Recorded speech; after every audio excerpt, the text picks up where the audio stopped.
Ladies and gentlemen, what is going on? It's another day, another you, another me. We've had a pretty brutal round of 16 through the weekdays, but you know, it only is just getting started. We're just getting started. Playoff 1, round of 8 starts and finishes today. We've got 4 series lined up for you. We got Recon versus 3DB to kick us off. A little bit of a, I would say this is a very star-studded lineup already, but we're starting off with one of the highlights here for sure. Then we move into Grass versus Eisomarto, as Eisomarto has made it to his first quarterfinal in an S-tier tournament. Congratulations to him. We'll see if he can replicate the success that he had versus Magic. But Grass, he looked really, really strong in that first series he played. He won 3-0 there.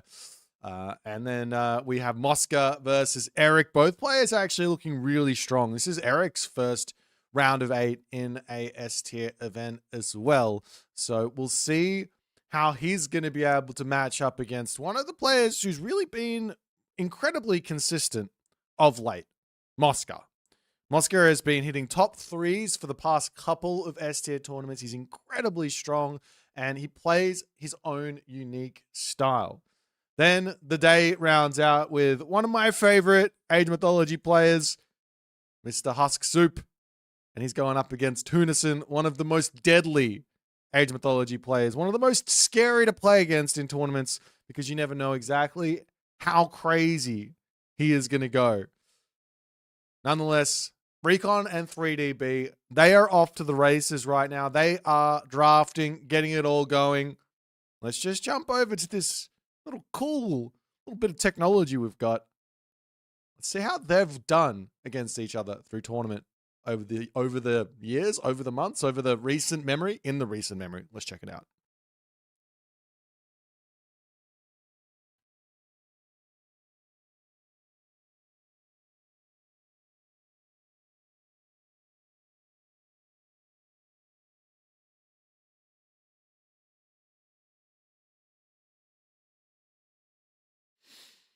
Alrighty then, ladies and gentlemen.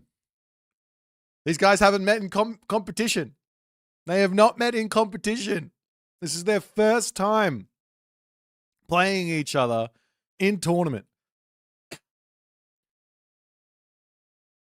You can see the win rates from both these players incredibly high. 50, anything above 50% in tournament basically puts you in the upper echelon of competition. Recon at 68.6%, obviously an incredibly talented player. Very, very, very successful in these tournaments. 105 wins, 48 losses. Be close to that 50% mark. He has, not sure what his highest finish has been, but he's definitely been top 8 before. Getting to that top 4 is always going to be a challenge no matter who you are, but this is going to be a clash of styles. Recon, he is known for his consistent defensive reactionary approach. B is known for unpredictability mostly. So the big question mark, as far as I'm concerned, is will Recon go off script in order to try and force B into maybe a position where they both are a little bit lost? Or is it just going to be Recon going, what's B doing? What's B doing? What's B doing for the entirety of the match? Because you just don't know. He's got, I know B's got his strategies. Like deep down, B plays the way that B plays. There's no ifs, ands, or buts about it. It's not like he just jumps into a game and just goes randomly, oh, I think I'm just going to do this. No, he is well practiced. He's got himself ideas and yeah, that's the story that I'm running with at the very least. I have to say he's not completely crazy. So the real question is going to be, how is Recon going to adapt to all this? They finished their draft. Let's jump over to the drafting scene and see what they are going to be picking for game number 1.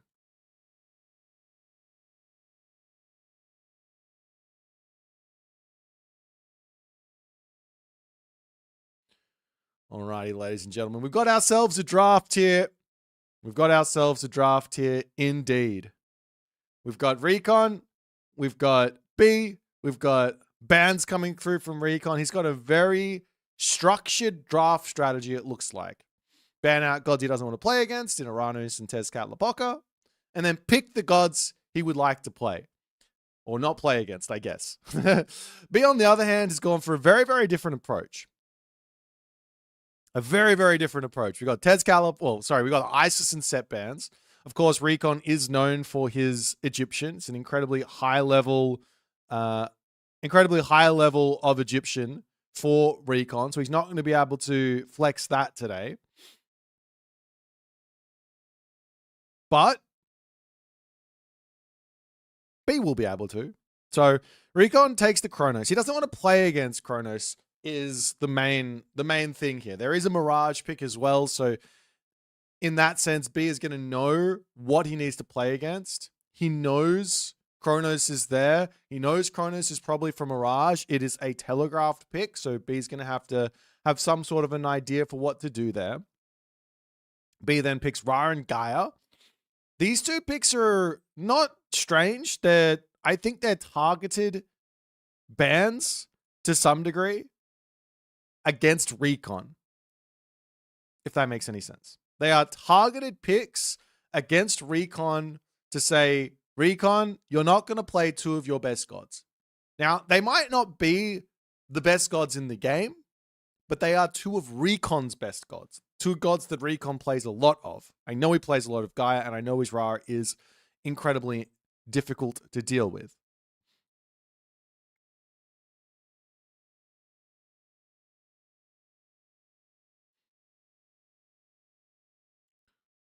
All right. So from there, you got the Susanoo, you got the Huitzilopochtli from Recon picking up those Aztecs. B grabs himself the Fushi and Demeter.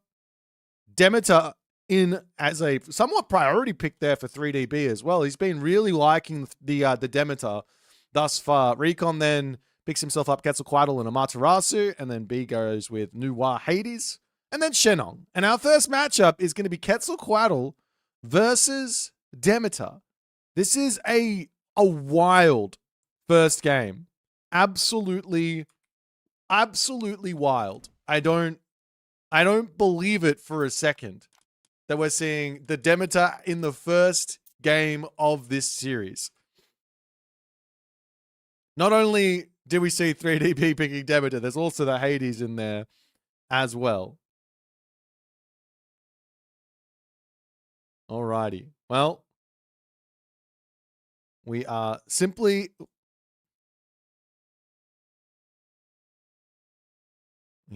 just going to be waiting for the players to get going at the moment. They are taking their time.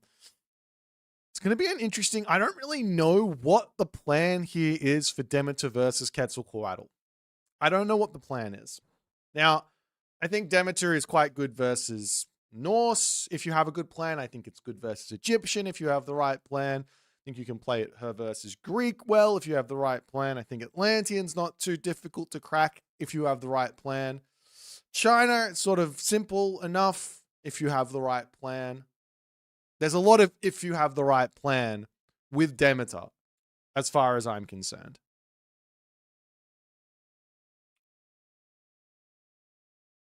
So, Quetzalcoatl versus Demeter. The problem here is that I just don't know what Demeter is going to do. I don't know what Demeter is supposed to do versus Aztecs because they're so new. They're so new to the whole kit and caboodle. Is this knockout or do they have more chances? It is knockout for this week, but there are 5 weeks of competition. So if you get knocked out this week, you play next week and the following weeks after it. So technically speaking, we've got ourselves a not a double elimination bracket, not a triple elimination bracket, not a quadruple elimination bracket, not a quintuple, a quintuple elimination bracket or something like that. But yeah, you only get one chance every week. You can't lose twice in a week. That's not how it works. All right. So yeah, what happens to those that win? Those that win don't play until Athens. They don't play until September. They get their ticket, they get their plane ticket, and they jump on a plane. And then when they get off the plane, they will be in Athens, and then that's when they play their next game. All right.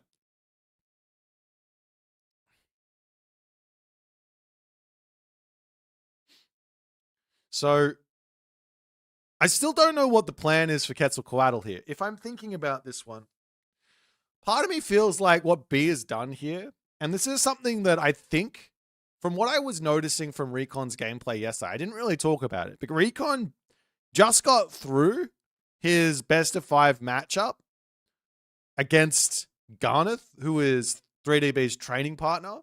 He got through that matchup not very easily. Not very easily at all. It was a 5-game series, and I think if you ask Recon, he would say he probably should have lost that series. So, well, now you have to do it all over again. Of course, B plays different gods to Garneth. Neither of these players are exactly Norse players. Actually, B is kind of a Thor player to some degree, but I don't think he's going to be enjoying that Thor after Thor has been, I wouldn't say nerfed into the ground, but the B style, and it's not just the B style, it's the Dwarven Armory style, has been hit a few too many times in the knee and is no longer able to stand on its 2 feet consistently. So B would have to go in and learn some different ways to play Thor, which he might not have been able to do yet, or maybe he's saving that for a little bit later. I don't know. But the thing is here that B, he did see that that Recon's picked a whole bunch of Aztecs, so I'm a bit surprised there's no no Norse from him. Though that being said, there are 2 very, very strong Chinese gods. 2 very, very strong Chinese gods. So that's a thing as well. That is a thing as well. So I guess the other question is where are these players going to pick their map? What maps are they going to pick these gods on? B's been pretty consistent in picking Ra on Gorge, for example. Gaia can kind of go anywhere. Stepp's fine. Elysium's fine. Mirage is fine. Of course, the Fushi can go Elysium or Steppe, no problems. Noir as well can go on Gorge, can go on Elysium.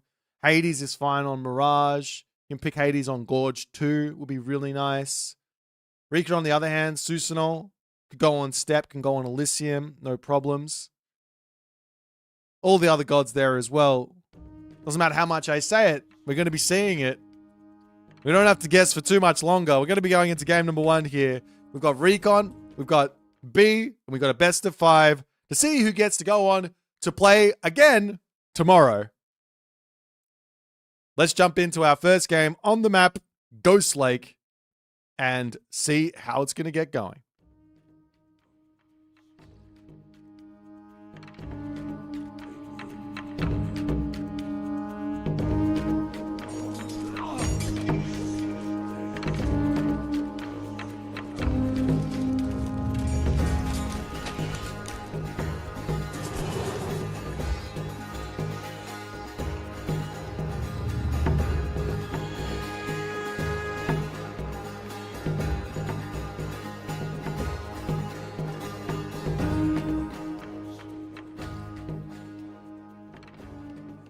Alrighty, ladies and gentlemen, in the left-hand corner of the map, playing as Quetzalcoatl, it is Recon. In the right-hand corner of the map, playing as Demeter, it is 3DB. Now, I'm not sure if it's 3DB or 3DBeal. He might have added some L's. Apparently, he did this in Age of Empires 2 as well. I'm not sure what the deal is there, but he's now either 3DB the second or 3DBeal. Maybe we go with 3DB the second. We are on now Ghost Lake, and it is a 1 gold mine Ghost Lake. This is probably not what B wanted to see. He's playing as Demeter. Demeter is a very, very scary god to go up against if you don't have the experience versa. And if the person playing a Demeter has got the experience, then, well, it's going to be a tough time.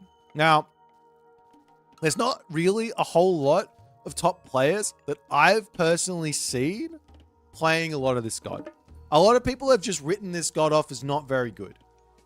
I don't believe that's the case. I think that Demeter is in a really, really good spot, but is incredibly difficult to play. And what I mean by that is she's difficult to play in the same way that Freyr was difficult to play in.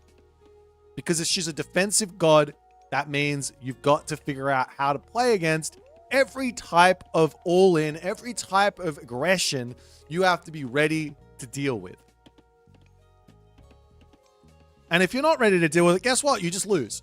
And then it feels like it's weak, right? No, you just have to learn how to beat all of those situations.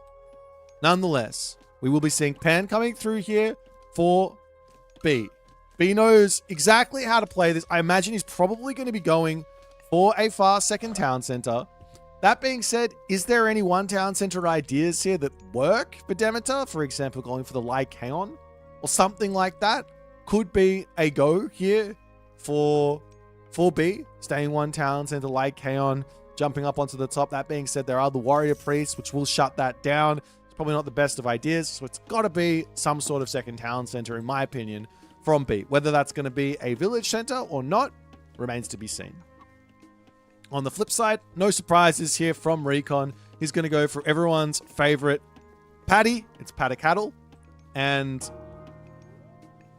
well, Pan versus Paddy-Cattle as he does get into the next stage. And Pan coming into the next stage is always really nice because you get one free villager right away. Or 1.5 free villagers is kind of more how to think about it because this is working at 50%. It's working 50% faster than a regular villager on that hunt there. As B is now looking to get himself a second town center. You can see he's not really building any units specifically. We do see the warrior priest picking up some relics here. This is the Ring of Nibelung, which is very, very nice there. We take a quick look at the other relics on the map. Up onto the top side there is Jurang for some wall regeneration rate. This has got an amazing synergy with one of Demeter's very, very powerful, unique technologies that you don't get to see very often, which is Thorned Walls. But B's not going to be going for that just yet. On the bottom side of the map here, one more relic is the Pygmalion statue. Beautiful relic there. Must grab for B, but he has not really gone for it just yet. Now he's sending his Orpheus over there. He's got Demeter's throne. He is Demeter and has Demeter's throne. It's over. Demeter has her throne. Town center coming up now for B. And this is the village center. And we should be very, very specific. Normally you don't see village centers all too often. As the immediacy of the attack comes in, the village center is spotted. Normally, you don't see the village centers all too often. Why? Well, they train a little bit slowly. In this situation, however, I'm not sure. Nice find on the villager. He's going to be able to pick it off. Getting for the tower. He gets one vill pick. Nice find there from Recon as he is off to the races already. Gets a vill pick. And the bunny rabbit takes a lot of damage here, so he's going to be able to run up to any type of berry bush that he wants, and he's going to be fine, dropping a town center himself up on the top side after getting that early game damage. And the problem with this move from Recon is, first and foremost, that his opponent is going to have a +3 villager advantage on him here. Now, one villager pick, so +2 villager advantage, but immediately we see the Call of Lycaon. And then we're going to see all of those werewolves popping out of 2 TC. So that's 2 extra werewolves. And, well, B is going to be off to the races. That being said, it's not like Recon is falling behind here now. He's in a good spot. It's a tiny little bit of an advantage in resources, in economy for B. But Recon, he's got to be somewhat careful here. He needs to either apply pressure and look for maybe a main base type deal with the gold mines. We have got the Lycaon. I'm saying that wrong. Lycaon coming up to the top side. They're going to be grabbing these Aurochs. And you can see something that B loves to do here I love this idea as well. 25 damage per second is more damage than in the villager form. And they've also got more armor and HP. So kills those all, turns back into villagers, and then he can drop his granary there and be off to the races. The warrior priest, they're searching around for the moment. If Recon has any sort of ideas here, he should be able to charge up to the top and pick those villagers off there, because heroes will kill off the Lycaon very quickly as the Tajipla is in. Going to be looking for that damage as the heroes chasing that one away. Up to the top side, Military Academy getting taken down. Hoplites now starting to get produced here as, well, Recon is trying to force B to spend some resources, get him out of the base there as the bunny rabbits coming through. They are up to tier 2 veterans here. That's 4 bunnies, but he is going to be throwing them away there. Unfortunately, it should be falling there as now we've got the Tequila archers coming in. No, he gets out with the bunnies. Nope. Does he? He gets out with the bunnies. That's kind of huge. Hoplight's going to be going down. Recon is not taking this early game slowly in the slightest as B is like, I want to kill that. I want to kill that bunny. I got to kill that bunny. Can he get out of here? He can do a little bit of a speed walk away with his archers as the bunny rabbit does get out of there as the Eisomarto is still chasing down. And I think that one there is going to be able to get all the way back home. As the difference in speed is quite a bit here, but the Eisomarto keeps on getting bumped away as the bunny rabbit, he still gets, I need to kill it. Kill him. Kill it. Kill the bunny rabbit. Oh, Recon's now chasing in. What's he doing as the Eisomarto going up to the top? Archers moving forward. We've got villagers down onto the bottom berries there as well. The bunny rabbit finally coming back onto the berries to get a little bit more HP, get a little bit more in the damage. Up to the top side now. Stables coming through for B. B's actually having to go into Hippias as well, as we do have in the main base on top of the Kalpuli livestock pen comes the agave bloom. That's a big amount of food income to move forward. Up onto this side now, the Eisomarto is looking like it's about to be falling. Nice distraction from B to at least pull those units away as the Hippias going to try and charge forward. Take out these archers. The Tequila archers for the moment do not have any sort of ballistics upgrades, but there's just not enough cavalry to really take out the archers here. As he keeps shooting, scooting back, and takes out a couple of hoplites there as he's going back. And B here says, I just want to put pressure on. I want to get the damage done. You've got to be really, really good with your micro if you want to win 3 Hippias versus 14, 15, 16 archers there. And B will be pulling back into his main base, and the pressure is going to be coming back online. The big problem here for B is just the gold situation, right? So we do have the villagers coming over onto this gold mine, and look at Recon's scouting for the moment. Absolutely huge. As there goes the I can't even remember what it's called, the wither, and that does force out the tailwind there from Recon, as Recon's going to be able to stay out of range, out of line of sight. A spike trap also getting dropped down here. I think that one does get spotted inside of the line of sight of B, however, so he's not going to run over it, but it is a nice little retreat move there if he wants to. But the archers back on top of that wither, they do go down to 2.9 speed, and B can definitely look for a fight there if he wants to, but I think he does need to be thinking about getting himself medium cav before he does it, and that's exactly what he's going to be doing. Another spike trap coming down on the front here, as the difference in military, it's about equal. We will be seeing Okpakli infusions coming through, as well as armory upgrades, flint weapons, ballistics. There's also the spearmen in as well as the cav to come through. You can kill off the spike trap. All you got to do is right click on it. He doesn't see it though. All you got to do is walk close to it and then right click on it.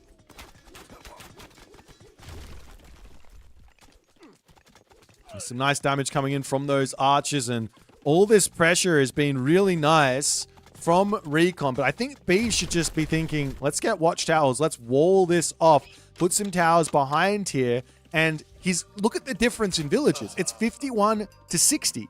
So towers are a real opportunity here, a real option, I should say, for 3DB. But he's getting upgrades. He's still in front on military. and he's got himself the Arcadian Meadow. So if he can use that well, he should be good. He has to delete his archery range, though. That does hurt. But there's the Talmani Spearman on the front. This is a hard fight for B to actually be winning here, as the Hippias trying to charge past the Talmani Spearman there. It's not going to be easy. That Bunny Rabbit coming back in with 21 damage per second there. Absolutely huge, as all of the Hippias do end up falling there. And B, he's got to pull back into his main base. I don't like that fight. That's what I was saying. Watchtowers and towers means, what are you going to do with this Aztec army?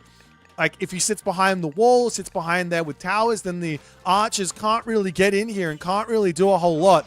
But Orpheus getting taken down. Great control from B here, and great control from Recon. The Recon's got the control advantage with those those Tequila archers. They both start with T. It's hard to say. With those Tequila archers, because they've got so much speed at 4.5 speed, they've got such an advantage here. And behind this, we do have Heroic Age coming through, and that's going to be the Earth Monster, and that's going to be a very, very scary Recon here to get damage done, as the Tlalmani Spearman charging forward. We've got the Alpha Lycaon to come through. There'll be a nice assistance here. They don't have any bonus damage versus these units, but it is a great unit to use. In fact, probably wouldn't be a terrible idea for all of them to have been in that first fight. That's one secret to the Demeter game plan that you've really got to be fully in tune with, is when do I use my Lycaon to fight? When do I use them to gather resources? And I think the simple answer is, use them to fight when you're going for that second gold mine, or you're going to have some troubles. So we've got some more upgrades coming in. Pan's Pioneers to come through, as well as Divine Labor. Divine Labor is fantastic because it helps you get that food income in quite fast on the goats. And then, of course, Pan's Pioneers makes all the farms cheaper, allows 2 villagers to be on those farms as well. So it halves the cost. So 10% cheaper on the wood cost, as well as 2 villagers per farm. So it's a big advantage.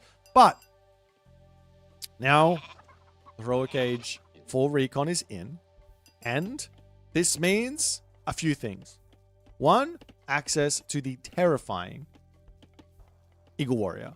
2, access to this technology, String of Hearts, which will allow Recon to break through anything, because all of his units start having crush damage. And a little known fact is, the Tequila Archer with the String of Hearts is one of the best units in the roster of the Aztecs to actually take down buildings. It's way better than, say, it's way better than the Eagle Warrior, because it's shooting faster. So you're dealing that 1 crush damage every second rather than every second and a half.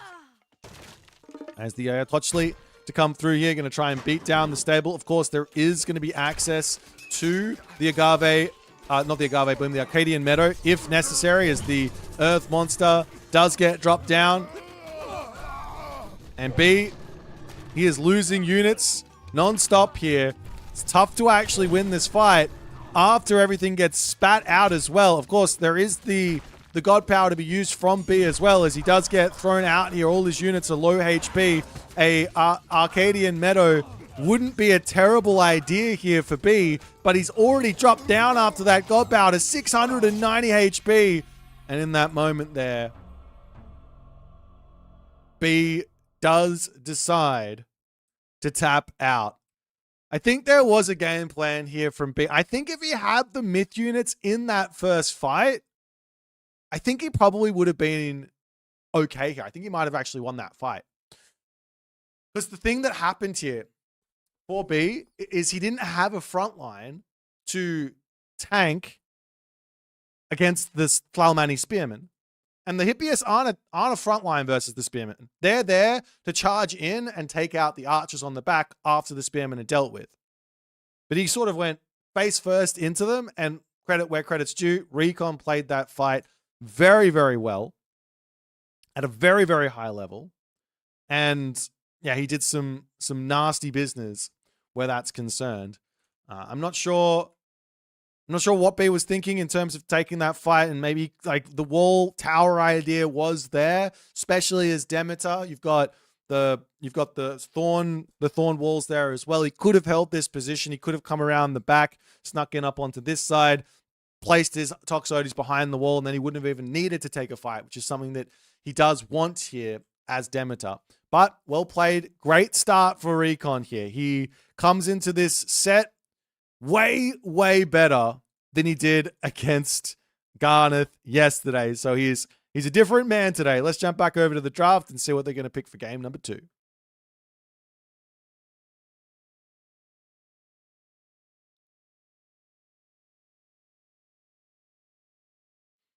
Alrighty, ladies and gentlemen. It is 1-0 now for 3DB.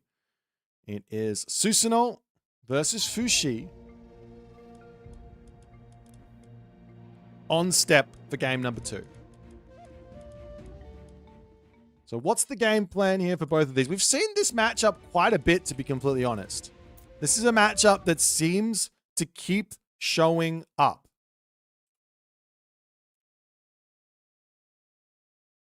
This is a matchup that seems to keep showing up on step. Of course, Fushi has got himself the lightning weapons. He can kind of sit inside of that swampland, click lightning weapons, and have a good trade where that's concerned. But there's a whole bunch of problems for Fushi to kind of overcome here inside of Kitsune raids, Kitsune into Naginata riders, and everything after that as well. Well, I don't really know what else to say, so let's say nothing and jump into game number 2. We're going into step.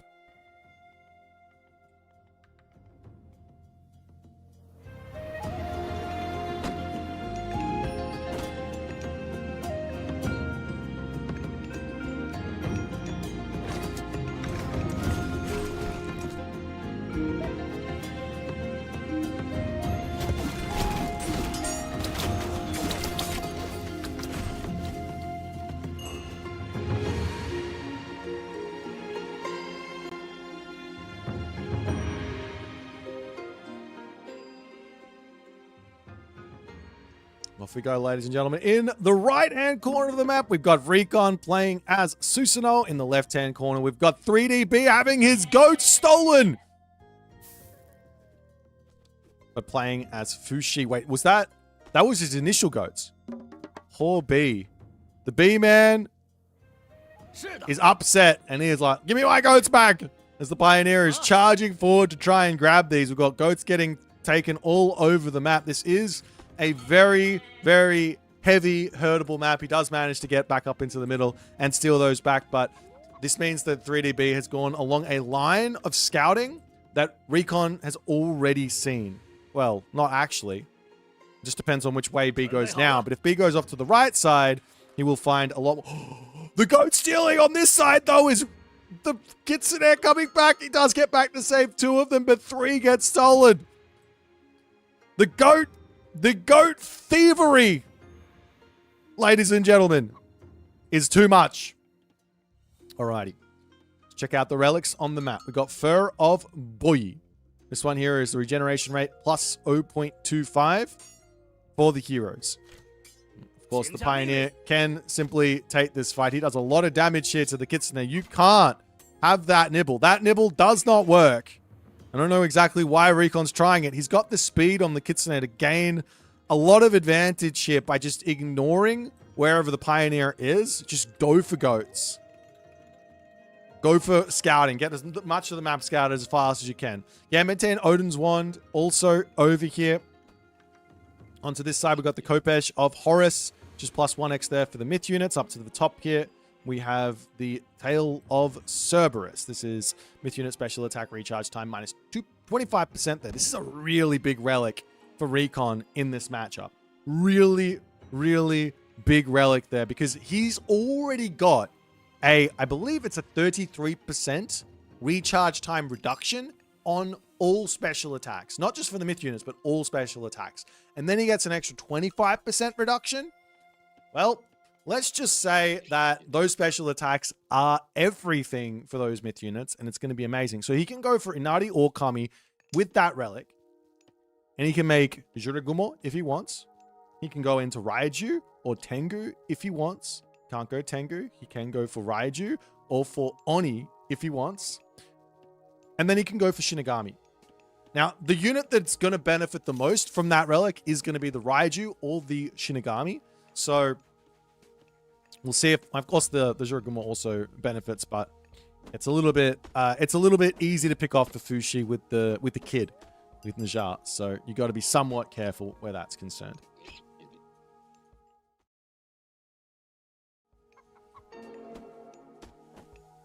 Alrighty.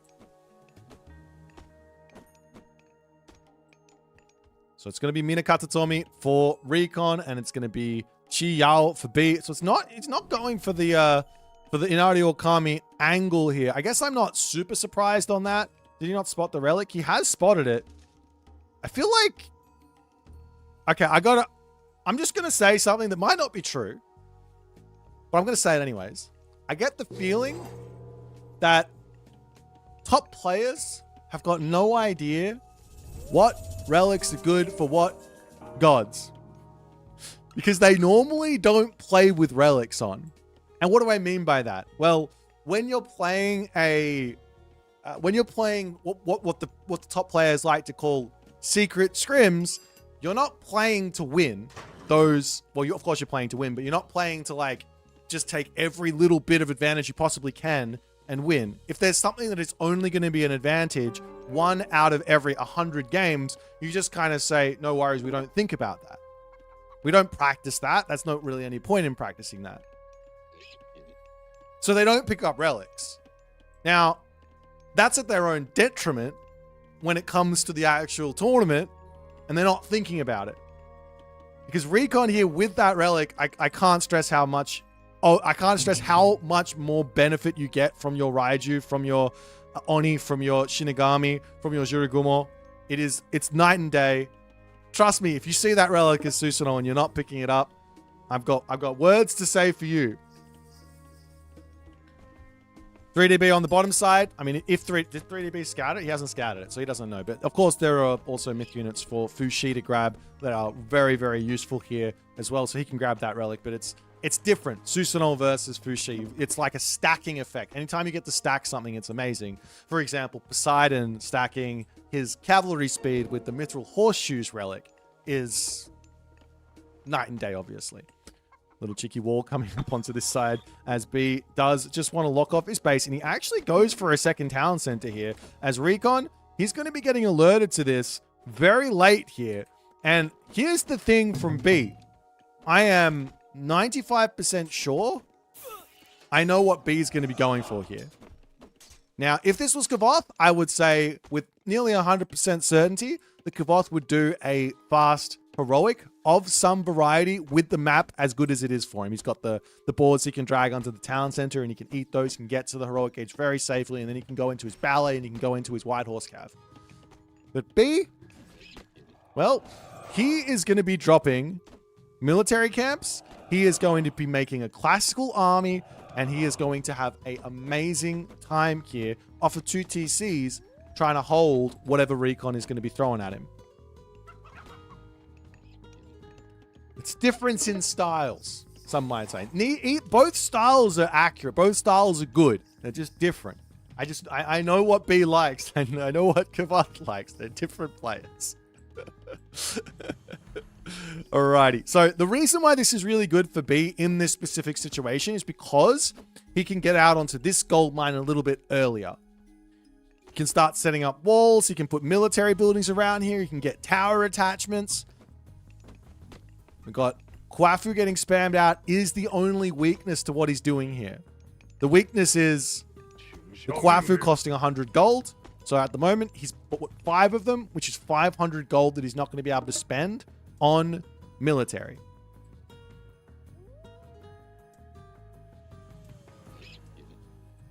Meanwhile, main base now under attack. Is the house getting taken down? The one unit already in. This is an early attack from Recon, but it does look like B is a little bit behind the 8 ball on the defense, and attacking this bottom side, that's nice, while also making sure this gold mine is not getting mined. Very, very smart from Recon. B Does have himself the Peach Blossom Spring on the back, so he's got a little bit more gold than, say, Nuwa or Shinong would in this situation. But B, for the moment, he's up to 2 military camps. He's going to start getting himself his units out and doing what he can. Up onto the top side, house is getting cleaned up. The thing here is for Recon, he's got to be really careful not to overcommit. An overcommitment and losing his army, doesn't matter that you're playing Susanoo and you get a huge amount of Bushido in just for existing with myth units. You're going to have some troubles there if you do go for that angle.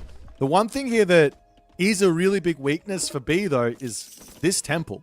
And Recon spots it and says, thank you very much. I'll grab that. He's also going to be taking crushing waves here to make his one Yudo a little bit stronger. Pulls back as soon as those Wuzu Javelineer are coming through. And I do think that he can kind of charge forward with Naginata Riders for the moment, because those Pioneers, they can't get in and get damage done with this positioning. So he's coming through, taking out the temple. That's going to fall. Yumi Archers are also there to cause some problems. B, trying to solve the issues that is presented. He's dropped 3 relics here at the moment. All very actually important relics, especially that Kopesh of Horus, as now Recon goes, all right, I killed off the temple. Let's go after the main base here. Staying out of range of those Pioneers for the time being, as now Najar is on the way. Now, unfortunately for Recon, he doesn't have Inari or Kami, so he doesn't have Swampland. So there's no huge God power spike for him. But what he does have is 1 Yudo, which arguably, those are a bigger power spike than Swampland. As the Miko slowly starting to move across the map, there's a 20 villager differential as the Peach Blossom Spring now getting grabbed. I'd say it's not super late. Oh, sorry. It's not super early, but I think that B could have been just a little bit slower to get onto that Peach Blossom Spring. It's floating 500 gold at the moment. Could have taken his time just a little bit more there and made it all work, as now Recon says it's time to go. But I think this is what B wants. If Recon spots the army here, he should be able to go, okay, let's go Heroic Age. Because B's not going to be able to get out of his base here. He's going to run out of gold. He has to stay Classical Age. He has to keep spamming units. So a big Heroic Age would be incredibly tough for 3DB to deal with at the moment. As the 1 Yudo going to continue to juke forward and back. Those Javelineers, they've got themselves medium. B with good control here is going to be very necessary. But look at the control from Recon. Very smart. Stay away from the Halberdier. Don't charge in. There's no real necessity to it. Town center now starting to go down. There's no rush to kill off the town center either. B now out of gold. He does have a market up, right? Yes, so he can go into selling stuff. He can go into wood. He can get food in. 1 Yudo still taking the town center down slowly. 150 pop. Recon just happily saying it's going to be a Classical Age situation as the Yumi Arch is getting some damage done. Now the army from B to charge forward. He's just got to snipe that Neja, and he should be fine here to get some real big damage done onto the Halberdiers, as there goes the gigantic Kusanagi on the backside. The 1 Yudo here getting brought back. There goes the lightning weapons. As B says, I want my town center. I need my town center. I deserve my, well, not my town center, my gold mine. And now the Yumi Archers continuing their shoot and scoot, as now there's no more front line here. How many Naginata Riders, however, are there? Can he actually win the fight if he decides to charge forward with 6 Naginata Riders? I don't know. They're Javelineers. They don't do a huge amount of damage. It might work. But the Halberdiers are coming back in, and B is on the gold mine ever so slightly here. So B survived, but Recon gets some good damage done. And on top of that, the very important thing here for Recon is that he is very close to Bushido tier 3, which means he's going to have full heavy, which means it's going to be very tough for B to hold. Now, I know Recon, and I know he doesn't like going Samurai versus China because of the Fire Archers, but there's no Fire Archers in here at the moment. I think I think that Recon needs to consider some samurai. Very tanky units. Very, very strong. Yumi archers trying to come forward while this is going on as well. We do have in the center of the map onto this gold mine for the moment there as well. So Recon's not getting... Not only is Recon not getting a gold starve, he's not getting either gold getting controlled here. But of course, the Yumi archers with good control can continue to get pot shots, can continue to take villages out, cause issues. That being said, B is up to 180 population. More Naginata riders to come through. Najar, he is not long for this world. He charges forward right into that volley of arrows. And now Bushido tier 3 is in. And this is where things get very, very scary for B. Heavy units, 172, 175 pop. Favor situation at 45. He could try and hold out for a 75 favor lightning weapons, as now the Naginata riders, well, they've got a feeling that something is going on up to the top. And normally, the units for B here, they'd probably be able to turn around and fight back against, say, unupgraded Naginata riders. But these are heavy. They are going to be very tough to take out. And B is up here. He's going to be able to prevent a couple of kills. One villager goes down. Naginata riders pulling away. I'm surprised Recon didn't just go after the town center there. He could have killed it off in that move, but he's looking for the gold. He is fully locked in on that. Heroic Age now coming through. That's Raijin on the way. Raijin on the way. And B is still in this difficult situation. Dropping towers. He's got the watchtowers up here. B knows all he has to do is hold. I love this decision from B. All he's got to do is hold. It's not simple, but that's all he's got to do. Second town center is also up for Recon, so he can pull this game back from the villager differential that it's in very simply by taking this town center down. And he does send the one Yudo off to do his dirty work. Where are the heroes? There is one Najar out. It's in the army, though, as the town center. That's going to go down so quick.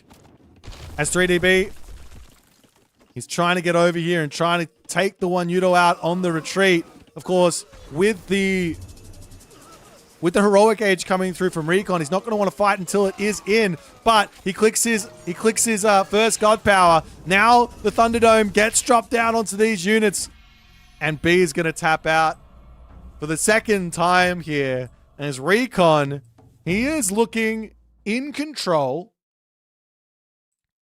He is looking incredibly strong right now. And B, I'm liking the way that he's playing, but it's just not working versus Recon here. I love this idea from him. He got out onto the second gold mine. He got this position. He got the towers in. But I guess the mistake to some degree was not utilizing those balloons enough, the scouting, seeing the movement path of Recon, repairing the town center as well. If you got that town center back up, didn't lose it, wouldn't be so keen on taking the fight over here, maybe he's okay, but I think he might even be okay here after this fight is all said and done. He can get some real units out right away. Of course, he has to get his farms down, but that's something that can also happen, I guess. But nonetheless, 3DB says, no, Recon too good for game number 2. As he's now up to 2-0 here. And he gets himself that next win. We'll see what they're going to pick for game number 3. Let's jump back over to the draft and check it out.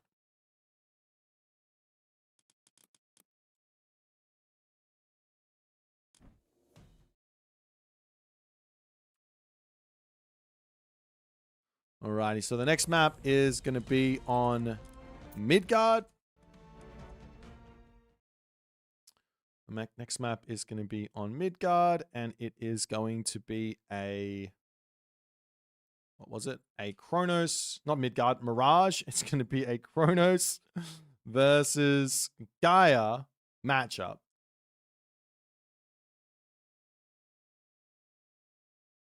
Alrighty.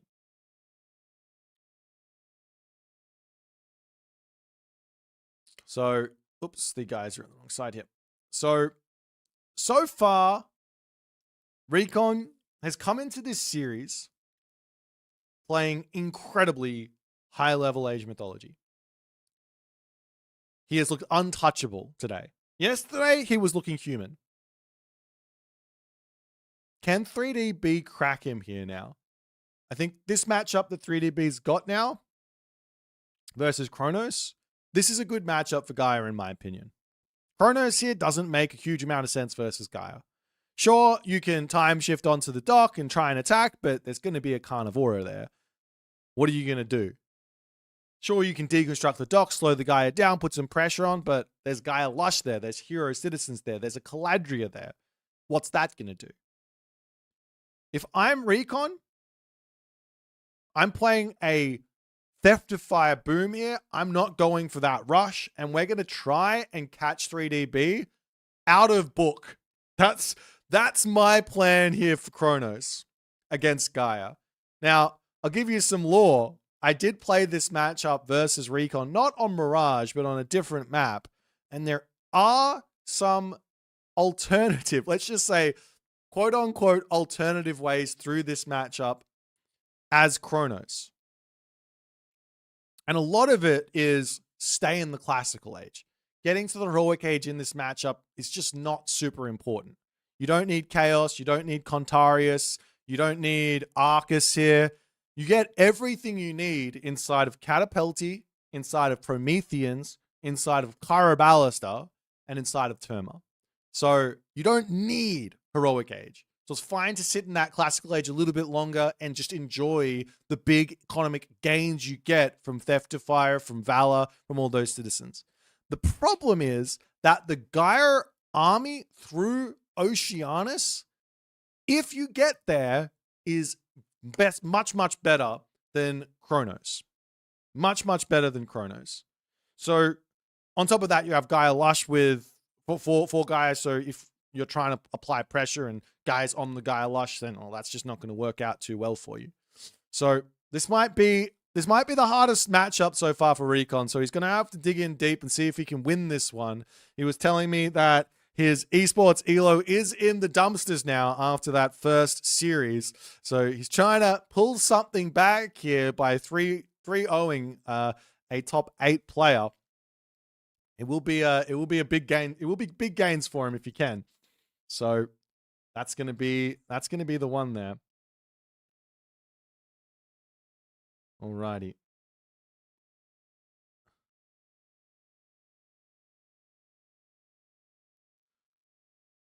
Big question marks are going to be, does Recon even bother with the attack? I think you just don't. I think you just play, maybe try and hunt oracles early with the Prometheans, the free Prometheans, rather than looking to go for the attack. Maybe he can just Kronos rush, actually. That's another option. Don't go for a dock. That's definitely on the cards for Recon after thinking about it a little bit more. Let's jump into game number 3 and see if Recon can get the clean sweep, or if 3DB is going to be able to strike back.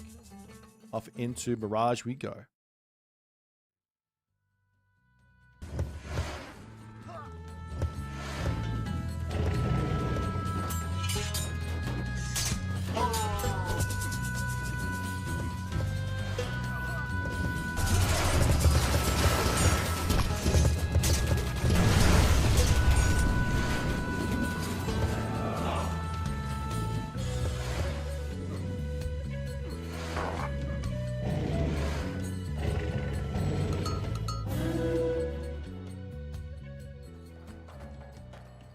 Alrighty, off to the races we go. In the right-hand corner of the map, playing as Kronos, it is Recon. In the left-hand corner, we've got Gaia for B. We are on the map Mirage, and it's a stock standard dock opening from B. Recon has done the same thing, so we're not going to see that all-out Kronos rush from Recon.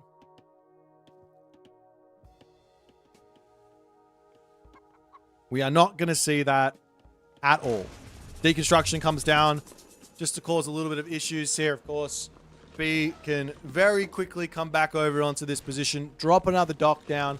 Like I said, if Recon is wanting to actually get some real pressure done and real attacks done on here, I just don't see it working out all too well for Recon. Carnivora, Caladria, Guile Lush, Hero Citizens, all of that stuff. That's just going to be that's just going to be what B wants to actually play verse.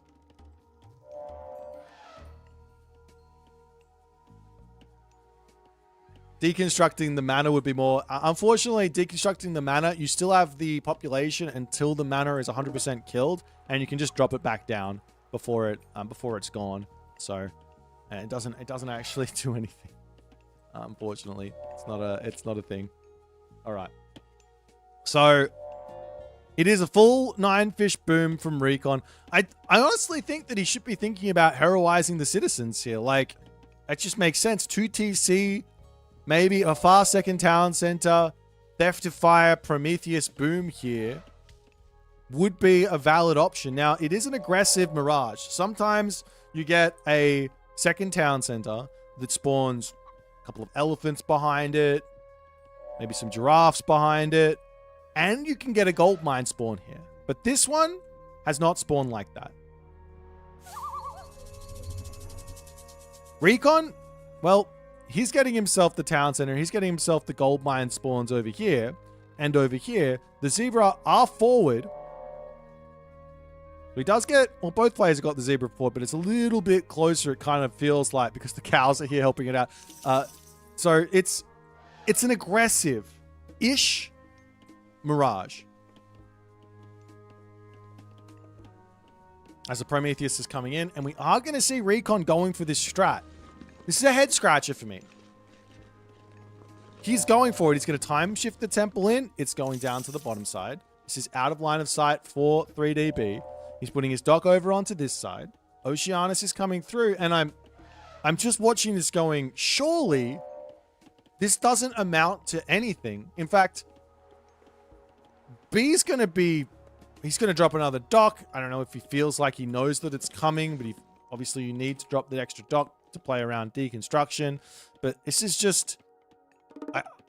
if it works, I'll be a believer. But Recon's going to have to make a believer out of me for this one.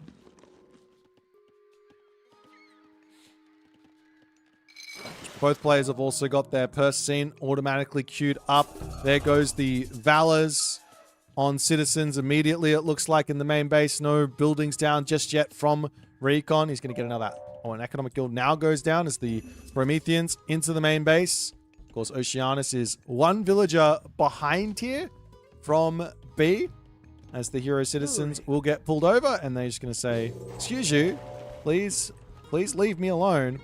And up onto this side, there goes the Pareem. And immediately, 2 ships are on the way, and Recon's just looking for tiny little bits of economic idle time here. That's it. I don't see a military building just yet. He's got to be thinking town center. The oracles are in, though, from B. As the counter barracks is now up. Boat's coming in onto this side. Immediate Caladria heals onto the servant, as this is just not going to do anything from Recon. Pareem getting taken out.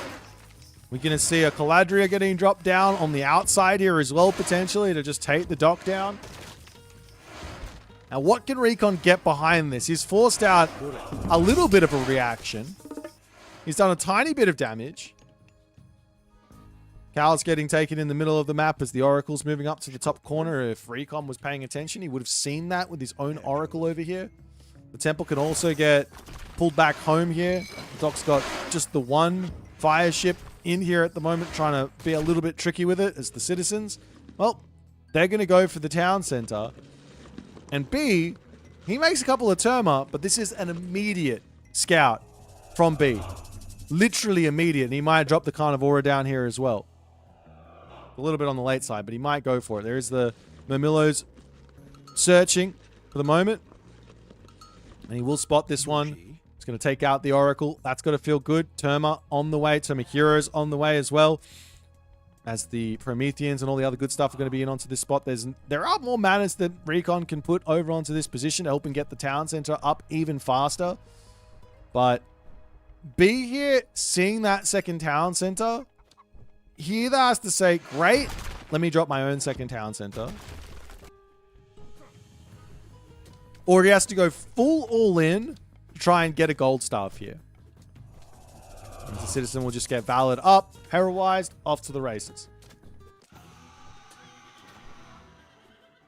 So, well, there was also the temple over onto this side that he's going to be spotting the town center going up for B. So B not going for a crazy all in. Of course, the temple can't really time shift away here either. As the one Promethean will pop out here, tries to take out the settlement on the backside here, getting some good damage to the Carnivora, getting dropped down as well to try and take this out. So the town center might get denied here, actually. It's kind of close. I don't think he can quite do it. He does manage to do so. He denies the town center. All right. Well, Recon is getting something out of his time-shifting shenanigans while this is all going on. Main base, however, that's under attack. Citizens on this side.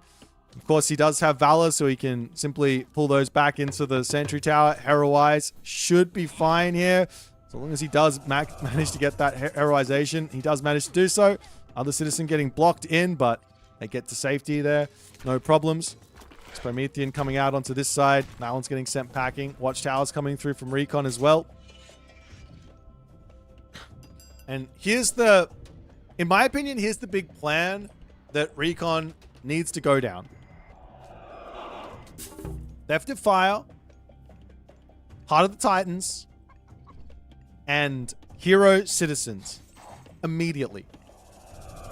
He's getting attacked, but these Temba don't do anything. He's got plenty of cows in the main base. He does not need to really worry about the micro fights or anything like that. Just play defense and get himself those units going. On the side of B, I think B can just go for economic upgrades as well, and that's what he's doing. I think B can just go for the Terma for the moment as well. That's going to be fine. And then B needs to set up economic guilds everywhere here, such that he can get the entirety of the map under Gaia Lush, so that his Terma are going to be incredibly powerful here.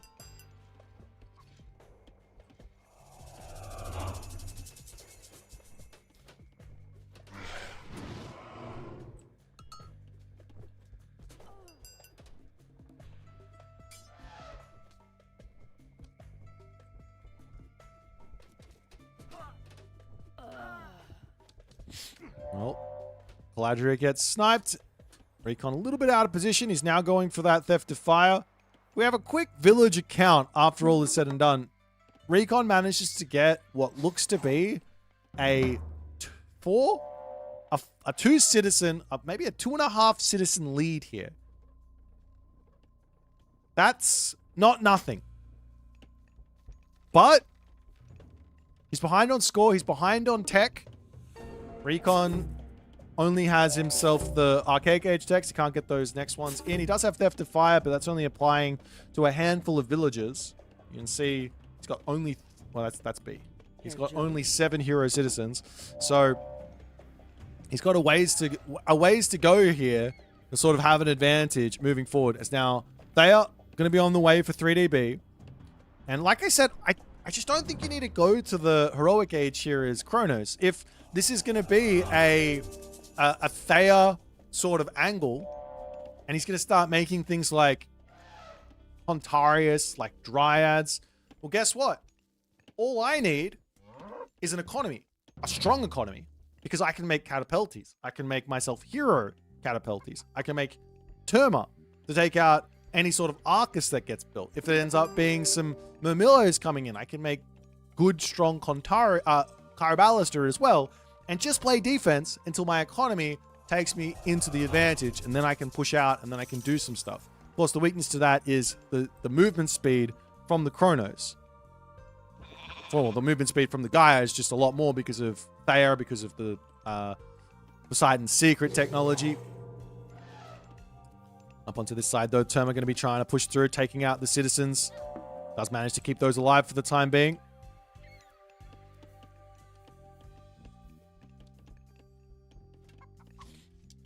And Now we are seeing some Contarius heroes coming through from Recon, as he knows that it's probably...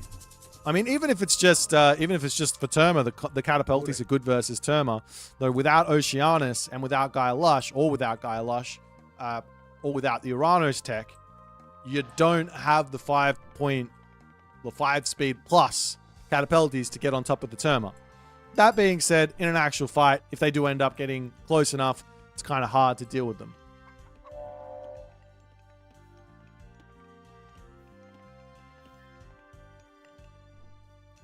There's now upgrades starting to come through. Of course, B, he's a big fan of the favor gains. He's going to be getting himself Prophetic Sight very quickly. He's already up to 7 oracles. What is his plans with all that favor, though? Against Chronos Stymphalian birds? Does that make sense? Stymphalian birds are great to help take out satyrs. Sort of makes sense as a palace coming up from Recon. Recon's sitting back for the moment. He is going to be going through Helios. Of course, Recon's also got 7 oracles out. It's the army from B looking to make this fight happen. Recon's not building any units here, so he is in a pretty difficult spot if he gets all in. Satyr melt the birds. I'm not sure, to be honest. I don't think so, because the Satyr have only got 400 HP, 50% pierce armor, and 20 pierce damage. Whereas the Stymphalian bird has got 20 pierce damage, 500 HP. That's pretty close. They're about equal, no? Oh, these guys got 3x bonus damage. I guess it might be Stymphalian. It might be Satyr favored. I thought these guys got buffed a bit more, but I guess not.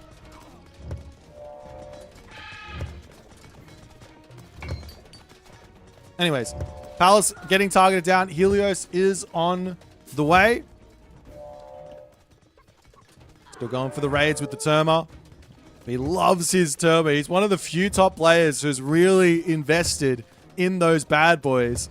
Now, here's the move, I think, from Recon. He goes Helios, Chaos into, or Vortex into Chaos into blow up this cavalry army with a whole bunch of Catapultis. He doesn't really have that many Catapultis, and he's building, not Terma, he's building Arcus for some reason. Arcus are an amazing unit versus infantry. There's not a single infantry unit here from B. Of course, he is going for Helios, so he's going to get that Hail of the Sun, makes them even more effective, but still. Recon pulled back one. Hero Arcus going down. Does Recon have himself his upgrade? No Heart of the Titans. That's a no-no from camp. I love playing Prometheus Chronos. You've got to get Heart of the Titans. Instant hero conversion.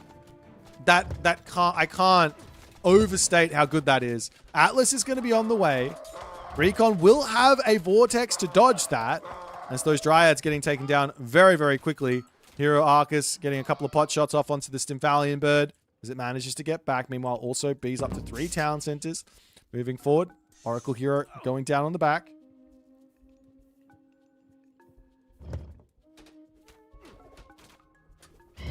Stray. He's going to kill off so many units. He needs to get out and get onto another town center as soon as possible here, because B is going to catch up. Of course, Implode has got no value while Recon has got Vortex, but Recon has to be very aware, very, very aware that a Implode will kill his army if he doesn't have it up. Now, this does come off cooldown pretty quickly. It's 60 seconds. But if he uses it right now, it'll be off cooldown. If he doesn't, and he waits 15 more seconds, it won't be off cooldown. Alice trying to come up onto this side as Recon still, he's just playing so safe with it at the moment. So safe. B's caught up on villages. He's in front on citizens. He's probably got fully... No, he doesn't have his entirety of his economic upgrade set up just yet. Does keep things close here, as Recon's only one economic upgrade behind. Charging forward, Champion Terma on the back. I was saying that pro players don't like the Terma, but there's 10 Recon Terma on the map as well. As the Stymphalian bird gets taken out, Hail of the Sun going to be coming through as well. That boosts up the Fire Siphons, the Arcus, and the Arcus Heroes.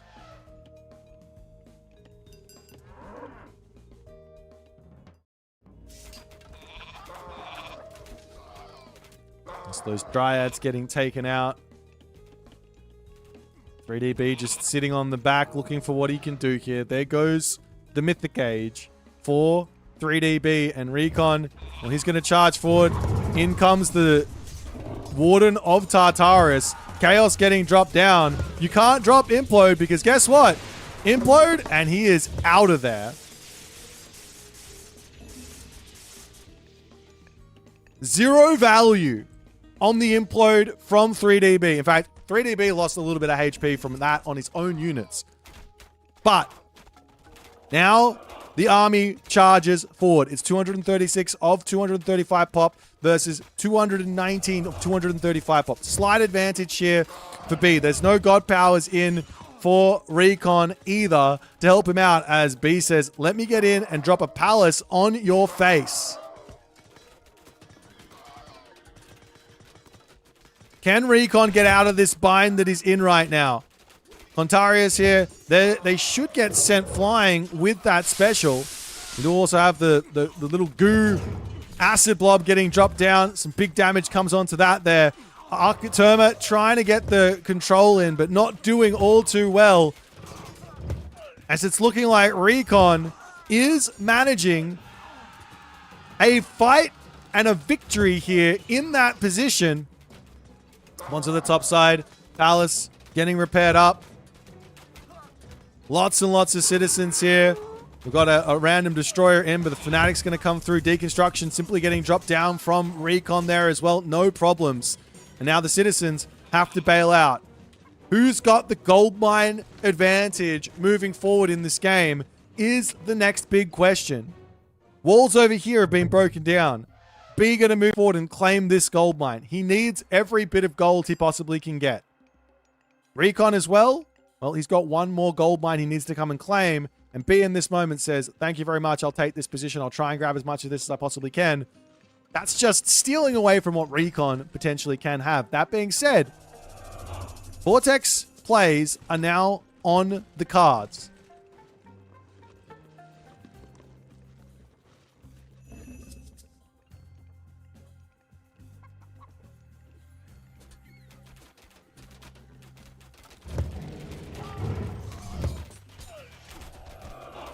A little bit of damage coming in from those Tartarian, not Tartarian spots, Warden of Tartarus as the army from B charging in.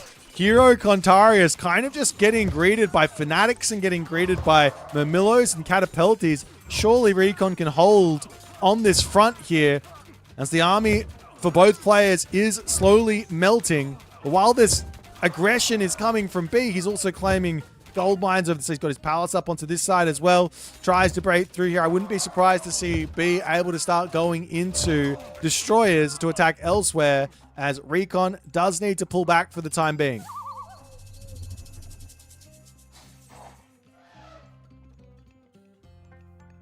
I mean, at any point once you get to full champion Arcus with Halo of the Sun, they do start being good against nearly everything, especially Hero Arcus. But still don't understand. I don't understand them at this in this situation. Catapultis, Murmillo, Contarius, Terma even. Those are units that are making sense for me right now for Recon. As now the Catapultis are moving down onto the bottom side. Does Recon spot this palace? No. You don't get any line of sight from the walls, I think, until you get yourself this upgrade.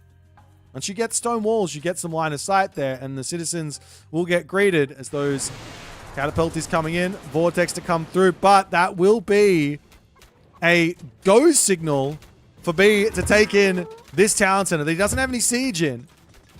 One Tartarian or Warden of Tartarus is going to be enough to get up onto this spot. Onto the backside here, we've also got the walls coming in as one random Oracle is going to be through. Citizens getting taken down. Town center now is under fire by the Fire Siphon. How much gold was taken? Nearly 1,000. That's got to be advantage there from B, but Recon, he can now push in and take this position out. He's still got his one Warden of Tartarus. Look at that, 120 crush damage every attack. And he's got destroyers in the mix as well. This gold mine will get pushed off of.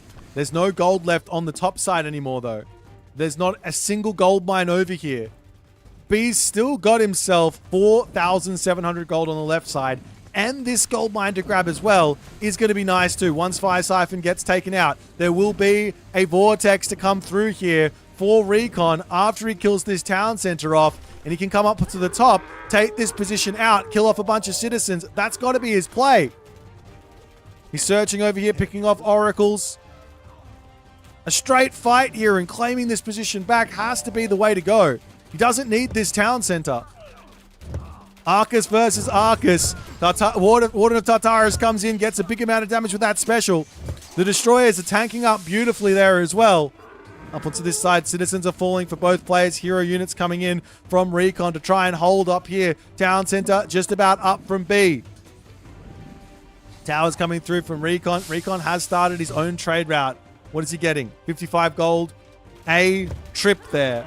But B is not playing for the trade route. He hasn't started one just yet. We do see a random couple of units on the backside looking for oracles and things like that to take out. There is also another chaos about to come through here for Recon. That could be enough for him to hold and get the town center up. I don't know, though. Main base is also having some issues. Towers coming up onto this side as well, as B is all over Recon in this moment. Is this where Recon falls short in Game 3? Can B force the Game 4 here? The town center is up. The gold mine is secured. Citizens are falling left, right, and center, but that's kind of fine for Recon if you're asking me. He needs to get back up to the top and take this position, of course. Now, B can walk forward and grab this town center if he wants to, if that vortex comes through.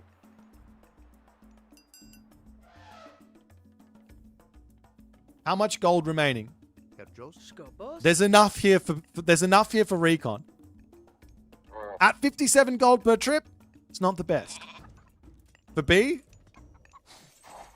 he's got 3,000. He's got about 6,000 gold left. So he does need to start this trade route. If he doesn't, he's going to fall into a very, very difficult position here. Vortex Chaos is still on the cards here as well for Recon. There's Recon coming in with another couple of citizens. The two hero citizens are going to be key. He pulls back to his main base for the time being, just sitting back, trying to get that established. He can also go into a mass amount of hero units if he wants to. The army from B now says, it's time to go. Let's take you out. Finish off everything here. Is there enough time to get the town center up? No matters getting time shifted in from Recon is question mark question mark decision, because that would get the town center finished faster. You can come in and deal with this position.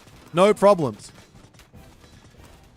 Destroyer's trying to take out the palace over here, as I think Recon's being just a little bit too slow to get over here and deal with all of this.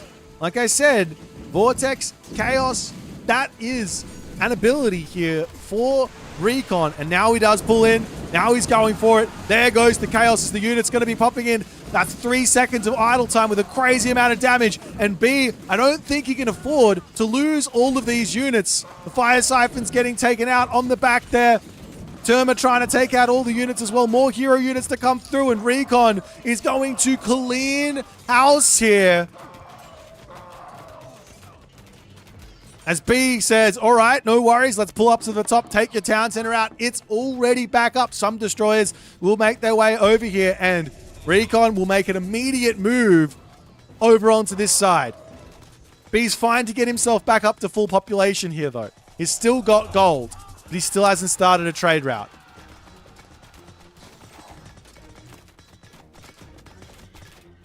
B goes up for another Hesperid's tree. He's got 3 of them. That's a mass amount of dryads, but does that matter? It does matter, because Recon refuses to get himself that Heart of the Titan, so he's shooting himself a little bit in the foot with the ability to just react. But nonetheless, Palace coming up over here. Another Palace coming up to try and lock this position, keep it safe. He's got himself Architects as well, so those town centers are going to be dying very, very slowly. B's also got Masons, no Architects yet, but the gold, that's expiring. The gold's here. 2,000 remaining. B doesn't want a trade route. I don't know why. Going into a late game here versus Kronos as Gaia? Well, let me just say one thing. You get Gaia Lush, you get faster trade, you get more resources. Makes perfect sense. Making a trade route, happily playing this game out for another 10 minutes, has to be good for Gaia here.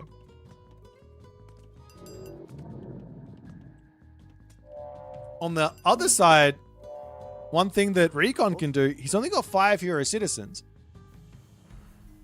Recon can just make a whole bunch of hero citizens now, if he wants to. As the Dryad army coming through, and Recon goes, oops. Well, now we can't just turn around and just heroize everything. And he's kind of caught out. He will turn, try and take the fight. Distracting over on this side with those destroyers against the Arcus is going to be nice for him. But there's just so many Dryads here for 3DB. Is it going to be enough, though? These aren't Hecate Dryads or anything. There's nothing special about them. They're just your regular run-of-the-mill Thea Dryads. And B does manage to win that fight, pushing Recon back yet again. More upgrades coming through. A little bit of an upgrade check. Armory, iron shields, iron weapons on the way. B's already at fully upgraded units.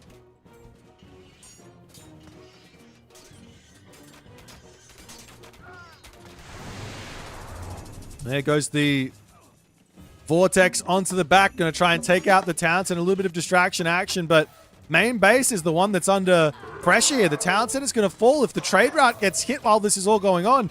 It's not even going to matter that you're taking out the Townsend as a B.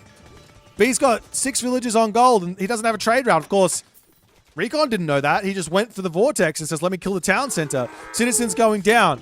Warden of Tartarus. Destroyers moving up to this town center up here. Another Vortex is 75 favor. To get back up here and defend himself is nigh impossible. Hero Destroyer actually getting Valid there. That's an insane spend of favor. Trying to take out the Guardian of Io there. This is another upgrade that B loves to get. This position under attack. The Llama Caravans. Well, those will start to fall here. Good move from Recon would be to grab his Llama Caravans and just put them onto the fortified town center. As the town center lives, his top position under attack, guard towers, they're in to get a lot of good damage done, a lot of defense here as the Llama Caravan's going to be going down. Recon here going to attempt to take this fight, but he needs more than just one hero unit. I've said it once, I'll say it a million times, but Heart of the Titans and you can just convert them whenever you need them.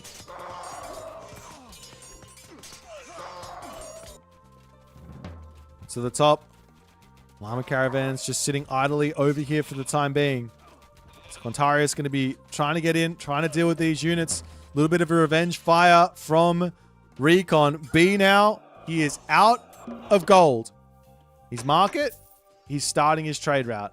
From the bottom corner up to this town center is going to be very, very key. It's a better trade route than Recon's made. Recon's now trying to set up his own defensive trade route system here with towers into the middle of the map. So Contarius charging through. A couple of Stymphalian birds are actually in queue there as well from B. But B's also got himself the speedy Gaia Lush units as well. Recon pushes back. He got damage done. He pushes back. He's trying to get the units out. He's struggling on gold. B, on the other hand, he says, hey, I can just go for 6 markets and all the trade at once right now if I need to. Recon, on the other hand, he's just got the 2 markets training. He's got 3 markets total, but 2 markets training. He could also do a time shift to get that other market set up if he wants to. Now, Weightless Mace coming through from B. It's the guard towers coming up.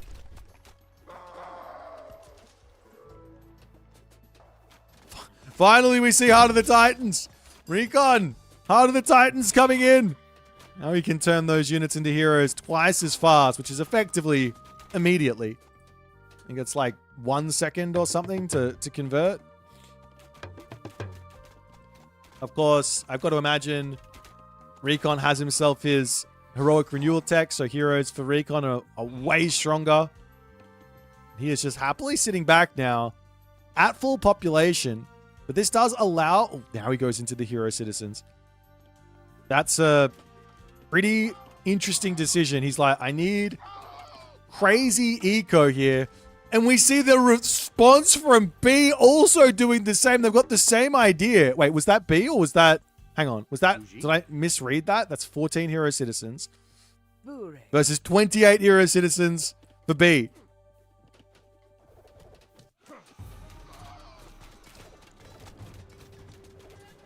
Villagers all getting garrisoned. All the towers are up. Breaking this position is not going to be easy. Recon moving forward. He wants to finish this series off in 3. Of course he does. Why wouldn't he? You're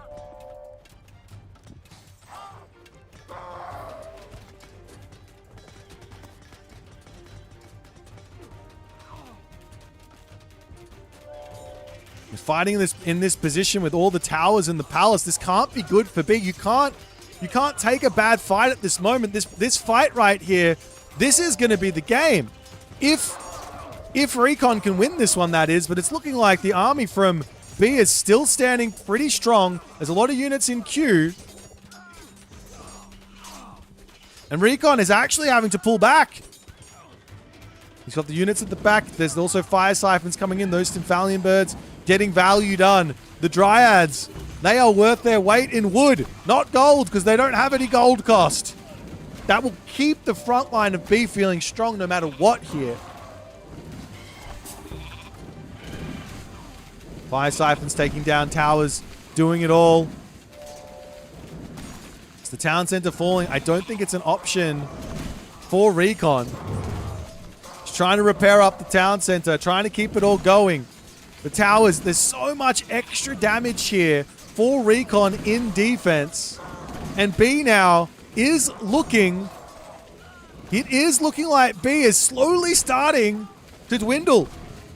The population has fallen. The birds under attack. The town center will drop here, but there's still defense in this position for Recon.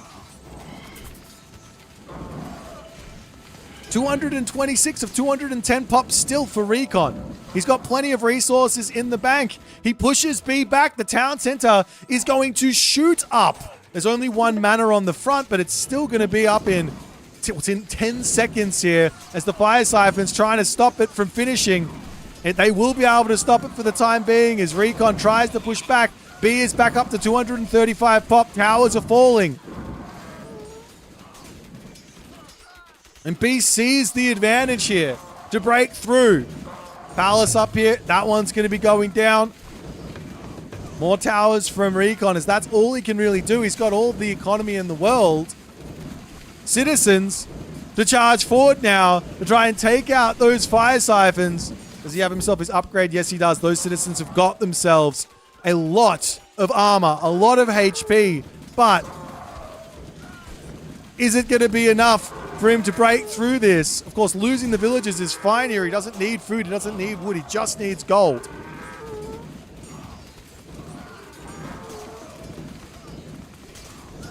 But B has got plenty of units in queue. He's going to be breaking this shortly. You have to imagine a chaos to come through could be enough for Recon to maybe get himself out of this position. But, I mean, he's got units just traveling across the map, not onto the front. And the reinforcements from B, they zoom in. 7.3 speed for those Contarius is outrageous. The late game birds, they haven't really gotten a whole bunch of damage done, but they are sitting there causing issues for Recon.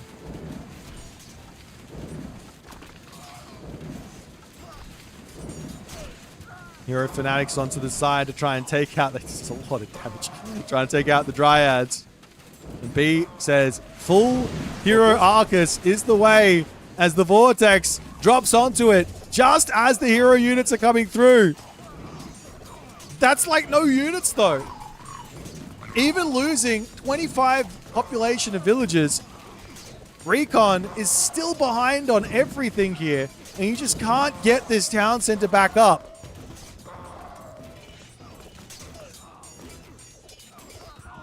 B continues to spam out everything. Continues to hold this position. And Recon just can't win a fight anymore. He doesn't have the pop. I mean, he could delete 25, well, not 25, like 12 more villages for some more population.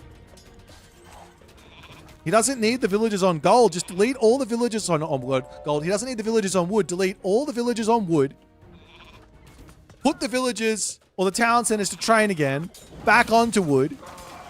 And that gives you the population for now and gives you your town center back.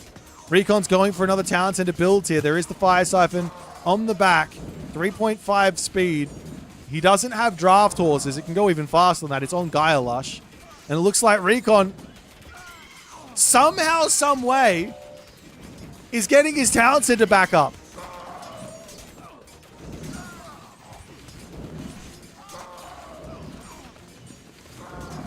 More manners onto the front here for Recon to help him. But he gets his town center back up. His units are going to be coming through. Can Recon somehow, some way make this happen? His advantage right now is that he does actually have 25 more population of usable military than 3DB does. Because he doesn't have those villages. But 3DB on the other side, he should be having way more economy to make buildings everywhere. And he's now going to start putting those palaces up as the town center falls. Again, immediately putting that back on. But the fire siphon is down now, so the town center will come up quickly. 3 manners working together as well is huge.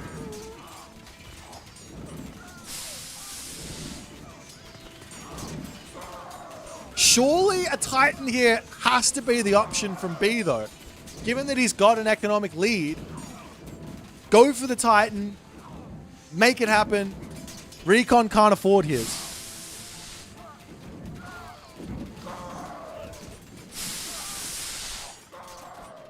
The Argus getting some special attacks off, pushing back in onto this position. Another fire siphon's coming through.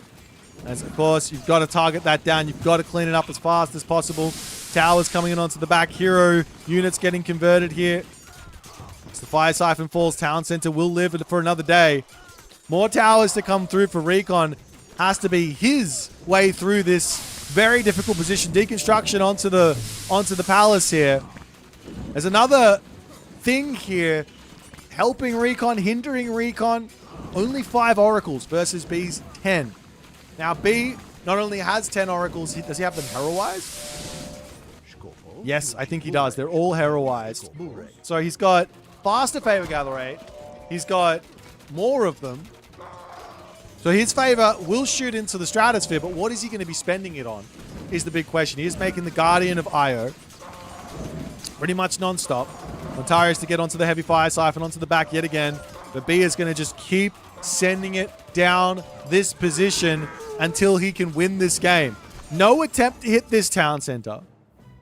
No attempt to put palaces down onto this position either. Recon's got line of sight into the back here, but there's no problems with attacking this. Another problem here to start to come through. Not really just yet. There's still plenty of wood. I was about to say there might be some wood issues here for Recon shortly as B cuts his citizens down to 54. Now he's got 50 more or 40 more population than Recon to play with. The town center has fallen yet again. And Recon here going to try and put it back up. But there's still 2 fire siphons in the mix that are going to say, not today, good sir.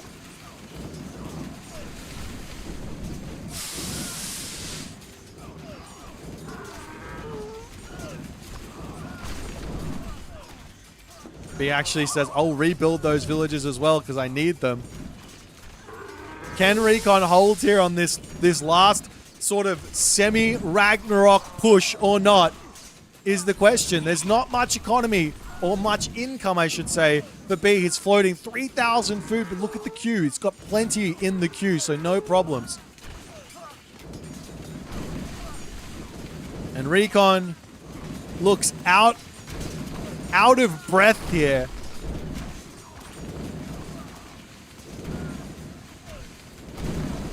It's the houses, the manors, the barracks going down, palaces going down. And And this position now will be 3DB's for the taking. He does need to move forward and take it, build it, get himself his economy going again. And in that moment there, Recon does tap out. And 3DB has gotten onto the scorer's table. Not going to be getting swept in this series, but that is a mental loss for Recon for sure. He had so many opportunities to win this game, but a couple of mistakes and a couple of great plays from 3DB allowed him to find that win. Some great plays from Recon as well to give himself all those opportunities, but just not able to take it.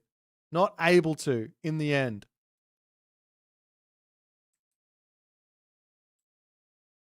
I mean, what else could Recon have done, you ask? I mean, there was definitely opportunities. I think going after the back talent center and things like that instead of locking up this position and shoving it into this place here, taking this talent center out instead would have been the nice way to go to limit the trade route. Potential 81 gold versus 57 gold. That's a big deal in the late game. But a well-played game from Boit. Let's jump back over to the drafting menu and see what we're going to see for game number 4.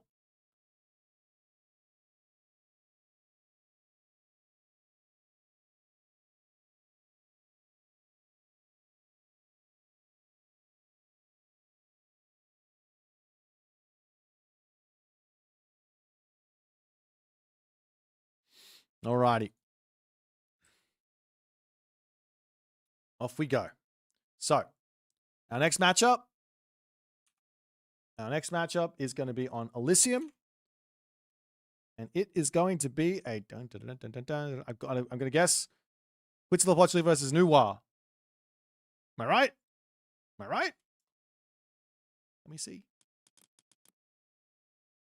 It's not showing me.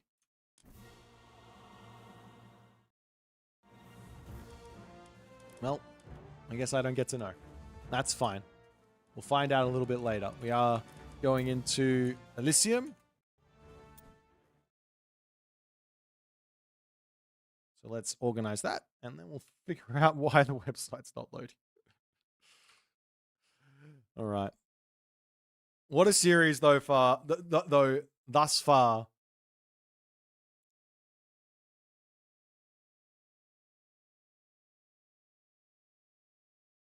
From these two players.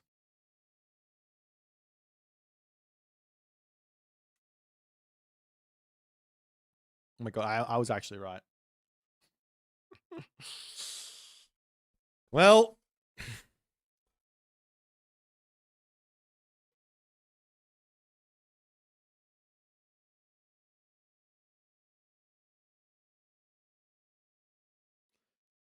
this is wild. Elysium, Huitzilopochtli versus Nuwa.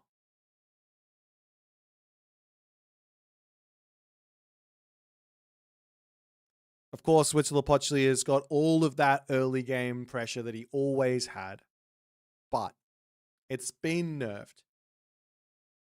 What 3DB has here to counter that early game Blood Pact and things like that is Juan Nu. With the Vanish, with the everything, right? That's got to be the way through here. That has to be the way through here for B. Of course, you can go for the Earth Wall. You can go for how to and try and make that work. The Qiongqi is not so good versus the Aztecs because the Warrior Priest is moving at 5 speed, which is the same as the Qiongqi. So you try and fly in or get raids off, it's just going to die. It's not the best unit to be going for, but you know, the what's it called? The Chillin. That's a great unit versus the Aztecs because it can stay away from those Aztec warrior priests. Gets heals, huge value. I think you need Vanish. Otherwise, the Blood Pact is always going to be a problem. You also have Vanish to deal with a big push.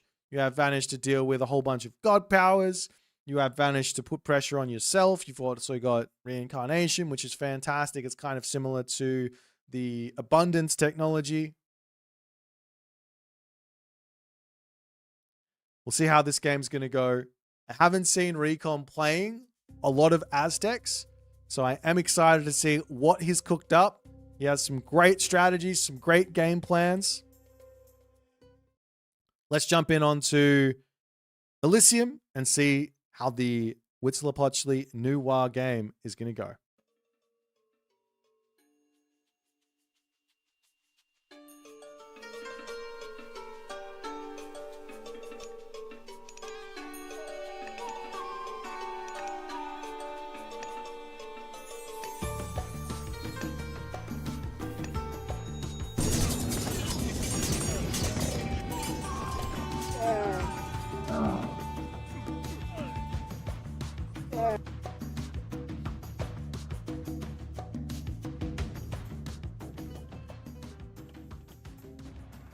And off we go off to the races. In the right-hand corner of the map, Recon has his Huitzilopochtli.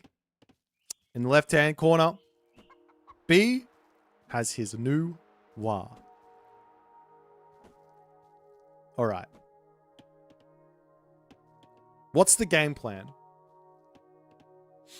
It's Elysium. It's not the most defensive of Elysiums, but both players have a back town center and have hunt close by. So 3DB could go for this town center. You can enjoy this hunt. There's also some deer on the front. The gold mine is kind of far away from it. Of course, dropping a earth wall around about here would protect the gold mine for a little bit, but if Recon wants to be aggressive, it's going to be very tough for B to defend that gold mine. That being said, we've already seen B saying 2TC classical fight feels great for China. I wouldn't be surprised to see him try that again. Recon, on the other hand, I just don't even know. I'm still lost with the Aztecs as to what the best plays are. What feels amazing. In some games you go, this thing feels amazing. Other games you go, this thing feels amazing. Other games you go, this thing feels terrible. And you're just like, well, what went wrong there? Did I play it wrong? Did my opponent do something different that made that thing that felt so good for so many games not feel good anymore? Did they do something different that says, no, that's actually invalid? Well, one thing's for certain. Recon prioritized this Huitzilopochtli, so he is going to be in tune with it. He's going to know what to play. But B also was fine with just not playing the Aztecs as well. So what does that mean? Does he have an answer? He has beaten the Aztecs before. One idea here for sure is Dao Swordsman. Not a great answer for Dao Swordsman inside of the Aztecs until you get to the Heroic Age Sean one. And even then, you have to deal with Fire Archers taking those out. So, well, that being said, Sean 1 plus Eagle Warriors plus potentially Tlalmani Spearmen if the Nuwa goes into Cav. The more you think about that, the scarier it becomes for 3DB, actually. So maybe Recon's going to be fine playing a very slow game here. And we do actually see the Zhuang Nu coming through for 3DB. I like this play. I think this is the correct play for Nuwa. On the flip side, we have Malinal Xochitl. And I also think this is arguably the correct play for the Huitzilopochtli. Patacatl is nice, but this god allows you to play very, very strong classical age shenanigans, which might be the play.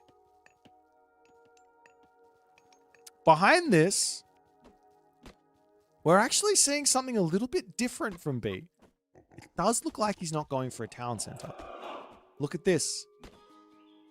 9 villagers on food. And 3 Kwafu out as well. He's also moving out. Wait. That's an insane movement from 3DB. That is insane, no? Over onto this corner, we've got 3DB saying, give me that hunt there. And B now over onto this side saying, give me this hunt here. Is he going for a fast heroic? Into the main base comes the blood pack. That's going to be not a dead Koafu. No reaction actually just yet from B, as it might actually end up dying. We do have the Koafu coming in, going to be throwing those balls. But this does not do as much damage that it used to do. Is it going to be enough? Almost goes down. 9 HP in a dream there. But I think B's plan was just to leave his base. He's got an answer to the blood pact if he gets caught out in Vanish. And the blood pact gets dealt with without any losses. I don't know about that attack from Recon in the slightest. Great defense from B. Great reaction. Not even a great reaction, actually. Adequate reaction from 3DB. As the Infestation God Power does get dropped down into the main base. There is a Noble's Hut coming up. And here comes the Incarnate. Or not the Incarnate, the Tijipla from Recon. As he's saying, I'm going to put all the pressure on. We're just going to keep on going. We're going to keep attacking you. You have to deal with it. Dow Swordsmen are coming through. The big problem for B is simply getting gold. He has no gold at the moment. But the Warrior Priests have been pushed back. The Tijipla goes down without getting any kills. And B, honestly, he is looking very fine here at the moment. He hasn't lost anything. If he brings his Chillin back, he can heal up those villagers as well, which he really should be doing. Another Tijipla coming in. Not a Tijipla, Warrior Priest coming in. Does have the favor for it, but...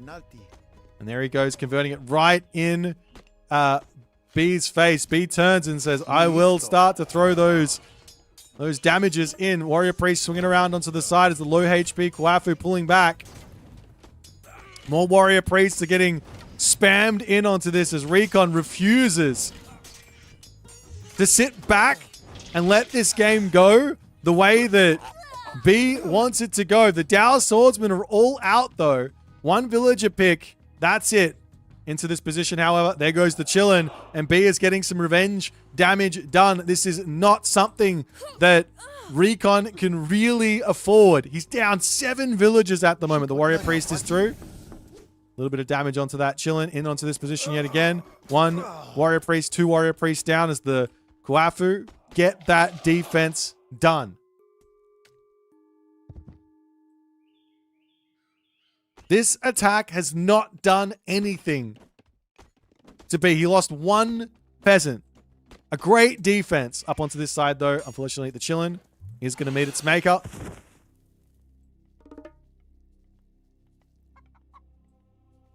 As where to next for B is the question. How does Recon deal with the Dow Swordsman as well is another question.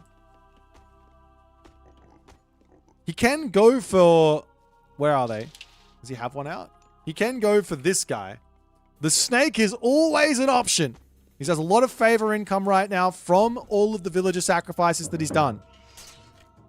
Into the main base. The Coyote Warriors searching. Looking. Still that 9 HP Koafu there. He wants to take that out. You know he wants to. I can't believe he's building Coyote Warriors. These are fantastic versus Fire Archers, sure. But not versus much else. As into this position, there goes the Tijipla yet again. We do have the Mountainous Might coming through. Is there enough stuff here to actually take some villagers out? Charging in to try and take out the Koafu here. The Coyote Warriors get us around, and Vanish is dropped.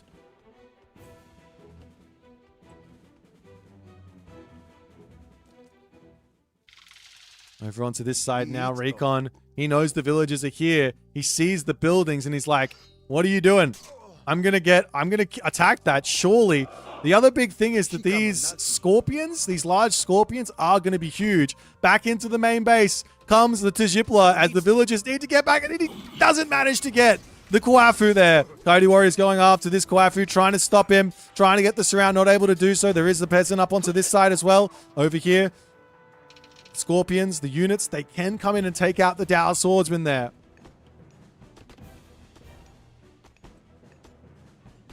It's 36 villagers to 30. Onto this side, the warrior priest gets taken out. Recon just keeps throwing things away, but he's going to keep attacking. Now we see the Ocelotl warrior starting to come through. It's not a terrible unit to go into versus the Dow, so long as you use the ambush. If you don't use the ambush, well, that's not so good. One Dow goes down, and the peasants will bail out on this position. Meanwhile, the Chillin, finally sitting on these villagers, healing them up. Said this is something he had to do many minutes ago. Now he's going for it. Happy days. I don't even know how to say this. The Trance also going to come through for Recon.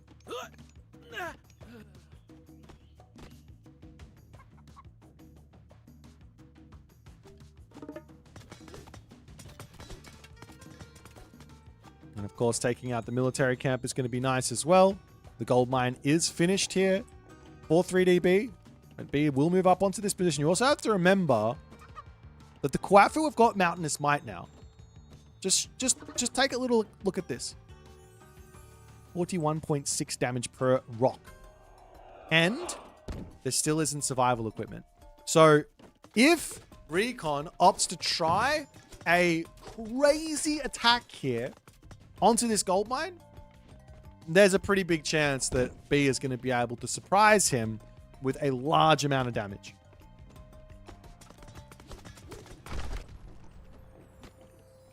There's Recon coming in up onto this spot. Walls will be up. Life is good if you are a B fan right now. That being said, military differential is quite heavily in favor of Recon here. Archers getting in, taking out a villager. Does Recon have himself ballistics? Not just yet. As his archers will charge past the town center. He's going to drop a couple of those, but he gets out of there. Up onto this side, the Dow swordsman try and take out the Aztec units here, but the Aztec units are faster than those Dows. They're moving at 4.0 speed. It's not nothing. Chillin gets taken down so quickly there. Meanwhile, up onto this side, Godu Warriors trying to come through. But they are getting taken down by the Kwafu hero. There's the market. Gets taken out onto this side. Archers doing what they can. I have to imagine Recon wants a heroic age here. Heroic age, Earth Monster, Sean 1. Those are the units and things that he really needs here. Of course, he can keep on fighting and make it happen, but he's so close to being able to get to that next stage. Just needs a little bit more gold. He has invested a lot into these upgrades and getting warrior priests as well. So I feel like he wants to go mid heroic age, but he's not. He's not going there. On the flip side, now he goes with the pre-Q on the Coatlicue. Charging up onto this side, villagers pulling back.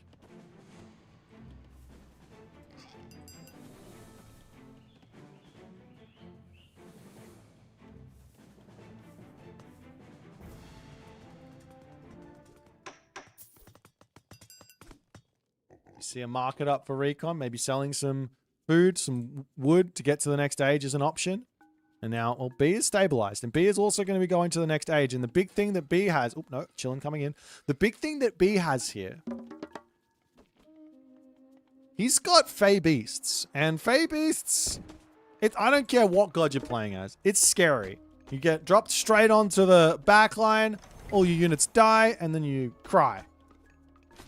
But of course, there is the Earth Monster as well. Which is kind of similar...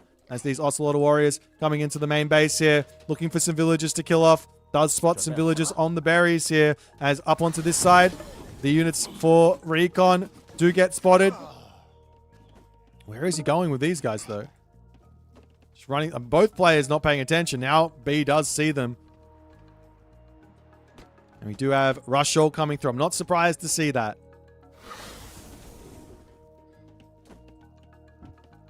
Recon just hanging out outside of this position. We do have a couple of Dows in, and they will have something to say Of course, the Dow don't beat these Ocelot warriors. Not this amount at the very least.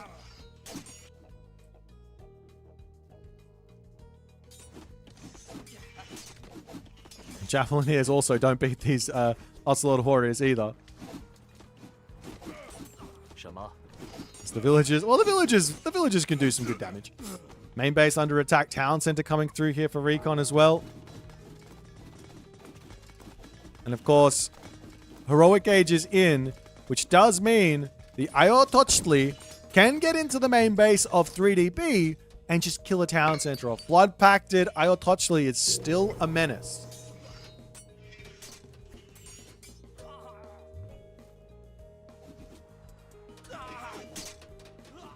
And these large scorpions just doing so much damage. To have some random dows in the main base trying to cause a ruckus here. Eagle Warrior is also in the mix. I do think that the Great Temple is a building that, well, Recon needs it yesteryear. Sean 1 here would be a really, really strong thing. I'm also surprised to not see that Ayototli just not try and sneak up here into the main town center. But nonetheless, corner of the map does get spotted. Villagers on this. The Aztecs are attempting to farm outside their walls. Stop them. I can't help myself. These are Dow raids. Have you ever seen a Dow swordsman raiding a villager? Well, now you have. As the Tequila archers will finally put a stop to this nonsense. This 5 HP Dow swordsman doing what it can. Ballet coming up as well for B. As he's going to move over here onto the silo. Grab that position. Recon behind all of this. Is he trying to get a mythic age out? I've seen this time and time again. The greedy mythic age getting punished. Or is Recon just hovering these resources for the Great Temple to fill up everything inside of Sean 1?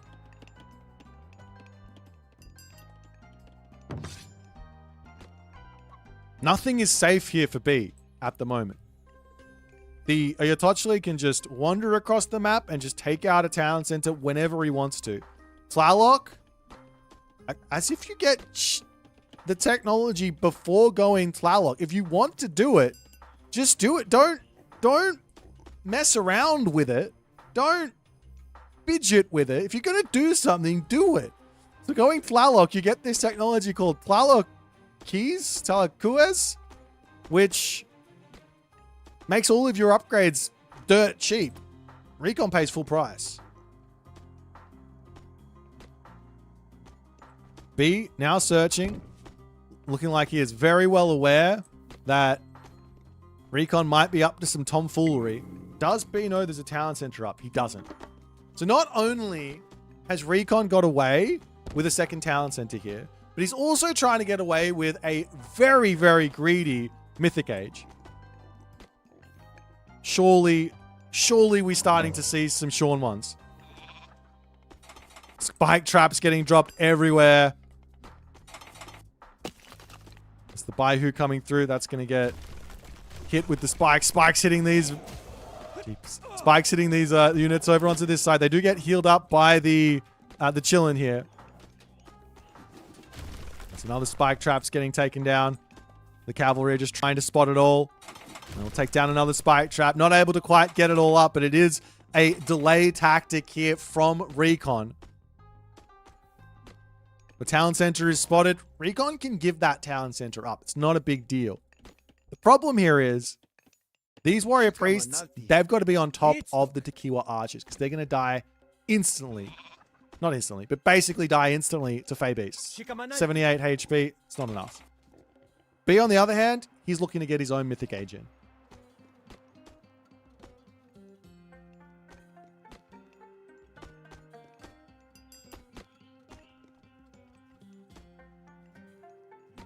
This is so tense right now. There was so much aggression. And Recon, I don't know, he's got this switch where he just goes, all right, aggression's done. Now we're doing something else. Now we're taking, now we're playing defense. There is a talent center up actually for B. I was lying. I don't know when this talent center came down, but B does have that second talent center as well. Of course, the big problem here for 3DB is there is a gigantic power spike coming in the Mythic Age. And that's a power spike inside of these two very important Great Temple, mass sacrifices. And onto this position, there goes the Tequila Archers. Surely Fey Beasts here. Just drop that down. They all die. All the archers die. There's no heroes around. Does pick off one Kwafu, another Kwafu, and the other Kwafu gets sent for 6 there. Town Center over onto this side is going to be looking to get taken down as well. But this Mythic Age God Power getting dropped on this side, it's not taking out a Town Center. It's not doing anything. Meanwhile, up onto this side, the Shorn ones picking off some units, trying to take out the Javelineers. They do beat the Javelineers pretty handedly as the Town Center on the back will be falling. Of course, you can drop the Earth Monster. The army now coming through. Vanish getting dropped. I think the units come out of that still Vanish, but I haven't seen that interaction before. Smoke traps getting dropped everywhere. Does that work to reveal this? Nope, I don't think it does. Nope, they're out of here. Town Center's going to come back up. There's so many warrior priests. He can get himself out as incarnate as well if he wants to. The Tequila Archers also can jump into there and be usable as well. So the Town Center will be back up. Recon has got himself his upgrade. Just needs to get the rest of those economic upgrades through. Huge amounts of gold in the bank for the time being here. Gong Gong now coming in. And Recon has to play around. Bay Beasts and Great Flood. I haven't seen this combo before, but when you think about it, it's a 100-0 army kill God Power.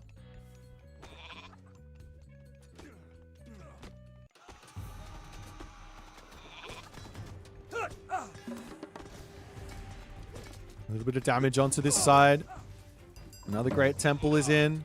No War Huts just yet from Recon. He's not, actually, never mind. He's got the War Huts. He's got upgrades, so he can get into his Spearman if need be. But still no Incarnate.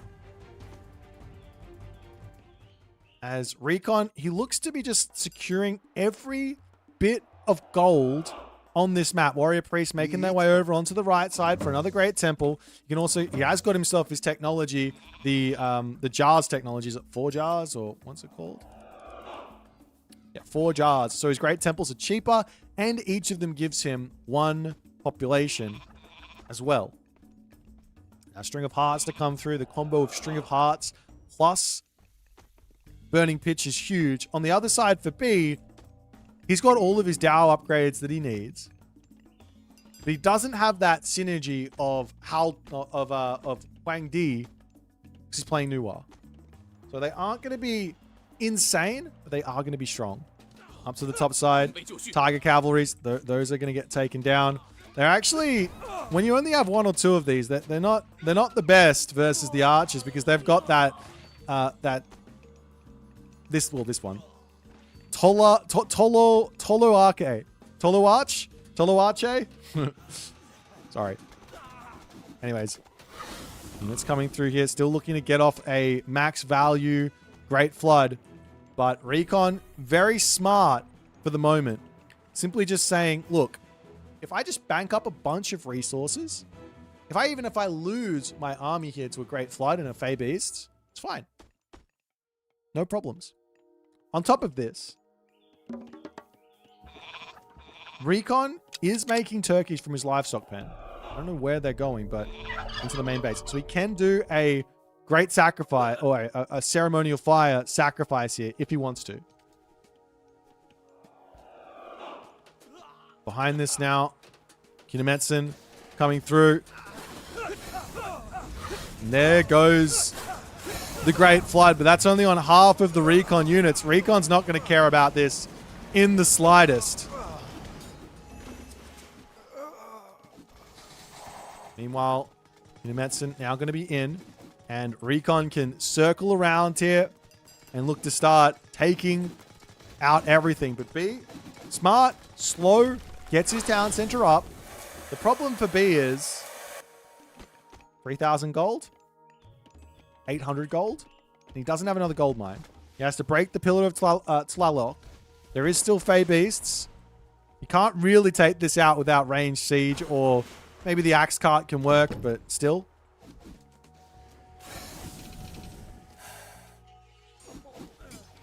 And onto this side, there goes the Huitzilopochtli Incarnate. It is getting targeted down. Not the best control there from Recon as the Fey Beast gets dropped in onto this spot.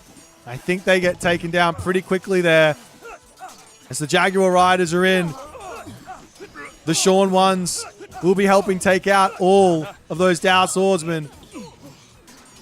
Tequila Archers managing to get out of that special attack from the Qinglongs there. Now we've got the help from the reinforcements from B. Recon's been waiting for this moment. His army is at its strongest point. He's got champion Jaguar Riders. He's got himself the Tequila Archers to dominate. And I think Recon is going to manage to finish this series up in 4 games. I don't see what 3DB can do now. He's got no god powers to play with. Lots of gold in the bank, not much food. He's trying to move into the Halberdiers to try and deal with these Jaguar Riders. But the tech switch, too quick, too severe, too strong from Recon. The town center is going to be falling. And 3DB, I don't see what else he can do here. Town center's down. Villagers can move forward. Grab that town center for Recon. He's fighting it out. Late game China is no joke. If he can survive and pull it back, it's going to be great. But there's another god power available. There's myth units up the wazoo that can get spammed here as well. Recon could go for an extra Pillar of Tlalocan if he wants to.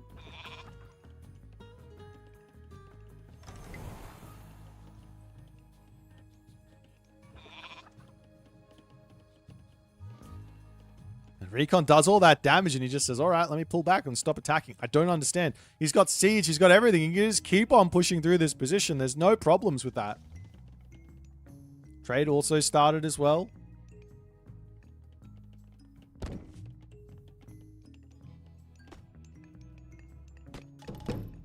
I am confused. But he gets to continue. I mean, this is sort of vintage Recon. Recon is a player that goes, look, I got an advantage. If I keep pushing, we might lose here. So let's not do that. He does decide to go into a whole bunch of myth units here, trading those archers for myth units and then pulling his population back up again. It's the champion Jaguar Riders coming around onto the side. These things are so brutal here. Comes in onto this, ready to dive onto the villagers. They do so much damage. You're going to all dive into the ballet, but then the ballet is simply just going to die. And you look at the damage that they do. They're doing 24.2 hack damage. Of course, they are a 3 population unit, but that's a crazy amount of damage for them to do. And you compare it over to the Tiger Cavalry, it's doing 28. No, it's not. Was it doing 14 plus 7? It's doing like 21 damage to cavalry and stuff. This guy does so much damage. And it's got the bonus damage versus ranged soldiers as well. And it's got an extra upgrade. This thing's insane. Stop thinking about it. Does it have less HP? It does have less HP, right? Surely. It's got extra upgrades. It's got no upgrades. 220, 254. 222, 300. Of course, there's also the extra added bonus of having the guy come out. Okay, it's fine. It's just very, very strong. we're just gonna leave it there. It is very, very strong. Halberdiers are a good counter to the Jaguar Rider, though. I just can't believe that Recon is not wanting to finish. He just doesn't want to finish the game. He's just sitting back, just going, guys, I'll finish the game when I'm good and ready. I will finish the game when I'm good and ready. Let me just wait a little bit longer. I don't know what he's waiting for, but let me just wait a little bit longer. Maybe for full iron? Of course, B doesn't have full iron himself. There's no gold for the moment for B. Another great temple coming in. Oh, he's just waiting for another pillar. How much can he get from a villager sack? 5. There he goes. I think this is his plan. It's like a guaranteed victory. You drop Pillar of Tlalocan down with 242 population of the craziest powerful units you've ever seen, and you just say, what are you going to do to deal with that, Mr. 3DB? Not much. Hey.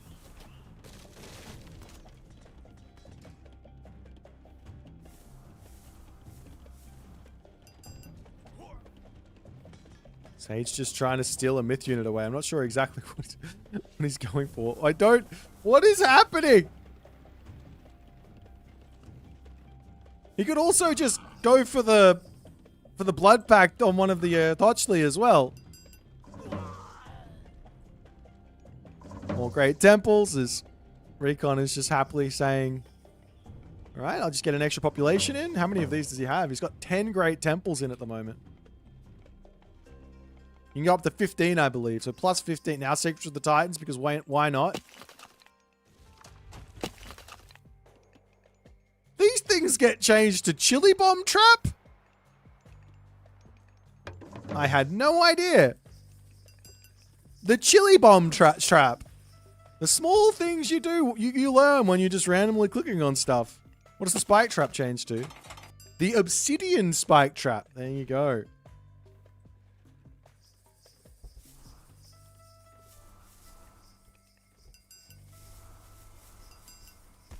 Oh.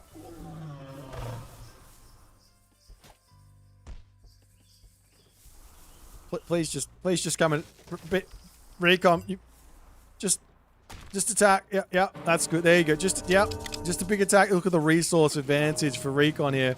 So make sure the Titans comes down. Pillar of Tlalocan to get dropped surely on this position. And there he goes with it, sending the units flying, and B's army will get annihilated here.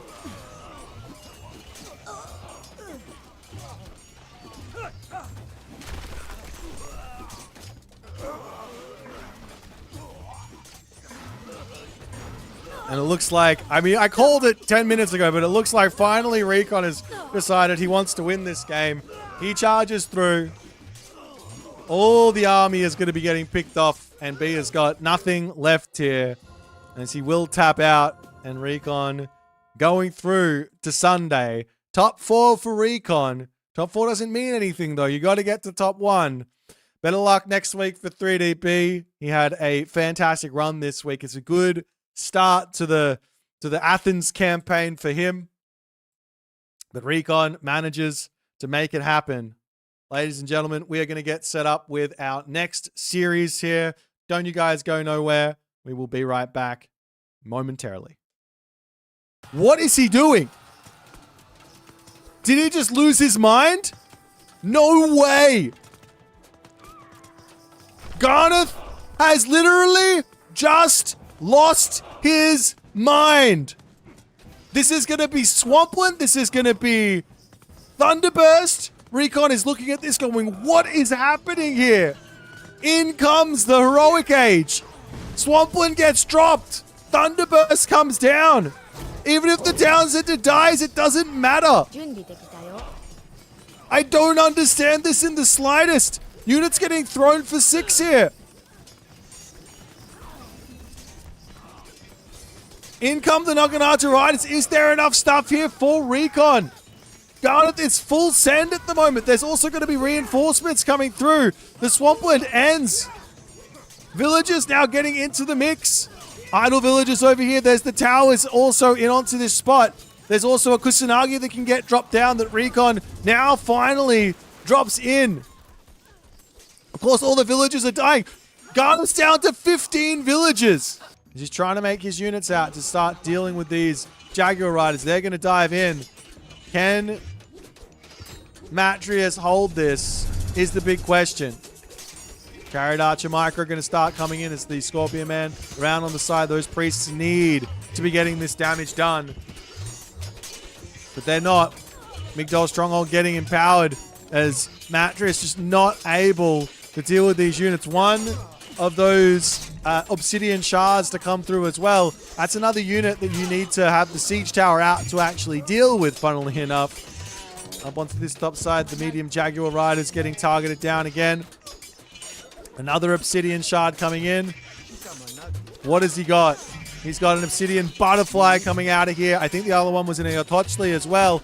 As Matrius, does he have enough stuff to hold this is the question. Chariot Archers doing a good job here to take out the remaining... Ladies and gentlemen, our next matchup here is going to be Grass versus Eisomarto. Let's jump into the head-to-head to check out how they've gone against each other over the years. I don't think they've met each other, but let's just confirm.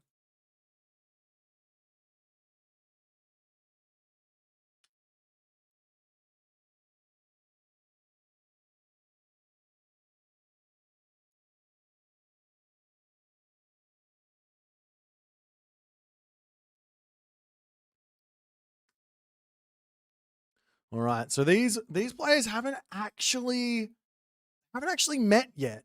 They haven't played a game together just yet. So Grass, Eisomarto, no games against each other, but the difference in experience is stark. This is the first top 8 appearance for Eisomarto. A very, very solid start for him. Very, very solid. He's got to feel good about this, but this is going to be a tough one for him against the Grassengroom Inator. Grass is one of the most consistent top 4 place finishers in tournament. Will he be able to do the same here, or will he be able to push even further along? Guys, we're going to jump right in to game number 1 here. We've got Grass, we've got Eisomarto. It's going to be Step, and it's going to be Uranos versus Tsukiyomi. We'll show you the draft a little bit later. Let's check it out. In onto Step.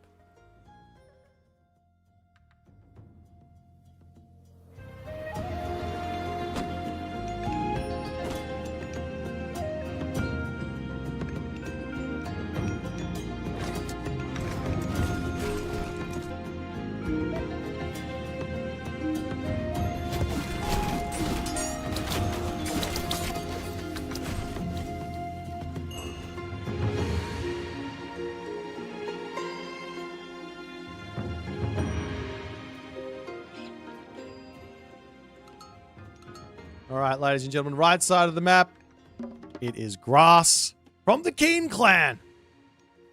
In the left-hand corner of the map, we do have ourselves Eisomarto.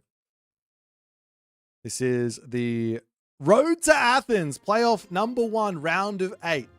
Now, I haven't fully explained it enough, so let me try and explain it one more time. 1 ticket on the line every week for 5 weeks. We're looking for 5 competitors to fly across the world, go to Greece, go to Athens, the birthplace of Age of Mythology. Well, it's the birthplace of Greek mythology, which is the birthplace of pretty much everyone's interest in anything ancient history ever, to duke it out in a literal Olympic stadium to see who is the king of Age of Mythology. Well, this is the round of 8. Tomorrow is the round of 4 and the round of 2. We will have 1 winner tomorrow. Will it be Grass? Will it be Eisomarto? Will it be neither of them? Well, we won't know that much, but we will know if they will have a chance tomorrow to make it happen. Eisomarto's got its Tsukiyomi, but he is up against a very, very strong Uranos user in Grass. Now, for those of you who don't know Grass, in Legacy, he was kind of a hybrid Atlantean Norse player. Did love his Atlanteans, though. He played a lot of Atlantean. So he's very well in tune with this god, with this pantheon, knows a lot about it. It's different in Retold than it was in Legacy, but the fact of the matter, if you have all of that experience from Legacy, it does help you out quite a bit in Retold. And I mean, on top of that, he's grown up now. Grass is the youngest player on tour, and I believe he's playing against the second youngest player in Eisomarto as well. Eisomarto is one of the least experienced players. He's one of the up-and-comers. Well, he's already up-and-come, isn't he? Can't even call him up-and-coming. If you're top 16, you've come. You are there. You're in. You have made it. But he's got his work cut out for him. He's got his work cut out for him. Maturity, guys. Come on. Just come on. A little bit of maturity. Oh, dear. Why did I say that? All right. Inario Okami on the way. On the other side, Grass. He is already up through Oceanus here. Dropping his double military barracks. And he is going to be looking to apply the pressure immediately to Eisomarto. Let's have a little look for the relics. We've got the Wu Hao Bow of Huang Di. Movement speed of targets hit with ranged attacks set from 85% to 2 seconds. Can maintain Odin's Wand here as well. Foodwood Gold trickle, or Foodwood Gold in favor of research cost in the temples going down by quite a bit. Blue Crystal Shard on the right side is a huge relic. Does either player spot that? Grass spotted it, but hasn't grabbed it. Very strange. He is... I brought this up before, but some of these top players, they do kind of make some mistakes from time to time, in my opinion, in terms of not picking up relics and instead going for some other stuff. But New Moon actually getting dropped down by Eisomarto on the stable here. That is a very strange decision early game. He gets the cav out quickly. Juragumo getting spotted here. And Grass is just like, no, we're going very, very quickly to take you out. That Juragumo is going to be falling. And the Caladrias can sit on the back, get that damage done. One Bushi is in, but 2 Caladrias is enough to stay alive versus 1 Bushi. You can't dodge the Bushi arrow anymore, but you can see the damage that it does. You can just heal that back up. It's not a big issue. Main base now is going to be under attack as Grass trying to pull back. Is there enough units here to get the trap? No. If he had 4 units, if he didn't lose that Kitsune, then he might have got a Vil pick there, but unfortunately not able to do so as pressure mounting. We have a random Yati Spearman in. That's not going to be too much assistance here. Of course, the Miko versus Caladria dynamic is a thing here, so you can just kind of take fights underneath town center, get the units healed up. It's not a big problem. The Bushi under attack, going to dive into the tower, get back to safety. Move on to this side. On Kitsune goes down. As the Naginata Riders will come up to the top.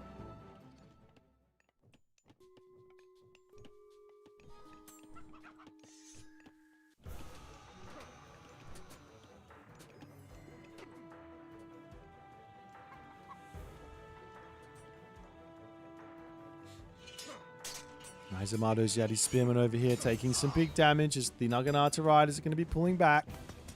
Over onto this side, Bushi doing what it can to get a little bit of damage done, but the stable going down is something that Miko can't fix. Of course, the villagers can fix it, but still.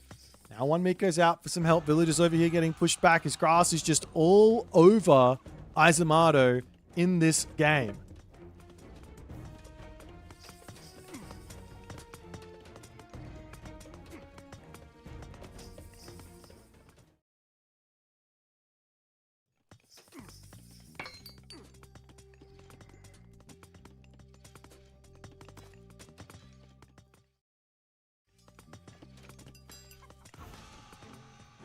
Up to the top. Eisomarto still looking for damage. I'm still confused. He's going for basically just Cav and Bushi. Does this actually work out? From great control from Eisomarto, trying to keep all of his Naginata's riders alive. Of course, like I said, he can just heal those up. Well, it's not a big issue. Up onto the top, however, Naginata Rider does get caught out. Swampland will get dropped down to keep the stable alive. Picks off a couple of units, charging after them for the time being as the Miko over here will escape as Eisomarto looks like he's getting out of this issue that he's found himself in. Carnivora gets dropped down. 1 Naginata Rider goes down. 2 Naginata Riders go down. The Miko over here needs to get out of here as the Mamilo's hitting the villagers on this side as well.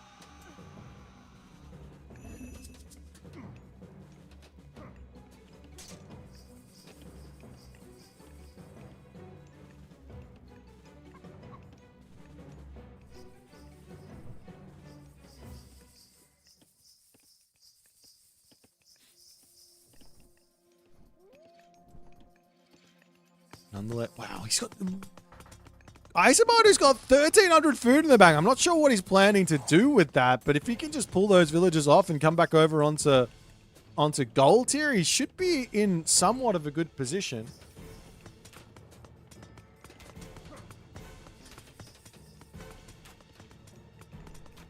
More Murmillos starting to come in as the basically just pure Murmillos from grass for the time being.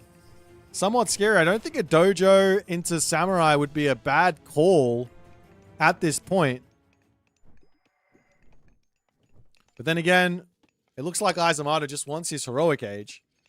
You can get a shogun, maybe 2 shogun is a smart move. He's already got nearly 100 favor. And the double shogun can start getting himself the samurais out without him even needing to pay for them. Meanwhile, raids over onto this side as the citizens do get spotted. Eisomarto getting some much needed damage dealt. Grass not utilizing the sky passage in this game. Am I missing something? I think Grass thinks he's playing Gaia. No sky passages. You should never lose a citizen as Aranos. Armory now a little bit late from Eisomarto as well. Just not that many units as the stable going down quickly. Watchtowers is another very, very important technology here that Eisomarto is just saying, I don't need that. Nico gets back into the town center as the Bushi and the Yumi archers need to get back. Going up to the heroic age right now, but I mean, there's too many issues for Eisomarto. He's trying to follow his game plan, get to the heroic age, but he's lost his stable, he's lost his gold mine, the Murmillos are charging through. There's no swamp, or there's about to be a secondary swampland that could get dropped here very, very shortly. 4 seconds, and he can at least give himself a little bit of reprieve.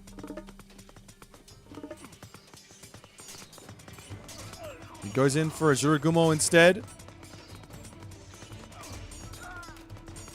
Villagers popping out to try and repair this back up. But even if he hits the mythic age or heroic age here, what do you get from this? Not a lot. Swampland gets dropped down. The Murmillos are just going to sit here and take it.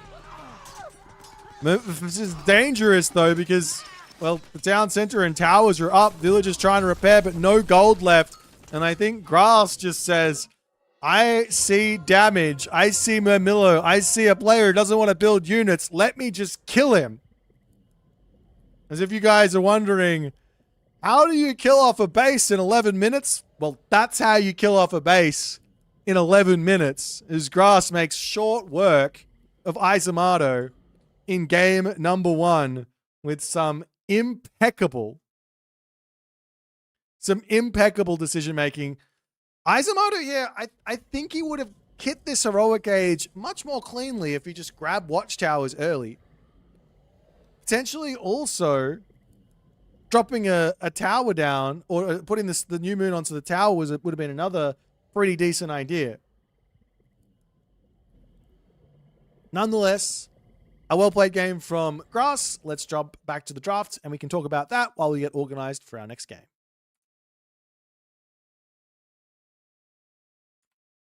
Alrighty. So Grass here, up 1-0 against the Eisomarto draft. It's looking like some good gods getting picked in here. We've got Frere versus Noir for our next game. Is this on Mirage? It's on Blue Lagoon. Alrighty.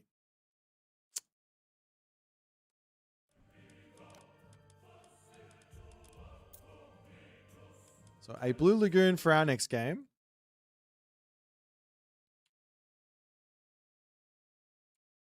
All right, let's talk about this cheeky little matchup for just a little bit. Frere versus Noir. What's the secrets here for Frere's success? Simply drop the Asgardian Bastion as soon as you get into the classical age, inside of your base. Don't risk it. There's no need. You have a fantastic game here as Frere. with Huskal, with Throw and Axeman, with wall gameplay, with town centers. Just be safe with the first Asgardian Bastion. So long as you're safe with that, you can work to favor for the second one to drop that on your second gold mine. You're going to be fine. On the flip side, unfortunately for Eisomarto, he doesn't have access to Chi Yao. And he doesn't have access to Nubar. Those are two very key minor gods to help against Freyr in this matchup. Let's see how Eisomarto is going to be trying to tackle it, how Grass is. Let's jump into Blue Lagoon. Check it out.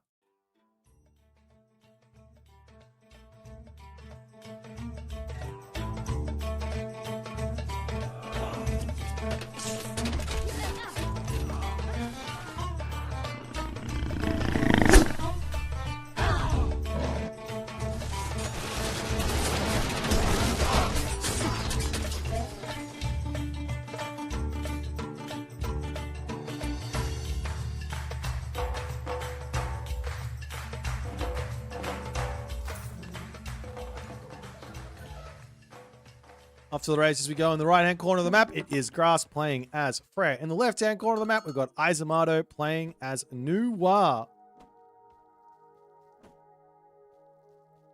The map is Blue Lagoon. It's 1-0 for Grass. Grass got off to a fiery start. First game over in a blink of an eye.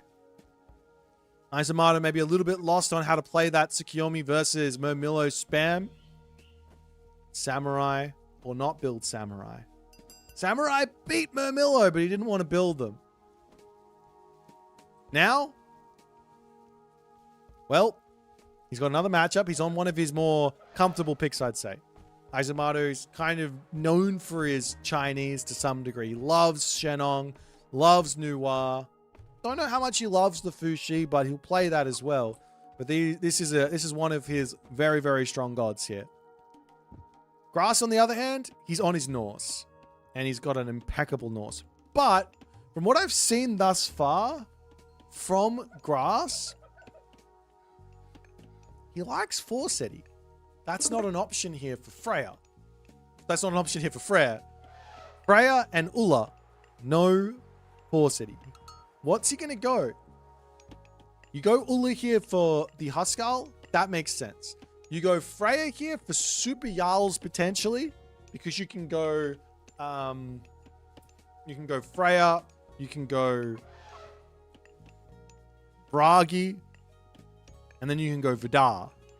It's really, really strong, lesser tried, there's not a whole lot of effort put into that strat, but I think it's a decent strat. The idea is that you get Thundering Hooves, you can use your raiding cavalry early on, you make Valkyrie as your primary myth unit, and you get yourself that technology in the heroic age called Thurazaz Rune from Bragi, which boosts the Valkyrie from 6.6 speed to 7.2. And they're a menace to deal with for any Civ. Of course, it's a lot of synergy, and it's a lot of you've got to make that work. Could go for that, but the stock standard play is Ulla here for Freyr. We'll see if he's going to go that way. Relics, for the moment, Eisomarto, he is after them very quickly. Kenobi Jar of Imseti coming through. There's also the Staff of Dionysus, which is a really nice one there. Regeneration rate +1. Up to the top side of the map, there is the Trojan Gate Hinge. Just hit points plus 40%. And in the corner of the map, there's the Blanket of Empress Zoe. Damage vulnerability to cross -15%. That's a nice relic to have in this matchup. For sure. Up onto the top side. Eisomarto going for a town center. And he puts down the earth wall. Now, this is interesting. You just give away... Wait. Yes. You just give away that your town center is going up by doing this. Kind of. By going creation, hero Kwafu, it feels like you're going for the town center. You could do... B basically did this in his game versus Recon earlier, where he put the creation villages elsewhere on the map, and and just gathered with them. Maybe it's a bit of a fake, but in this situation, Grass is going to know what's going on, and to some degree, I think he could just play very, very aggressively. He's going to drop a longhouse over onto this side, maybe trying to fake that he's going for this town center, but he could literally just, never mind. Asgardian Hill Fort getting dropped down. Cheongchi going to come around onto the side here to try and at least take this hill fort out, and the Draugr on the way now. That's going to be enough as the Cheongchi will pull back. And it will be most likely a second town center here from Grass. But even with the Asgardian Hill Fort this far back, he can still go for a very aggressive idea inside of Yadlir and inside of pure aggression, which is what Grass is kind of known for. That being said, on Frere, it's just safe to just not. And he is going to drop the town center. It gets scouted by the Cheongchi as the random guy, dude, fellow is in. We do have the Hursa and the Pharaoh package from the Gameathlon supporters. For all you guys who did support through the crowdfunder, huge shout out to you guys. You guys are showing up as some thanks while this is all going on. Over onto this side, the Cheongchi coming in. A little bit of damage coming through. And this is what I mean about the Asgardian Bastion. I think Eisomarto is completely caught Grass with his pants down.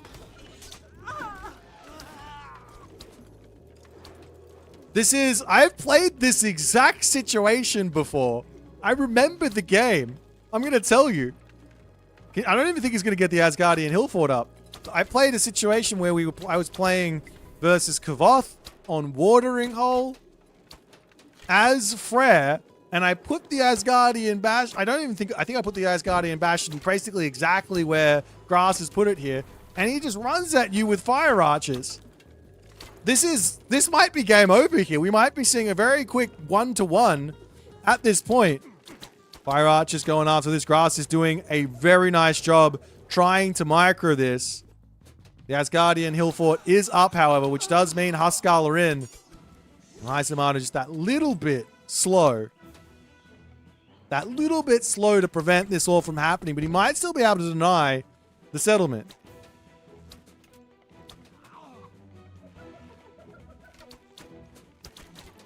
One Huskal in is a little scary. There's no Dows in just yet. Still looking for all the pressure for the time being. Now the town center is up and Eisomarto needs to pull back. It's a lot of damage done though.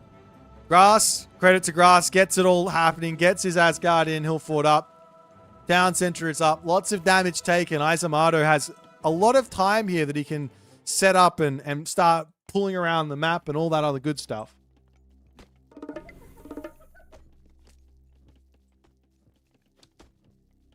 It's 36 villagers to 28. It's an 8 villager advantage, and of course Eisomarto has been on this second town center for quite some time. He hasn't been making his Kwafu out just yet, though. He's got a lot of favor in the bank, and it looks like he wants to go through Gormang. I don't know if I'm in love with that decision. The reason I'm not in love with that decision? Well, wait, hold on. Okay, never mind. I thought Grass wasn't building villages for a second there. The reason I'm not in love with the Gormang decision is because you don't need Cav here. You have Javelin here to take out Thrown Axemen. You have Fire Archers to take out Berserks if it's necessary. Nice raid from Eisomarto, though, as he's picking off those villagers beautifully here. But you want to have the Dao Swordsmen with their upgrade through Rushol to take out Huskal. That's important.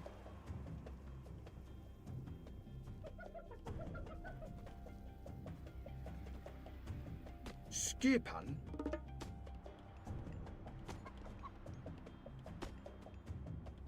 Grass wandering around. We do have the Sky Lantern. Just checking things out. Ball's coming up over onto this side as well. As Grass is going to start locking up the map. But this definitely is going to be a position that I think Eisomarto's happy with. I'm pretty surprised that we're seeing the heroic age. I don't think he needed to do this. I think he could have been really aggressive. You could have looked for a big attack onto this position. There's a world where you attack the town center for School and Bursty in the classical age, have a wall back here to retreat through, those sorts of ideas. But instead, now Grass can very safely get to the heroic age and a village differential of 11 at the moment. Yeah, it's something. Don't get me wrong. It's actually quite a lot of something. But I don't think Grass is going to be that far behind here. And he's going to catch up very quickly with his heroic age. Dwarves making their way over to the gold mine as A-Gear is queued up. And you can see upgrades. They're not quite in just yet from Grass. In these sorts of situations where you're sort of playing catch-up as the Frere, you want to get a second armory down. You want to get your infrastructure down. Random house up onto this side from Grass as well. And if I'm actually Eisomarto here, we're looking for walls literally everywhere. Berserk's coming in. That's going to be 1 dead Berserk, 2 dead Berserks, potentially a 3rd one as well. But you're looking for walls everywhere. Don't allow a random Berserk in this corner to build longhouses, because that's going to be annoying. A ballet up. 2 ballets coming through here for Eisomarto. I've never seen a ballet getting built by the new Wa. Normally you place these completely out of range of the favored land to get maximum favored land. But 130 seconds to get up a ballet there. Kind of neat. But nonetheless, A-Gear is in. Still just the 1 armory, it looks like. No, it's 2 armories from Grass. He's going to be able to get all of his upgrades in. But he also might just want to grab a 3rd town center. No problems here. Because he's got himself Tempest and Ghoul and Bursty now. Any attack that Eisomarto does is going to be met with that combo. And that allows him to take some very big risks.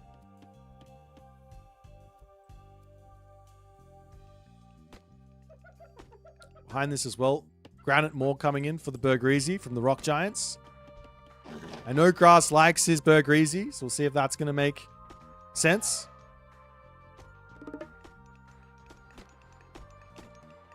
Behind this, Hooves of the Wind, Heavy Cavalry. Eisomarto wants the Horse Cav. He wants the raids. Now here for Grass, this does bring you a little bit off script. Normally, Frere's game plan and what makes Frere so strong is the ability to make a full wood-based army. But against the White Horse Cav, you do want to be getting yourself some food-based units, like the Herdmen or Berserks.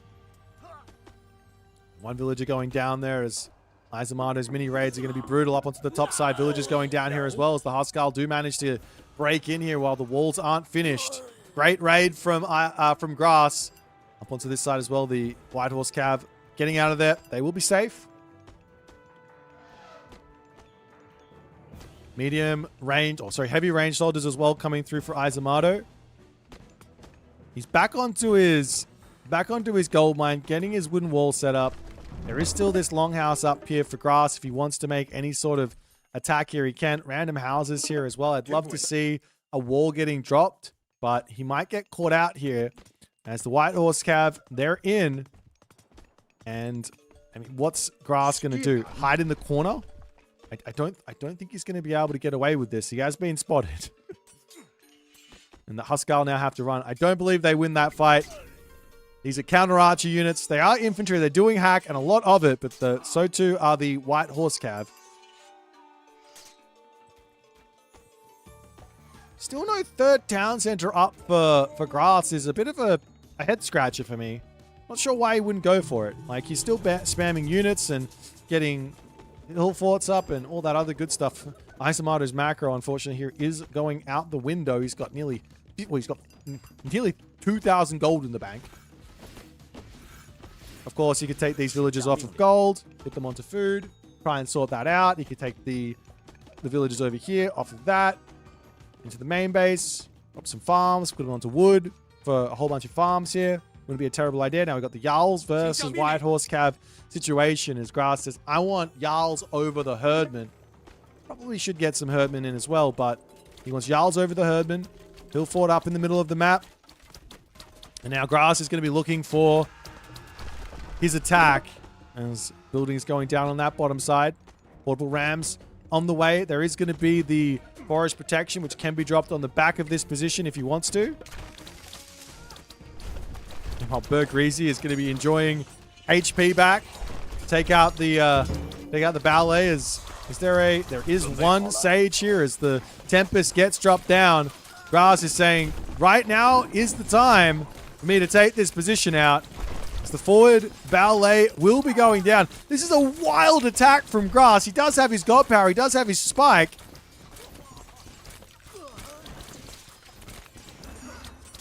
And not only that, the Kwafu are going to be very happily getting this all back up. I don't know why Grass is wanting to just push so hard here. This doesn't make a huge amount of sense. I think the ballet is going to go down. Can Grass actually win this fight, though, is the big question. No Halberdiers in, it's just White Horse Cav. White Horse Cav aren't really a Jarl. They don't beat Jarl. But there's enough stuff here that Grass needs to pull away. And I think Eisomarto comes out of that in front. Eisomarto now has 3k gold in bank. Nearly going on 4k. He's got 0 villagers on food. The chaos from that attack was huge, but it was so wild, the attack from Grass, that Eisomarto now, he can do whatever he wants. Build a market, buy some food, buy some wood to get your farms up. I'm still very confused. You can go Mythic Age here as well by buying 1,200 food. Definitely can afford to do that.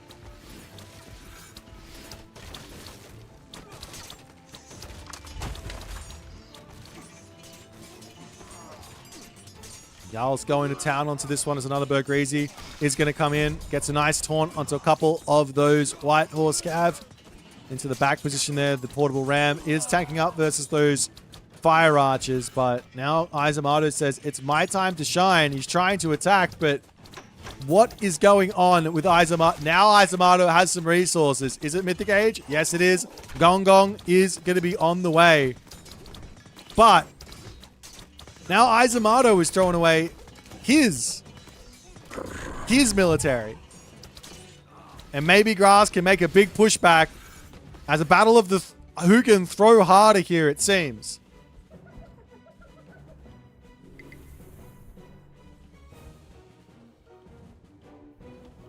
Well, behind all of this, still no third towns interrupt from Grass. 79 to 93 villages. No Mythic Age from Grass either. The Bergreezy, they're in. They're scary for Eisomarto to deal with. Eisomarto does have one Jiangxia. Over onto this side, the White Horse Cavalry, they're searching. Gold mine here. If he spots it, that will be brutal. And the Spidey senses, they're tingling. That's a gold mine, and that is a lot of villages that will go down. That is a lot of villages that will go down while the attack is happening as well. Does Grass notice this? He does notice he has to convert a ton of villages into berserks to actually, well, I mean, it's a nice fight back here. I think the White Horse Cav numbers are pretty big. The ballet falls in the middle of the map over onto this side. This ballet also going to go down. In fact, all the units falling anyway, so the berserk conversion didn't help. In fact, it was, I mean, he got some of a trade, but it wasn't a good trade. It's 97 villages to 64. Ballet in the middle of the map going down up onto the top side. The Huskal going after those fire archers and the heroes. Where the ballets are dead. Another hill fort for Grass in the middle. Houses going down. Buildings going down left, right, and center. We now are seeing the town center from Grass. Takes a long time, but one berserk, that's all you need, and it will come up. Up to the top side, the double ballet here from Eisomarto to hold this position as the houses on the back getting shanked down by the villagers. To some degree, you could go into the main base, try and make that work. Bergreezy coming through, gets the taunt, but will actually end up dying there. The cloned Bergreezy. Now immediately into Tiger Cav, which will deal with those Great Jarls as there goes the Great Flood. Sending the units in. Do they go past the Earth Wall? No, they don't go past the Earth Wall, but these units are quite tanky, and they will simply just run away. Another hill fort up to the top from Grass. You see, it's trying to find his way through this game after losing all those dwarves and villagers on gold. Seems to have some villagers still in the bank, still going strong. Town center almost finished. But with the Tiger Cav coming in, what unit now does Grass need to build to take those out? I guess it's Herdman or Berserk. Berserk's probably the unit you want. Mythic Age, Berserk.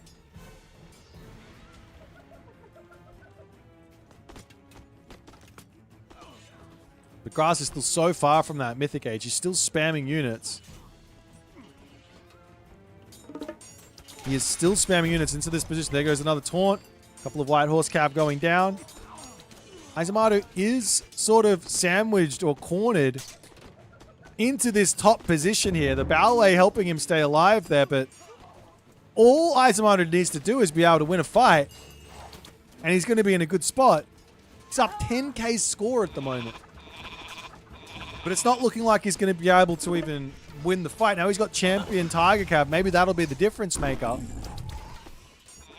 Town center for Grass is now up. He is missing a house here as well somewhere.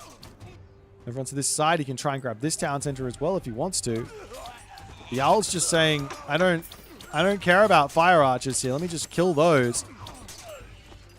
And Eisomarto just can't win a fight here. I think this has got a lot to do with the God path that Eisomarto has chosen to take.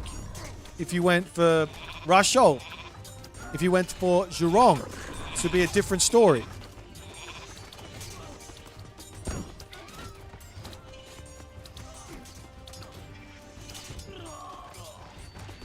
Tiger Cav pulling up to the top side. Next cart's going down over here. Town center number 4 for Grass. That's wild. I don't understand the town center grabbing from Grass. Get to the Mythic Age. Late game is coming for you. And with late game is free win for Frere, right? Not really a free win, but like, you just get all those extra upgrades. It helps the fact that you're behind on income and tech.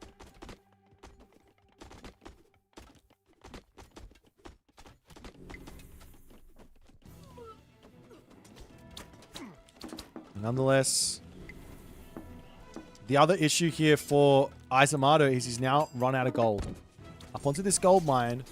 Does the Hill Fort see this? No. He doesn't see that this is the gold that the last gold mine that Eisomarto has. If Grass can win this fight, this could be game over actually for Eisomarto, so long as Grass moves up to the top side. But for the moment, Yowls versus Tiger Cav, that is not a winning recipe. And Eisomarto is pushing through here. He tries to get out onto the top. There's wooden gates blocking his exit. And now Grass has to pull back, think about what he needs to do next. Now, of course, Jarl Berserk is the comp that he probably needs. But Vidar Jarl Berserk, that's another story of very much power for Grass. Is this ballet going up? And now comes the situation where you start asking, well, you got 4,300 gold here, you got 4,000, 5,000 gold here. Probably have to start thinking about a trade route. But Mythic Age is moments away here for Grass. He'll have to pull back for the time being, and this does give a lot of ground away for Eisomarto as Vidar now queued up. The Vergreasy with that taunt is gigantic there. And it is allowing Grass to just to hold for a little bit. Once to this side, we got the Qinglong getting some good damage done. He does have his tech for this one, so it becomes even stronger the more damage he does.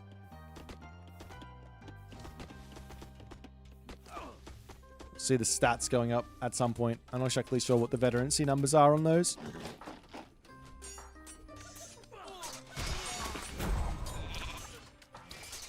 So Tiger Cav gets picked off.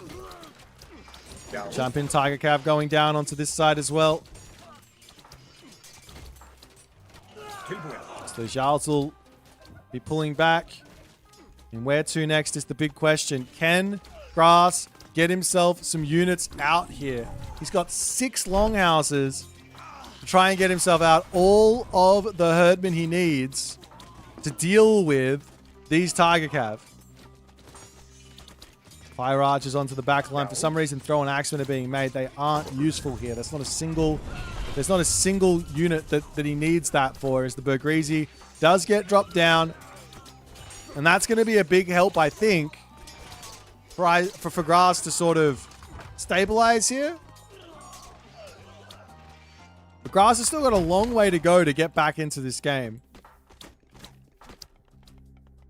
Is there a market up? Is there a trade route up? Nope. Qinglong over here. Not sure what he's doing.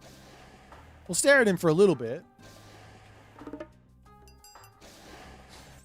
There's a Gullenbursty in. And about to be finished. Vidar in. Hill forts going up all over the place. Securing this gold mine is probably the most important thing here. Over onto this side, villagers getting targeted by the Qinglong. You can't sit in that pool of water. It does so much damage. So the villagers will dive into the hill fort, slowly taking out the Qinglong here. Any Goaty? No Goaty. But the Qinglong is going to end up dying, and the villagers can get back to work.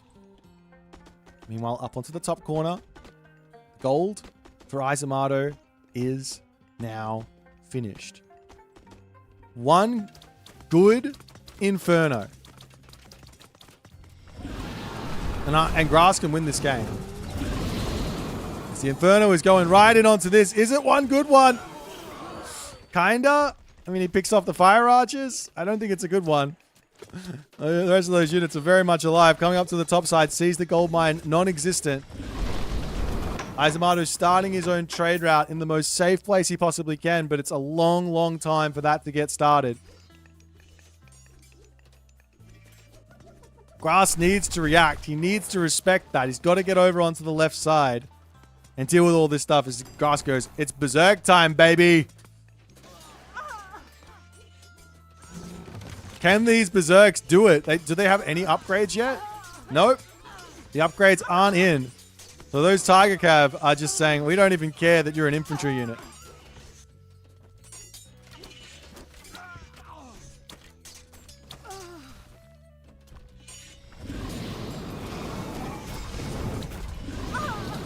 Another hill fort for Grass over onto this side. I don't think Grass realizes just how hard this game is going to be for Eisomarto to continue. So long as Grass takes some good fights here.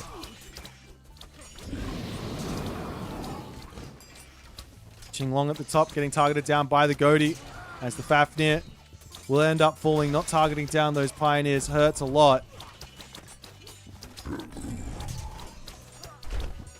Actually, never mind. There's about 2,000 gold in the bank worth of Tiger Cav just queued up.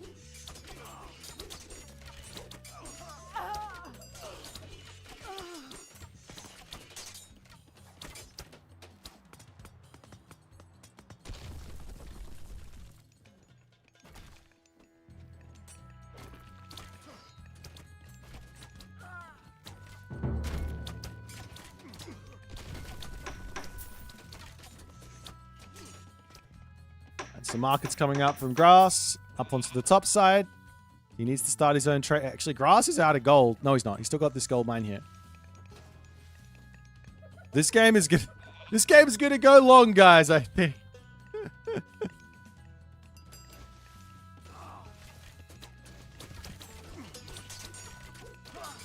Can Grass break through this position onto the backside? The Berserk's trying to take out those axe cards for the army of Eisomarto. Is just so strong. Skip. The Goaty trying to take out the Qinglong on the top. Nope. Now he is. Is there enough stuff here from Grass to hold this position? Meanwhile, over onto this side now, Eisomarto gets a gold mine. He is out of the dust, out of the problems. Corner of the map getting taken down. Picking off the armory and stopping that iron weapons hurts. That's 2 minutes. 2 minutes for iron weapons there.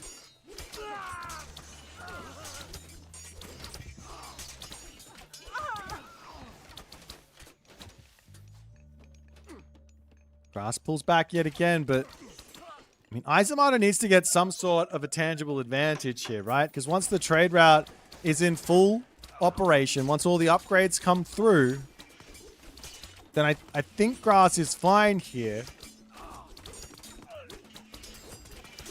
But the question is, can he even get to that position? I think the answer might be a big fat no, as the Qinglong taking more damage, getting pulled back. Nice control there from Eisomarto to keep everything alive.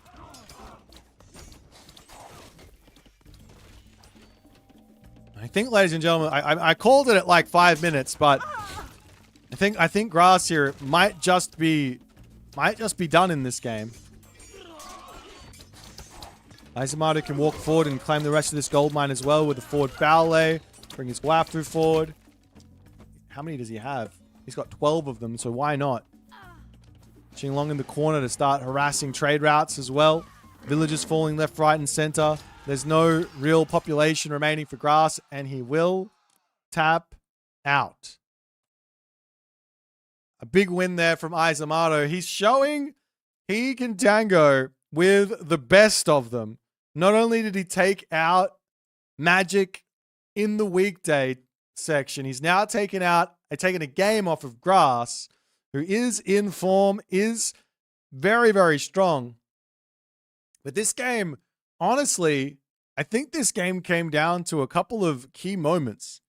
The early game damage on this second town center, the raid on this gold mine on the left side, and the fact that Grass just went 4 town centers instead of getting to his Mythic Age much, much quicker. If he went Mythic Age a little bit faster,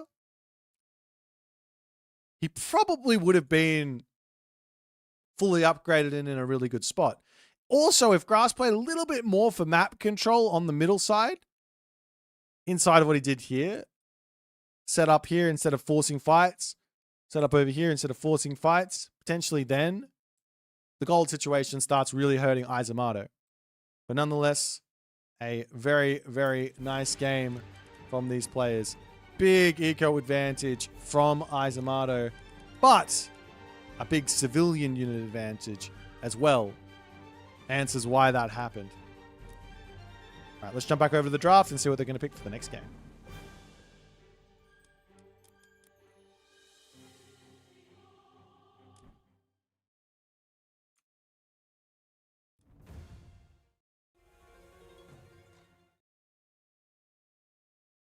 Alrighty, we got our next matchup. It is Hades versus Loki. On the map, Budapest. I've got the matchups flipped again.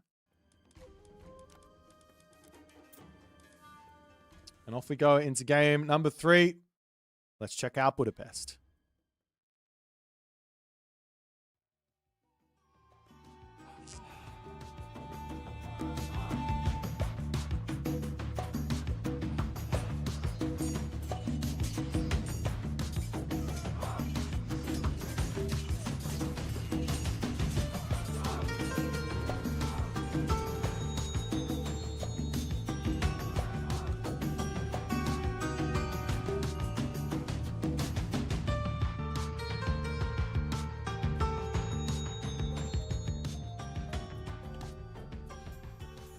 Alrighty, ladies and gentlemen, into game number 3 here.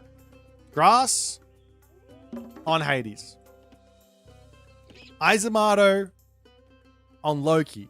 In a matchup that, honestly, I feel like should be flipped here. Grass is the Loki player. Eisomarto, he's the defensive player. Hades makes sense for him, but that's not what's going on.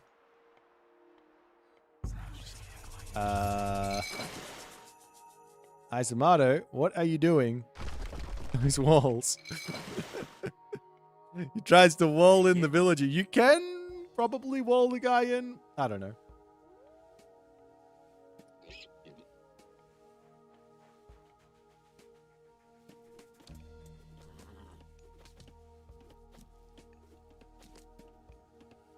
All right, the Tuskapot's here just looking for things at the moment as Grass gets up his side dock. Both players on the side here. Double. Wait, what? Huh?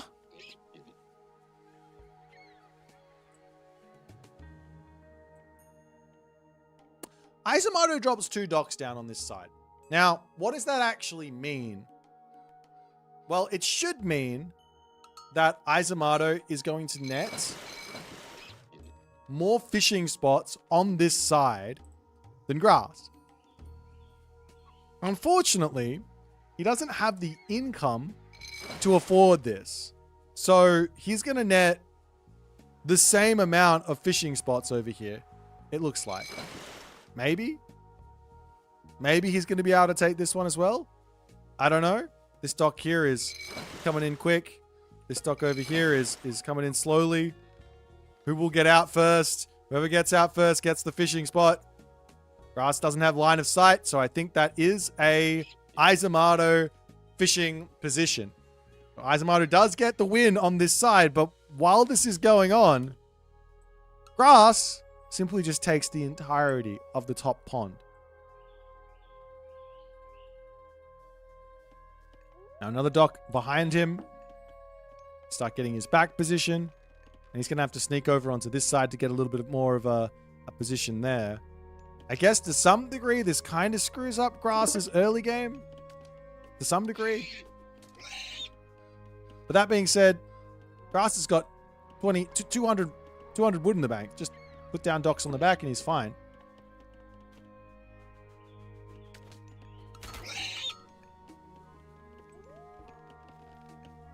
So what's Eisomarto's plan though? Is he going to go Heimdall and try and take out this position really quickly? I guess that makes sense. Put a temple up, kind of aggressive, build the early Hursa out, Heimdall, attack. Grass on the other hand, Ares, Athena. Lots of considerations here in this matchup. I like Ares against Norse because you get the Cyclops and you get the Hypaspist. Doing something like a Hippias Hypaspist Cyclops shenanigans against Loki does make a lot of sense here. Grass going to come back up onto this side again for the dock.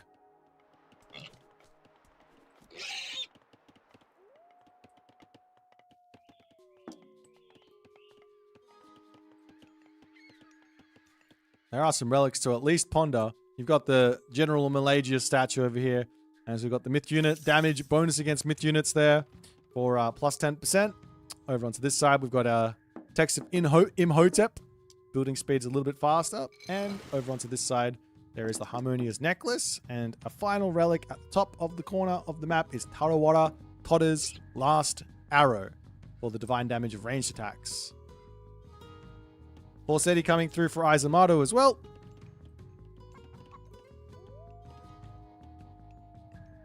And the Hursa will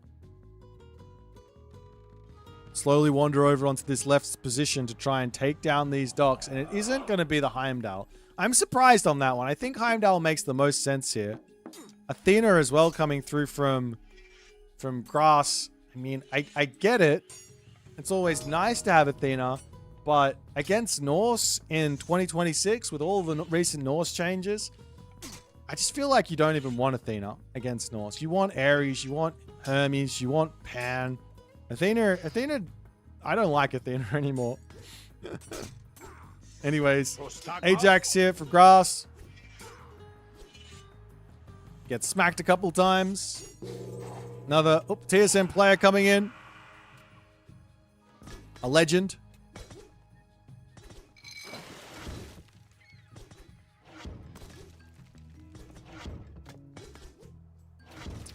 I'm not trolling. I'm like 100% serious.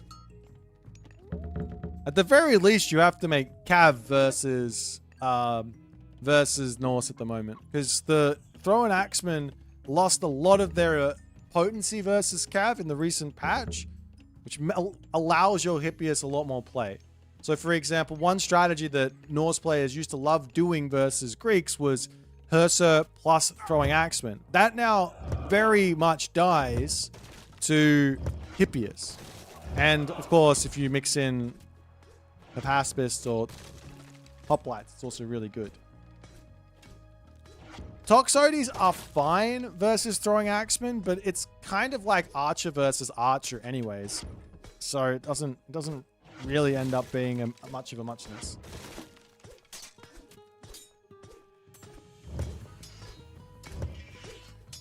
Meanwhile, Hoplite's coming in. Eisomarto not paying attention here. He's going to be potentially losing a Hursa. He'll be able to get out with that one in. Both those ships dying for Eisomarto. It looks like potentially Grass is going to be winning that left side. Onto the top side, just the one Dreki here as a Pentaconta comes through.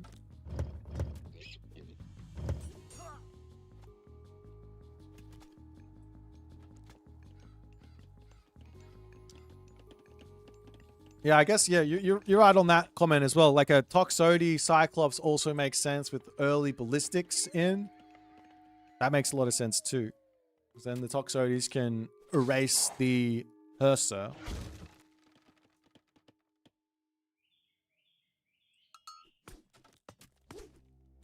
But we'll see if Eisomarto can make it all work. He has not lost this side of the water yet, but he hasn't managed to win it. Whereas this bottom side, not looking like it's going too crash hot for Eisomarto. He gets a couple of ships out, lots and lots of food in the bank, lots of gold in the bank, and it's going to be Njord here, actually, for Eisomarto. You know, I'm a big Njord fan. We'll see if he's going to go through the route of the Jotun or not.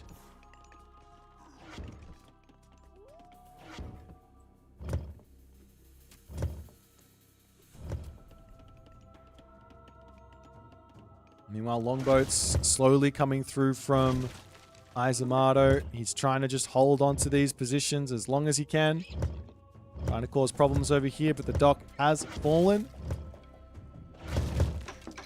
Eisomarto is going to be able to take out or not Eisomarto, Grass is going to be able to take out these things, get his fish back to work, and be fine. But Aphrodite now coming in for Grass.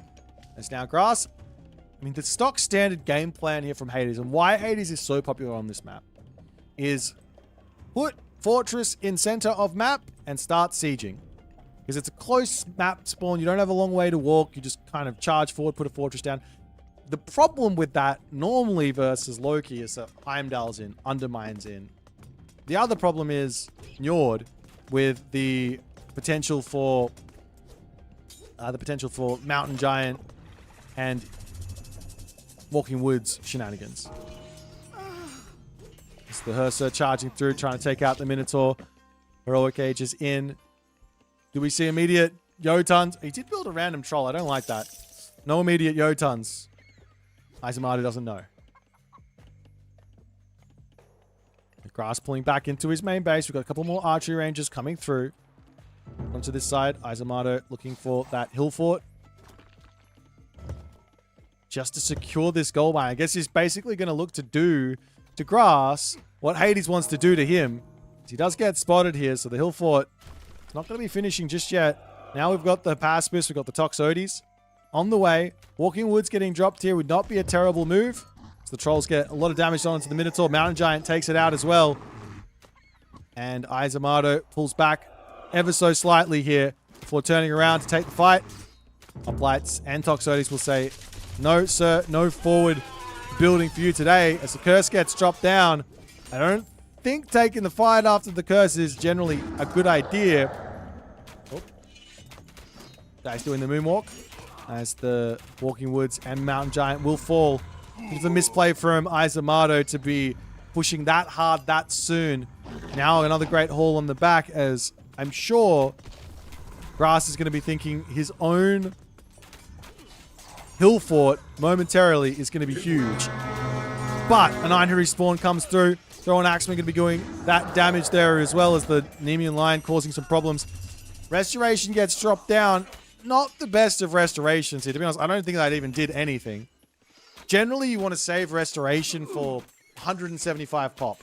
The earlier you put it down, unless you're threatening some sort of a gold starve or something, the earlier you put it down, the less amount of value you get from it.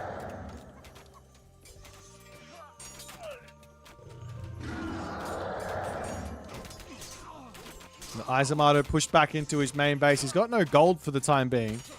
Why not? Because his villagers aren't moving there. Too much focus on the micro. And now Eisomarto is going to make the move off. He's got so... What is happening with this macro from Eisomarto? He's got 1,400 wood in the bank. He sells all the wood in an instant there, but immediately just buys text with it. Ring Giver, Salt Amphora, Copper Weapons. Grass has got all of the initiative moving forward in this game.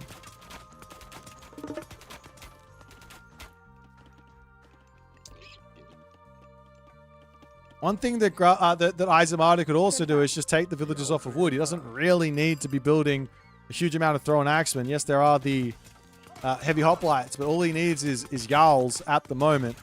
We can take them off, go over onto the gold mine at the top. Meanwhile, a little bit of a raid over here as the conversion coming through from Eisomarto picks off that heavy Hypaspist, and the shade is going to go down as well.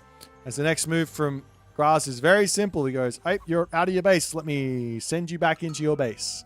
But maybe Eisomarto can muster an army up and deal with this.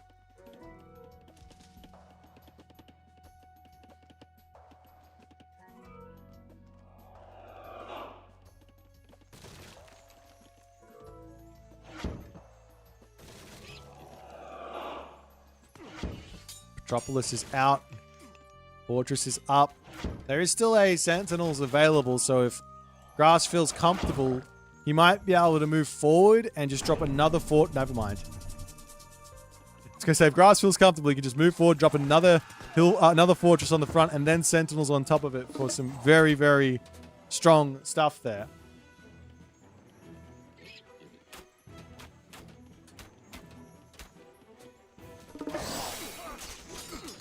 Now the hero is coming around onto the back. The troll there is going to get picked off. There's also the Drago over onto this side.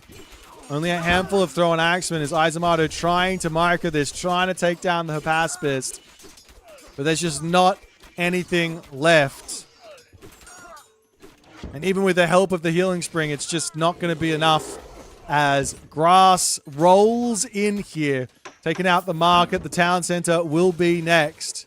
And Grass has got all the units coming through. He's got all the initiative. He's got all the advantage. He's in front on villages. He's in front on military. He's in front on tech.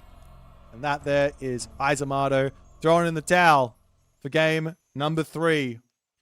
Grass is not going to make it easy on Eisomarto, but you can't be doing those crazy forward hill fort plays right in the face of an opponent. You've got to be more cheeky with it. You've got to be more sneaky with it. I think a more simple play would have been to just sit back, put the hill fort down over here, play it slow, enjoy Njord with the Jarls, with everything. Don't throw away the Walking Woods and the Mountain Giant for free. I think he would have had a good game here.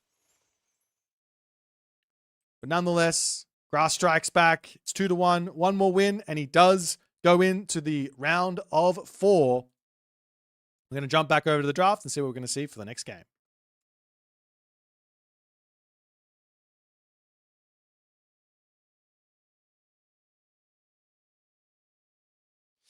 Alrighty, what is the next game we've got? We have Mirage.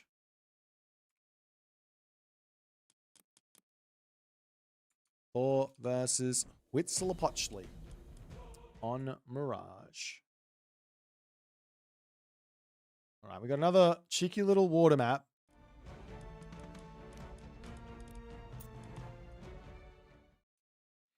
Alright, so we got just a tiny bit of a wait here until we get into this next game. So yeah, the Thor versus Huitzilopochtli is kind of interesting. I think Grass might just play... I would play no Doc here as the Thor. Might sound crazy, but hear me out. Big early game rush. Grass has practiced it from the Pandora's Box tournament. Doesn't even have to think about it. He already knows how to do it. Big, crazy early rush. And then go back and get his dock up later is perfectly valid. Absolutely perfectly valid. We'll see what the actual game plan is going to be for Grass. I'm very interested in the Huitzilopochtli angle, the Aztecs on Mirage here from Eisomarto. Let's jump into Mirage and see what's going to happen.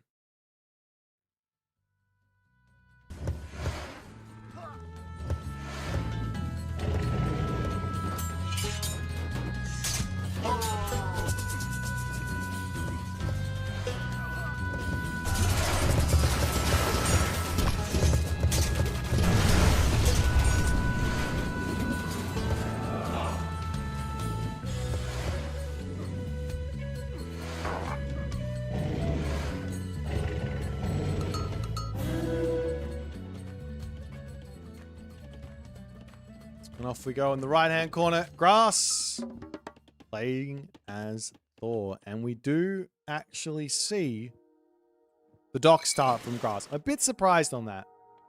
On the left side, Eisomarto, Huitzilopochtli. He's getting his fishing ships. He's doing his thing. Why am I surprised on that? Well, the main reason is if the Aztec player decides to go for the dock and you hit at 3 minutes, which Thor can do, well, you're getting guaranteed damage.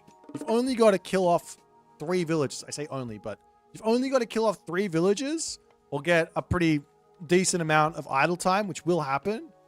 And you can always put the dock up after the rush is over, or even during the rush, you can put the dock up.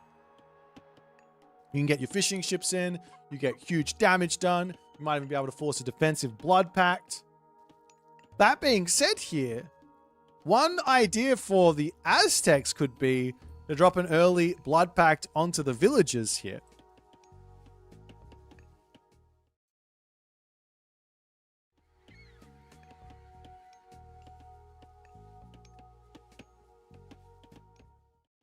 All right.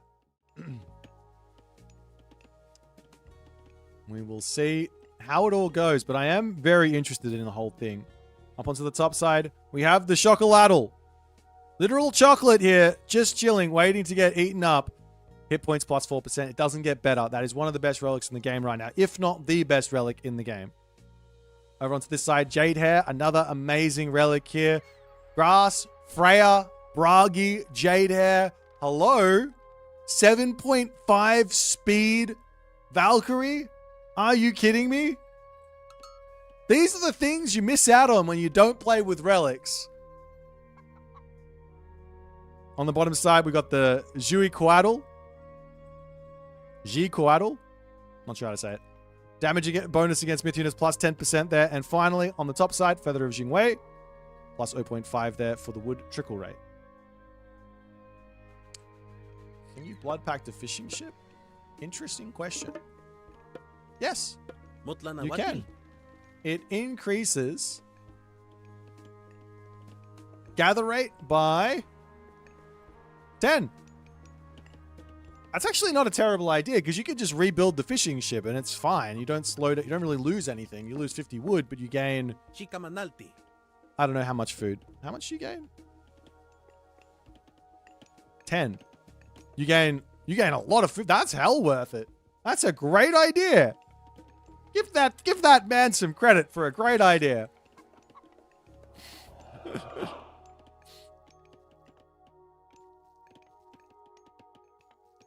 All right, anyways, onwards and upwards as the Warrior Priest starting to come through from Eisomarto. He's going to be looking for the early game pressure, but one of the things that we do know here from Norse is that the early blood pact rushes and things like that, the Warrior Priest attacks, aren't very good versus Norse because they can just spam out their own Hursa, Berserks, and things like that and be perfectly fine. There's also the Dwarven Armory coming in from Grass. You guys saying if it's close to the dock, you forget that it also gets the bonus speed as well, right? It's an extra 1.5 speed. I think. I think there's extra speed. So it gets back to the fishing very quickly. And it gets even better in the classical age as well, right? Anyways, we have the warrior priest coming in, and I think this will be the classic. At least he's just looking for a little bit of pressure before the Ursa chases that away. Up onto the top side, going for this side as the warrior priest does grab that Chocolatl as the villager in the middle starting to go down. Takes a lot of damage from that one. Of course, there is also going to be the Tajipla available. Blood Pact with that low HP is not what you want to do. You want a Blood Pact at full HP if you can, as the warrior priest gets caught out onto the side there. Heroic Age, Classical Age is in. Bunny Rabbit is bunny rabbiting. And you can just drop yourself the healing spring here. This is not a problem. Dwarf gets back to the tower, keeps that one alive. Nice defense from Grass here.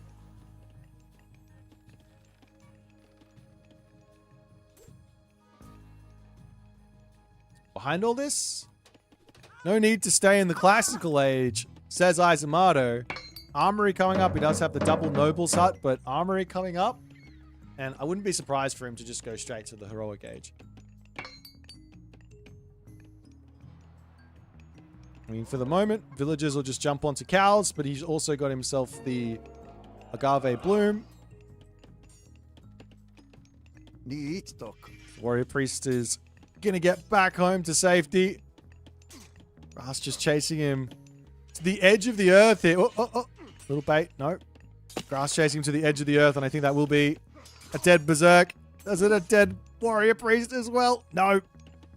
No dead warrior priest, but the temple's going to be under attack here. And now Eisomarto needs to make a decision. Do I stay classical age and build some units for a little bit, or what? He can also convert one of these warrior priests into a Tajipla. Of course, it will end up losing the Tajipla, and the Ursa probably just run away. You don't want to just lose it, as he does drop that one there, and Grass gets out of there. More Ursa coming through, and this is the this is now the Grass stock standard. He is like, I love me some 5.3 speed or 5.2 speed Ursa at the moment.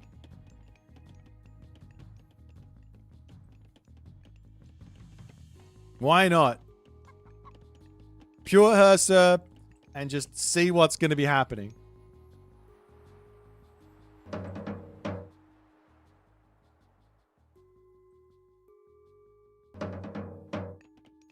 Couple more Nobles' Huts getting taken down.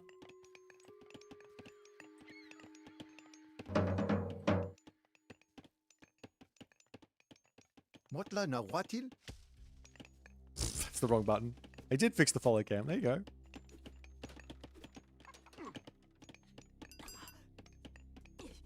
Over onto this side, though. Villagers getting picked off as Grass is in his element right now with Norse. Look at the control groups. If you see his screen, he's probably got like maybe five different army control groups. One on the bottom, one over here, just bouncing around, making sure he sees everything. As the Ayototchli here is a unit that he wants to just take out, or at the very least do enough damage to that it's not going to be able to just wander across the map and kill off his town center. As the Agave Bloom gets dropped down, that's going to be enough HP to just get everyone back to full HP. No problems there, as the villagers over here getting pushed back. Taking away the food from the Agave Bloom is obviously quite nice there, as Grass says, all right, we out of here. Apparently Grass doesn't use control groups, but he should.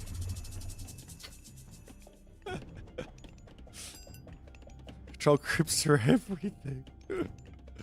Oh dear. Alright, we got the Eagle Warriors coming through from Eisomarto now as an answer for everything that Grass is doing. But if Grass just kind of catches those out, he can keep going for armory upgrades. What has he got? He's up to this. He can get bronze. Hasn't got himself pickaxe yet. Of course, you don't really need pickaxe as Thor, but extra resources are extra resources, so why not? String of Hearts coming in, flint weapons as well.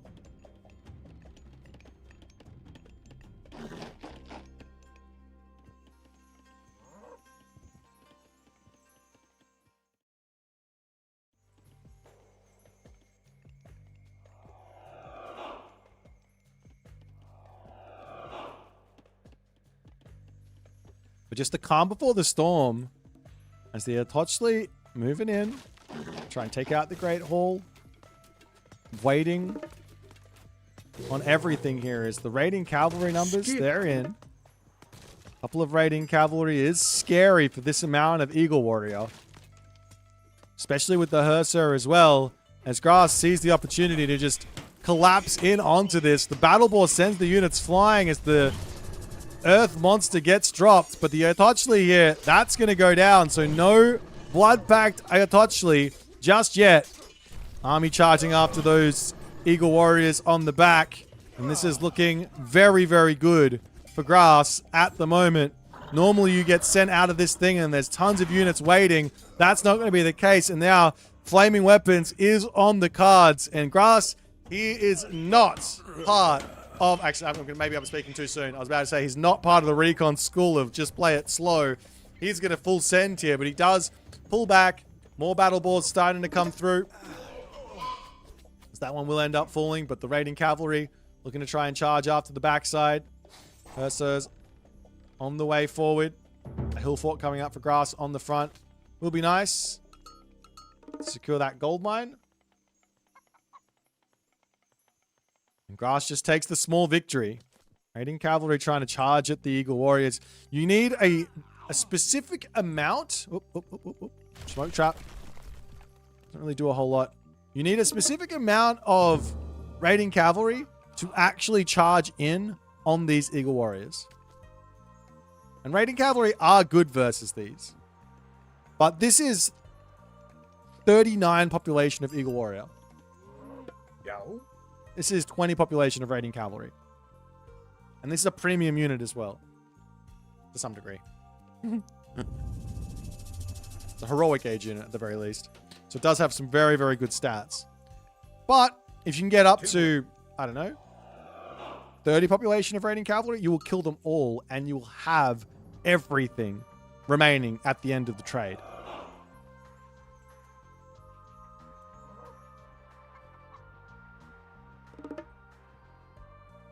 As the Hussar coming around onto the backside.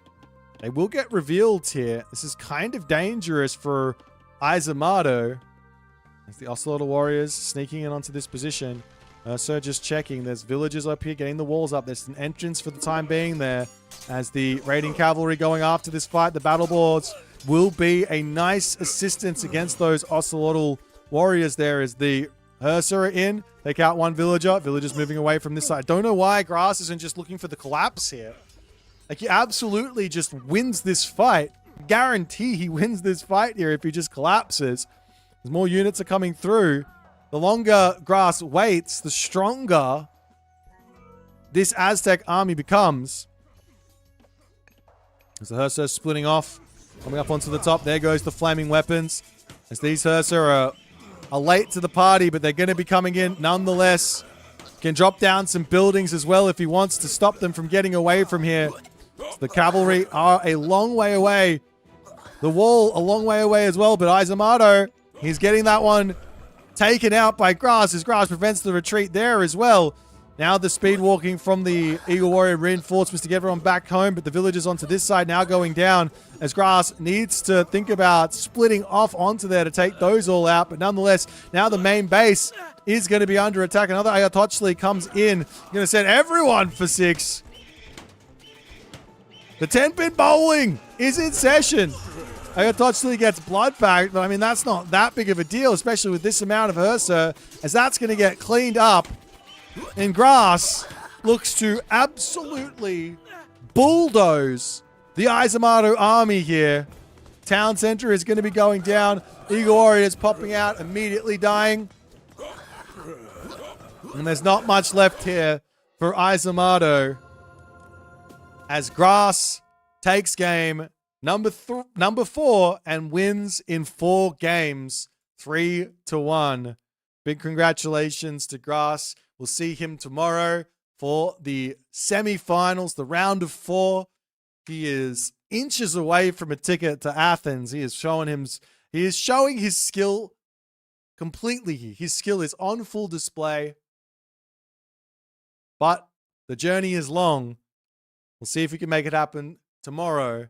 But better luck next time for Eisomarto. He's got a shot next week. He's got a shot the week after. He's got plenty of chances But today is not it. We're going to have a short break before we jump into the next game. See you guys shortly. What is he doing? Did he just lose his mind? No way! Garneth has literally just lost his mind. This is going to be Swampland. This is going to be Thunderburst. Recon is looking at this going, what is happening here? In comes the Heroic Age. Swampland gets dropped. Thunderburst comes down. Even if the Town Center dies, it doesn't matter. I don't understand this in the slightest. Units getting thrown for 6 here. In come the Naginata Riders. Is there enough stuff here for Recon? Garneth is full send at the moment. There's also going to be reinforcements coming through. The Swampland ends. Villagers now getting into the mix. Idle villagers over here. There's the towers also in onto this spot. There's also a Kusanagi that can get dropped down that Recon now finally drops in. Of course, all the villagers are dying. Garneth's down to 15 villagers. He's just trying to make his units out to start dealing with these Jaguar Riders. They're going to dive in. Can Matrius hold this is the big question. Chariot Archer Micro going to start coming in as the Scorpion Man around on the side. Those priests need to be getting this damage done. But they're not. Migdol Stronghold getting empowered as Matrius just not able to deal with these units. One of those Obsidian Shards to come through as well. That's another unit that you need to have the Siege Tower out to actually deal with, funnily enough. Up onto this top side, the medium Jaguar Riders getting targeted down again. Another Obsidian Shard coming in. What has he got? He's got an Obsidian Butterfly coming out of here. I think the other one was in a Yotochli as well. As Matrius, does he have enough stuff to hold this is the question. Chariot Archers doing a good job here to take out the remaining Jaguar Riders. There's not that many here. But an Yotochli comes in. So that's going to 10-pin bowl everyone away. There are the priests in for the moment. They're going to take out the Yotochli. The Migdol will survive. And it looks like the worst of it could be over. There is a Ghoul and Bursty that should get dropped here for Magic immediately. And it is going to happen. He is coming through. He's looking straight onto the back line. Throwing Axemen going up against each other. The Raiding Cavalry here can't get around onto the back as a Draugr spawns. There goes the Healing Spring. This fight here cannot be good for Eisomarto. He's got to run, and that is a overwhelming victory for Magic in this fight. The trolls get sent flying. 1 troll down, 2 trolls down. Magic now going to be pulling back. The Ghoul and Bursty is going to be threatening those units back, and Magic gets his position here set up is in effect, and this is going to be a big fight. This is the thing though, the Eagle Warriors here don't do much versus those Dow Swordsmen, but the Fire Archers are going to drop like flies as there goes the Drought as everyone's going to lose about 10-8% HP on this fight. Is this enough from B to actually win? And on top of that, is it enough from B to win and then continue along here? What a tense moment here. B seems to be coming out slightly on top. Yeah, but now the shoot and scoot happens, and you can't really chase this. Well, he should be shooting scooting. Oh, see, like this is where the shoot and scoot is really effective. Yeah. No more myth units soaking up damage. Important part. Nyan sees it. And there will be a shifting sands onto the villagers, onto the back position here. Is there enough stuff, though, for Nyan over here as these Javelineers will come over? We'll get a couple of picks, but now the army is out of position. As Najar will dive through, gets 2 hits off only versus that Wadjet, but the Pioneers will pick the rest of it off. Javelineers trying to get the damage done from the side, but there's just so many slingers here that it's looking like it's just working for Garneth. I think Garneth might just have figured it out here. He's hit the Heroic Age through Bargy. He will be able to go for a Flaming Weapons here. He's got a really nice, strong army. There goes the Flaming Weapons as the Berserks charging through here. The raiding cavalry coming in onto the back to try and prevent the retreat for the time being. There's also a Tautier to come in and get some good damage done as the raiding cavalry coming through. There goes the Drought as well, which will take the HP down by 10% as well. The Tautier onto the back line as one does end up getting eaten here. He can also use that special ability if he needs to, but it's looking like there is not going to be enough blue stuff here to win the game on this moment. Ragnarok's back up onto the gold mine in the heroic age, has himself an equal military situation here, and his Frere. So he's behind a little bit on military, a tiny bit on military, but he's Frere. Go for it. Onto this side, the town center does get revealed there from Joe. Hero units coming in. There goes the Dragon Typhoon as the implode. Not going to be allowed just yet. Units getting converted into the heroes. Into the main base there comes that Dragon Typhoon to try and take out village, take out buildings. Palace over here going down as well. There will still be an implode available on the flip side, but Eric has to drop it into his main base, and Joe, these are mostly samurai. Sure, he's going to lose some units, but it's not going to be nearly all of them. Not at all. 10,000 HP. Chaos onto this one. Does come down. Ladies and gentlemen, we are back with the third matchup right now. We've got Mosca, we've got Eric. I'm actually joined with Moose here. Yay! Hello. Good to be here. Good to be here. Moose has had a very busy day work, so we're gonna both enjoy this this next little bit of shenanigans. But we're gonna have a little look-see at these two players' matchups over the years. I'm not sure they've met each other, but we're gonna run this little thingamajiggy and we'll check it out shortly.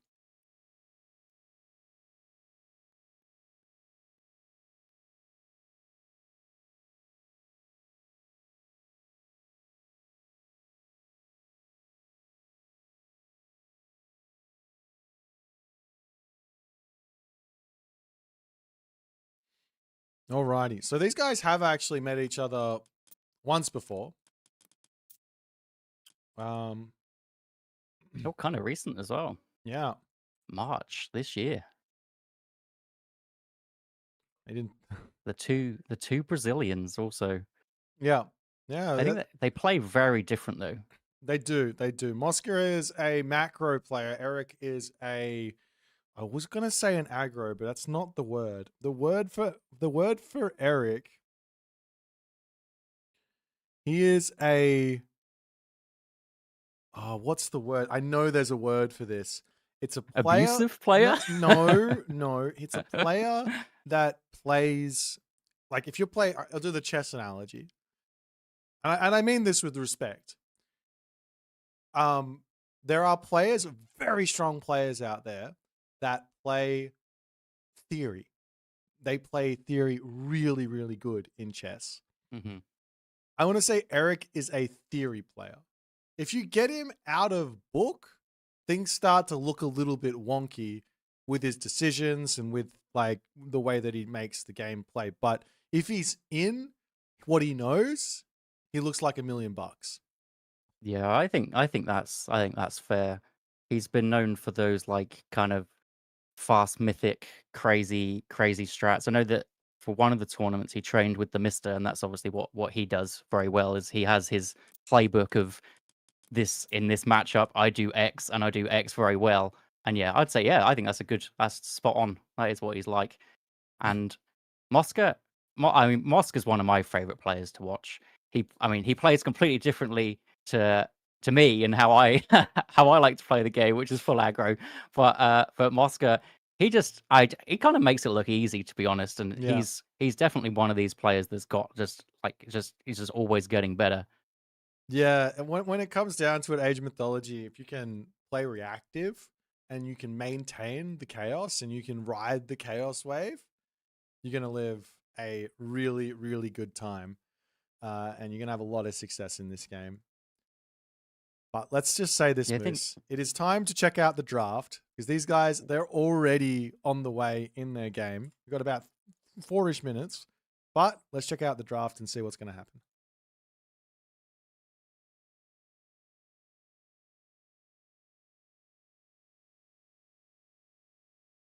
graphics. Alrighty then. It's draft time here, Moose. We've got ourselves some crazy picks here. Mosca has gone down the route of, let me just take the gods away from Eric.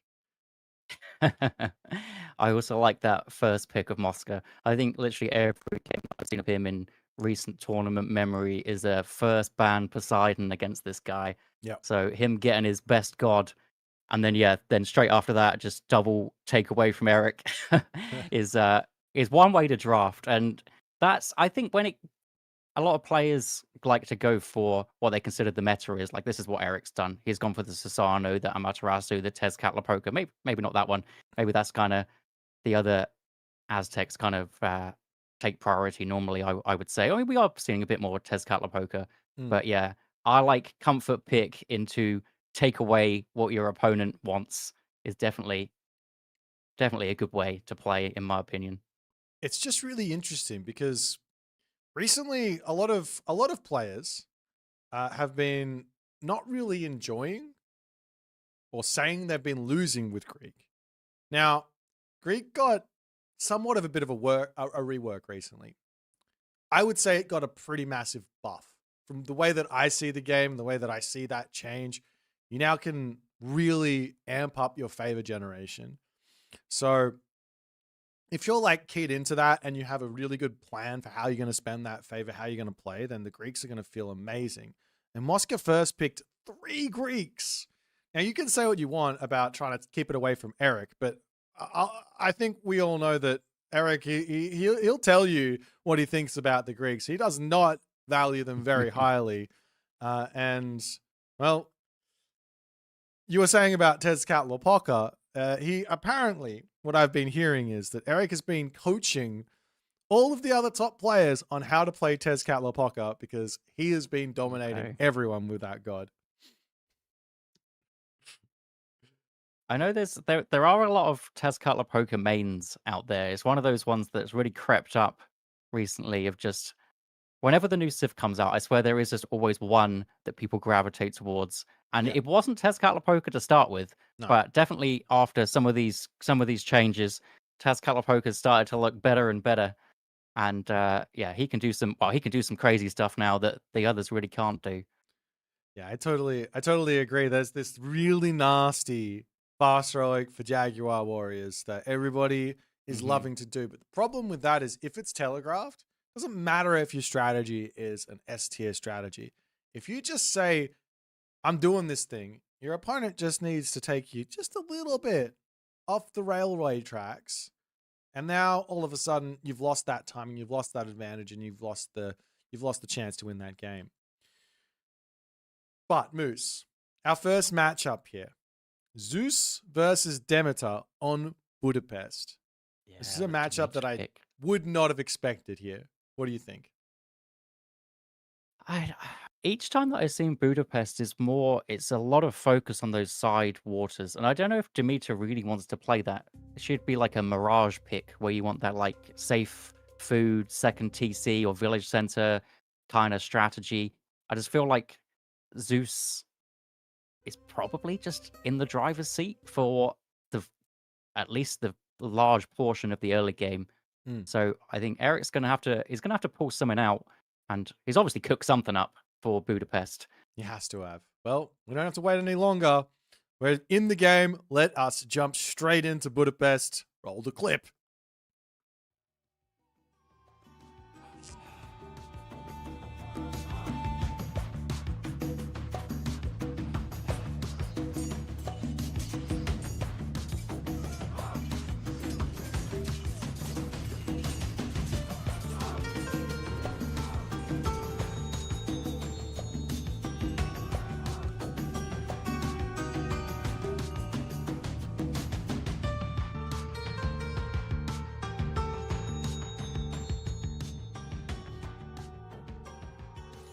Alrighty, off into game number 1 here.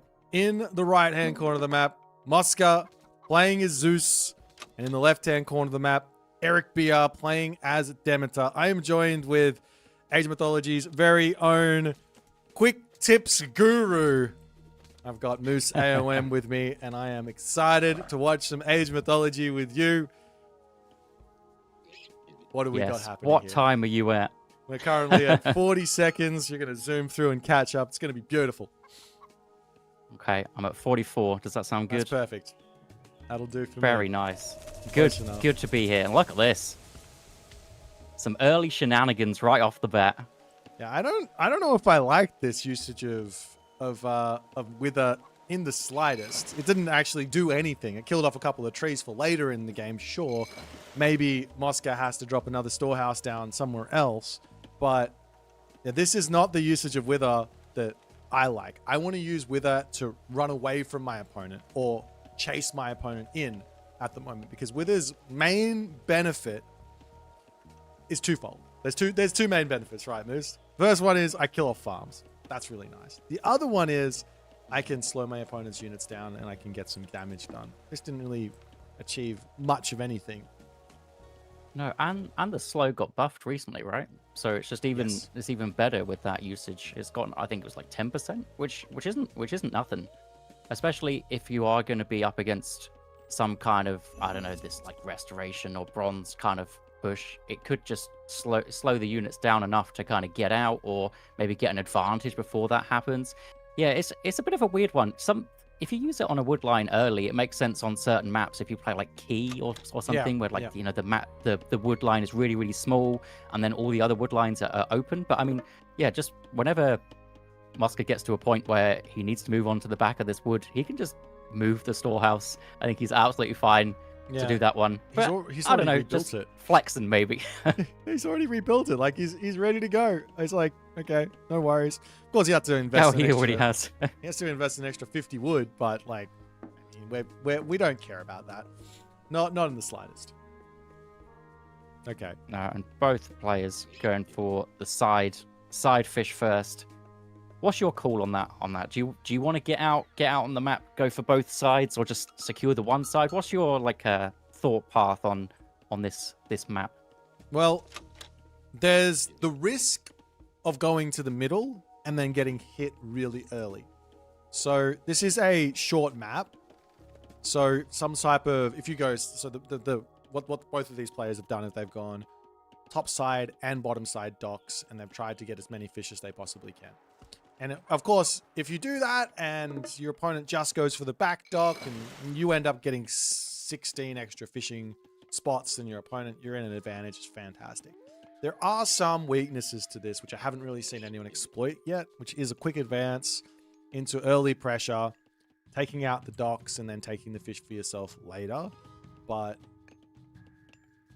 I think this is what I would call this the meta at the moment. If I had to. Yeah. If I had to guess.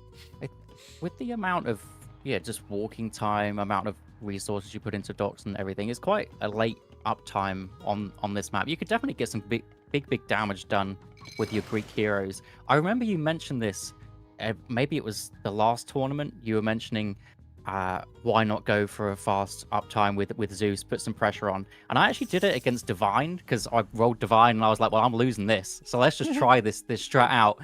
And I was so close to winning.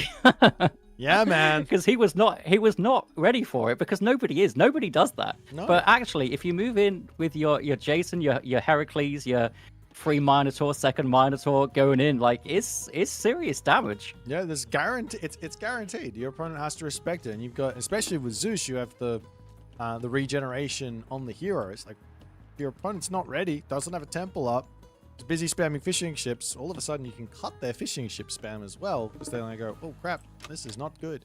Now, of course, these are really high level players. They're scouting. If you didn't build a dock at the start, they might go, oh, you're attacking me really fast. Yeah, they just stop. Yeah. But it's very, very tough to pull this build order off. But I did cook up a dock 2 fishing ship 315 advance or something. I can't remember what it was, but whatever it was, maybe 415, whatever the actual advance time was, it was very, very quick. So you can do something that kind of hides what you're doing. But anyways. Yeah, I think when I did it, I did the 3, because it was Midgard, so I did the 3 fish, so if they come and have a look at the dock, you know it's up. So yeah, you're kind of hiding it. That's it. And we've got 2 advance times coming through at 5:30 plus. So there was so much time to get damage done. 2 minutes with your build order. So we need to start seeing it. Maybe players are listening.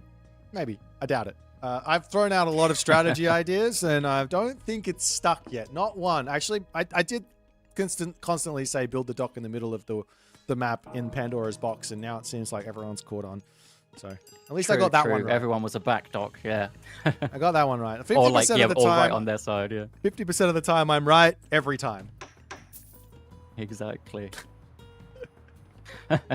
Well, okay, and so yeah, super late advance times.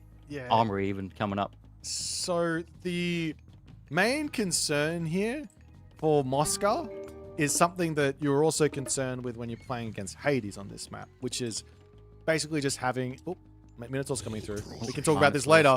Damage! Damage done, villager down. 1 villager kill. He just Mosca's runs away. happy with that. Yes. That has Just to be... gets out of there. There's also the Finds Orpheus the low down. HP villager. Perfect. But yeah, there's that one problem is a fortress in your face. And with the Arcadian Meadow, you can't stop that. So is that what Eric's going for here? It could be. It looks like Mosca's got it even faster. He's getting a fast heroic in as well. He's about 10-15 seconds ahead. About 1 villager ahead. Yeah. So we'll see what he decides to do with that one. I think maybe he's looking for another fortress. The gold mines on this map, though, you do get quite a lot of defensive ones. Yeah. So it isn't like it is on some maps where a forward early hill fort or whatever is game changing. This one, depending on where you put it, you can quite easily play around it. Minotaur trying to get a bit aggy on that dock. Orpheus. Oh, Orpheus has changed, hasn't he? I was wondering what he's doing. Yeah, he is not a ranged boy anymore. He's got a loot. A loot? Is that what it's called? He's got a loot that he can swing and smack you with. He's got a loot. But there's the Dionysus. We'll 747. see some Skylar coming out to put pressure onto the side water. It doesn't really net you much here. You're fighting over 4 fishing spots, but you kind of have to defend yourself. Bolt will come down onto the Skylar, I believe, of Eric's. Yeah, it was. Yeah, as soon as it spawned, went straight down, and then actually he's put 1 on each side. So Nessie, monster on each side. Nessie is in on both sides. Tiny water spot for both of the Nessies. And what's the reaction from Eric? It looks like he's just kind of letting that happen on that fish spot, and he's just building some units straight to the middle. Hypaspis, Foxodes. This is Coming into kind of middle. wild. Mosca does scout that. Mosca's going for a town center, though. Aren't you worried? I'd be terrified. Like, if this gets spotted by Eric, and Eric, he is scouting with his Pegasus pretty actively here to see what's going on. If this gets spotted, and I'm Eric, I just walk forward and I put a fortress literally in the face of Mosca. Don't even hide it. Just put it right in between this. And he does scout it. You put it right, and he's doing that exactly. This is wild from Mosca. Yeah, it was it. Yeah, I just assumed that you go fast heroic. You either do what Eric wants to do with the fortress, you slap it in a forward position, or you're expecting it from Eric, so you have a defensive one set up. The Petropolis could already be out. Well, and you kind of have a quick defense, so Mosca's got to find something. I mean, I guess the simple answer here is to put your own defensive fortress down, and then you get your own Petropolis out, and then you shoot back. But if you're not even going to force the Arcadian Meadow, then all of a sudden your fortress, wherever you're sieging from, that gets Arcadian Meadowed, and now you can't even hit the fortress. Do you have some Hydras coming out? Right. With the Orpheus, lots of hero action. They're probably not going to get as much done as Mosca would hope. Yeah, you just have to snipe Orpheus. It's not too hard to take him out, though. He's always on the... I guess he's a melee boy, yeah. Now he is. But he does hit the melee units, though, so He kind of got like sideways shifted in that regard. He used to Yeah, be hitting yeah, it's all just a the bit of a archers. change. Yeah, yeah. Now he hits all the infantry. So infantry do more damage, base damage generally. So they will be doing more damage, but you can kill off the Orpheus easier. So choices, decisions. Faded arrows in for Eric, so he wants his peltasts to do even more damage to that backline than they already are doing. What's coming up on the backside? Oh, Mosca's rebuilding his market and his armory. And more Hydra coming in. There's restoration, there's bronze as well. And I think that the idea, I mean, this doesn't really make sense either. Like if you go restoration bronze, you still haven't forced Arcadian Meadow. So how are you gonna use those? Because it's just gonna get dropped down and it doesn't do anything. Yeah, and I mean, normally you want to use them at the same time. That's kind of the whole reason people go Zeus. I don't know whether you just have to trade one and then have one for later. Maybe that's the kind of play you want to do. But you got to wait so long after that Arcadian Meadow as well. Yeah, there is the Hamadryad in as well from Eric. He's trying to set it up to be a protector for those Petropoli, which is good. Yeah, it's great. Don't get me wrong. But He doesn't have it on the special on the stance that makes it yeah, very no attack. important. No attack stance, yeah. Yeah. The clunk got removed with that one, so you just need to put it on no attack, and you'll be laughing. But there are a lot of Hydras out. Yes, there are. I mean, I think Mosca can probably just sacrifice the town center at this rate as well, but we'll see. As now, Mosca says, it is time to go. He runs right into that Dryad. Just did a 1,330 damage with that attack. There goes the Communal Hearth, and there goes the Arcadian Meadow. As the Communal Hearth actually now doesn't do anything. He got one attack off because it can... I actually learnt of this interaction not too long ago. But the Communal Hearth will continue to convert after the Arcadian Meadow comes down. And then once it hits that unit, or the unit runs away, then it stops working. Ah, okay. I did wonder why it was, because I remember there's something about the Arcadian Meadow is if it's over less than half your building, then it still does things. So if you do it like over half the Communal Hearth, then it can still pinch enemy guys. But no, I had no idea about that. So a free Hippaspis for Eric. Mosca's still in a good spot here as well, because he's still got restoration. So the Arcadian Meadow stopped the bronze. Fantastic. There is a Communal Hearth as well, but this isn't that useful. Normally, this is like this is a really, really strong building normally. But if you have a ton of units, then you just kill it. You just right-click on it, and it just dies. Yeah, yeah. It's not an issue. The Mosca has to take a fight here, right? I mean, he's going to be losing his town center. Oh, he has to, yeah. Otherwise, just getting sniped as he runs away, but it looks like he's just letting it go almost. Well, we'll see if Mosca can break through here. Restoration versus not really much from Eric, and a lot of Hydras. Is the Orpheus getting sniped? It's not looking like it. Look at all the units that are getting boosted. One Hydra does get stolen. One down. I don't actually like this for Mosca. He didn't go and kill off the Communal Hearth. We'll see if we can end up winning this fight, but now there's not very many heroes remaining, and this looks like it is going to be... I wouldn't call it a hold from Eric, but it wasn't a loss of a fight from Mosca either. No, it's pretty even. I think the graph's kind of thrown off because I think it's because there are those Lycons back at home that are part of this. Unless they are, it's just this army is just this big. I think it felt like, yeah. I think there's still the water myth units on the map, and that's kind of boosting the Mosca situation here quite a lot. Yeah, you're right. That town center fell, and then Mosca put it up on the left side again. I wonder why. I feel like it would have been the better idea to just go onto the right side, away from where all the catapults are. But nonetheless, now Mosca's got himself his own Petropolis. He is up on villages. He does have the fishing ship advantage as well. So economically speaking, he's got to be really happy. The only issue here is that Eric doesn't need to win the game on this push. What Eric needs is to get himself to the Mythic Age for Persephone. Yeah, so a lot of units have fallen, so he can get some, a lot of guys back out with that big Ragnarok-esque god power. Looks like the Pegasus of Eric is also spotting that Mosca is going for the town center on the right side, so he might think about rotating over there potentially. I think Mosca maybe wanted this left one just because there are the double gold mine here. Yeah. He's already got set up. Maybe just wants to secure it a little bit more. Now it does have his own Petropolis that are firing back nicely.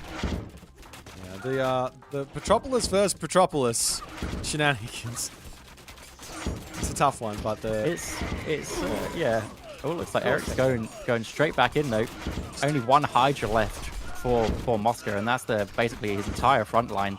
The passives on the front line just completely melting. Well, does look like Mosca is going to be able to win that fight. I mean, you can say what you want. That Hydra tanked so he tanked enough much there, and now, well, another communal hearth goes down as Mosca just says, no worries, if you're going to keep spamming communal hearths, that means I don't have to deal with myth unit. I'm fine to sit back and we'll just take out that a little bit later. It's not an issue. Yeah, so it's not a spot Mosca really needs to stand in. Something he's happy to. He's trying to micro his Petropolis as best as he can. Oh, there will just be little snipes coming through, but no Hydras left to take away, and the Petropolis will go down. So Mosca does have to wait just a little bit, but I mean, from an eco side, he's in a fine spot. He's got his second town center up on the right side too, and gold mine on that side. He's in a pretty decent spot here. Yeah, he's doing great. Eric is trying to keep forcing. I don't feel like he needs to be this aggressive with Demeter. It's allowing Mosca so much play as now the communal hearth will end up falling, and this army from Mosca is just going to be a little bit too much, and Eric taps out. Mosca takes the first win. That was some beautiful Zeus, if you ask me. Mm-hmm. I think we questioned the second town center, but I mean, he played around it just so well. Just knew that that's what Eric would come and do, and he did have the answer for it. And the answer was mass hydras. That's it. Wouldn't you know? That's it. He had all the extra food from the extra fish that he took. He put the villagers on. He committed to it. The hydras, I think they were worth it. Like, they tanked up so much. For sure. The issue here is that this like Greek mirror tends to go into Peltast, tends to go into Hypaspis, and both of those units have got such low base damage that even with an Orpheus boosting them up, they're still kind of just tickling myth units. So this is kind of ingenious from Mosca. Yeah, especially after the Orpheus change, because I mean, you never really see many hoplites in a Greek mirror. Whereas there's a few more Toxotes, so they would be melting those hydras. But after that change, it's not really there anymore. So yeah, great shout. Yeah, well, that's game one. Let's jump back over to the draft and see what they're going to pick for game number 2.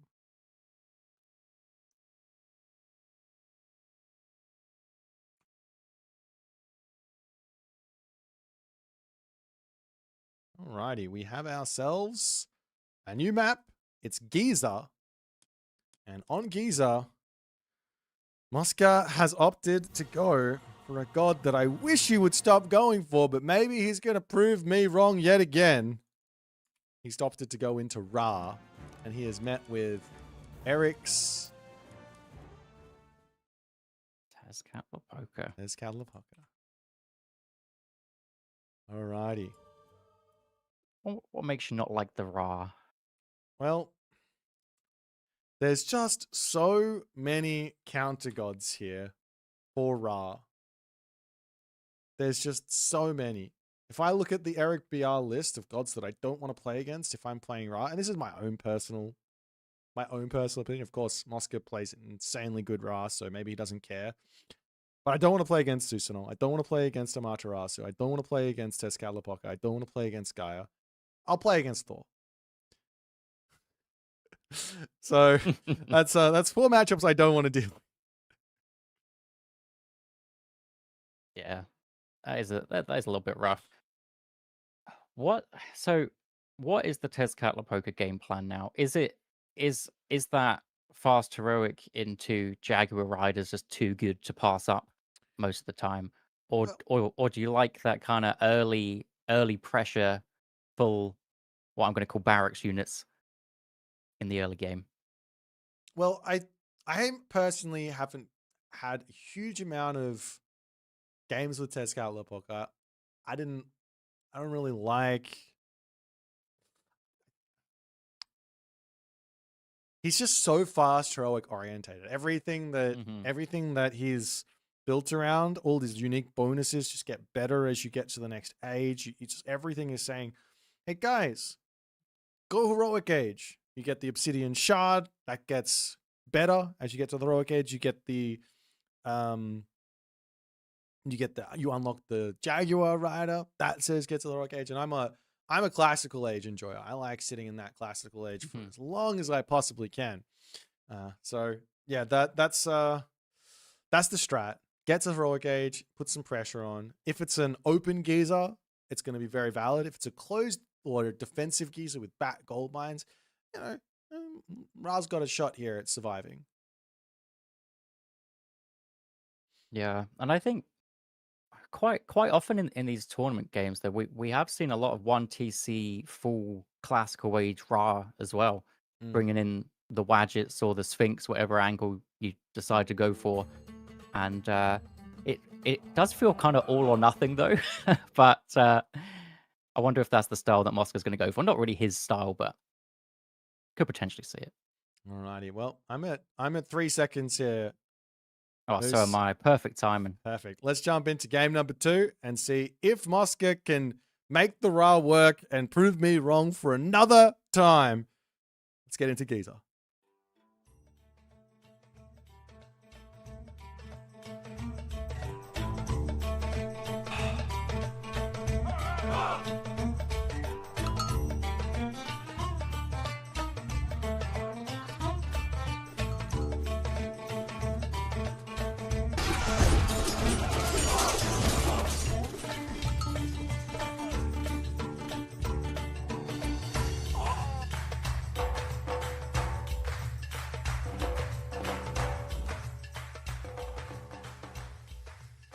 Alrighty, into game number 2. Right-hand corner of the map, Mosca playing as Ra. Left-hand corner of the map, Eric BR as Tezcatlipoca. What are you seeing This here, Moose? geezer is looking wide open. I mean, well, town center wise is looking not very good. Maybe I don't know. Maybe there's some gold mines on the very edges of the map, and actually there's nothing in the middle. So I mean, it does kind of maybe the town centers are slightly better. These are the town centers which I always watch these top level games and go, they're never going to go for these, and then they just end up going for it anyway. But I don't know. It's also the one rhino on each. There's a potential for 2. So I mean, yeah, it would be it'd be strange, but you know, we've seen crazier town centers grabbed, so that could be a little bit of a potential. I don't think But I Hunters mind in the middle of this map. I don't think I mind this second town center. Like if it's possible that a 2 town center works, you have the gold mine right in between. You've got the rhino, and if you know your I mean, opponent's going to yeah. do a fast heroic, then you've got time to throw a wall up, and it's just one wall. And you It does have a nice retreat. Yeah, have a you nice retreat wall for should sure. be okay, if it's possible. Now, from what I've thought in this matchup, you have to get the priests out, so it's a big spend on priests. Otherwise, you die to myth units. You have to get Yeah. the spearmen out as well. Otherwise, you die to the Jaguar warriors. So maybe the game plan here for Mosca should be spearman, priest, town center anyways, and he should be looking for the early game pressure. He should be taking the map and be enjoying that position. And then when he comes back to defend on that gold mine, he's already set up with walls. Maybe. Yeah, I do like the kind of spearman very early. If you think that there's a chance that Eric is just going to sit back and chill, then I mean you have a couple of minutes to get something done, and just a couple of spearmen coming in, even just if you just distract, annoy. This is a pretty open base from both sides really, and there's a definitely chance to get some early damage done, and then you can go for that town center or whatever you want to go for after that, and it's a pretty quick advance time for a Ra player already coming through, so he wants to get something done. Yeah, this is your sort of stock standard fast second town center. I think you It does have 10, yeah. you try to get a 4 minute, maybe sub 4 minute advance time. I've seen that one. And then you just rush everyone onto gold and you get that town center up. He's also not even using the priest to scout. Not a single obelisk. So this is what Mosca, this is what you call Blind. a max everything into the town center and more, but he doesn't know where it is. He might know where it is. Yeah, Never mind. It's a he village might center. because he's seen a bit of green, so he knows that there's a potential it could be a town center, but then you could be debated and get some hunt there instead. So going for the village center. I don't mind it, but I also think if he just scouted his town center and did he see the gold mine? I think he's just revealed He saw the gold mine. He saw the gold mine for sure. But no, he didn't see the town center. I don't know if he spotted the town center yet, actually. No, he still had. Now he's seen it. I mean, in the end of the day, if you know what Eric's going to do, and unfortunately for Eric, he has telegraphed this to the nines because he's been telling everyone that this is the most broken thing since they broke they broke bread into sliced bread, right? That doesn't make sense, but I'm with you. okay. Thank you for being with me. There's something there. Something there. We'll see. We'll see what's going to happen because Eric is going to go for the heroic age. He has to scout the village center. He has been done. He's just seen it. Yeah, there he goes. He has been done by a village center before on Giza, but this is the second time he has to face one, and now he gets to. Now he knows what he's up against at the very least, so he'll be able to make a good reaction to it. Maybe Mosca's been watching the replays. Yeah. Knowing how to trick certain opponents. But there's no fair. Well, I was going to say there's no Pharaoh sat on the village center. Of course, he's on the monument to the villagers, so he's empowering literally everything. There's no So that's barracks up though, which I don't. Look, I haven't got the experience here. I wish I could be like, you should do this, you should do this. This is one of those ones where I'm just going to be like, look, I don't even know. I haven't played against this strat. I know that it's strong, but I don't know. My gut tells me that I want to go. If I go for a village center, fantastic, no problems. I can do that. But I want to go right into barracks. I want to go right into spearmen. I want to go right into priests. And then I've got my shifting sands to avoid things like the lullaby or whatever else might happen. But yeah, a heroic age or fast heroic age, I don't know. You've never done the random village center into a fast heroic from Tezcatlipoca? No. I've never played versus the Tezcatlipoca fast heroic Jaguar rider thing, so I don't know. Oh damn! It's not even about the Egyptian side of things. I just haven't played versus this strat. Turret boy does come in. Yeah. It's a hot 25 damage. He's really strong. Don't get me started on the laser turret boy.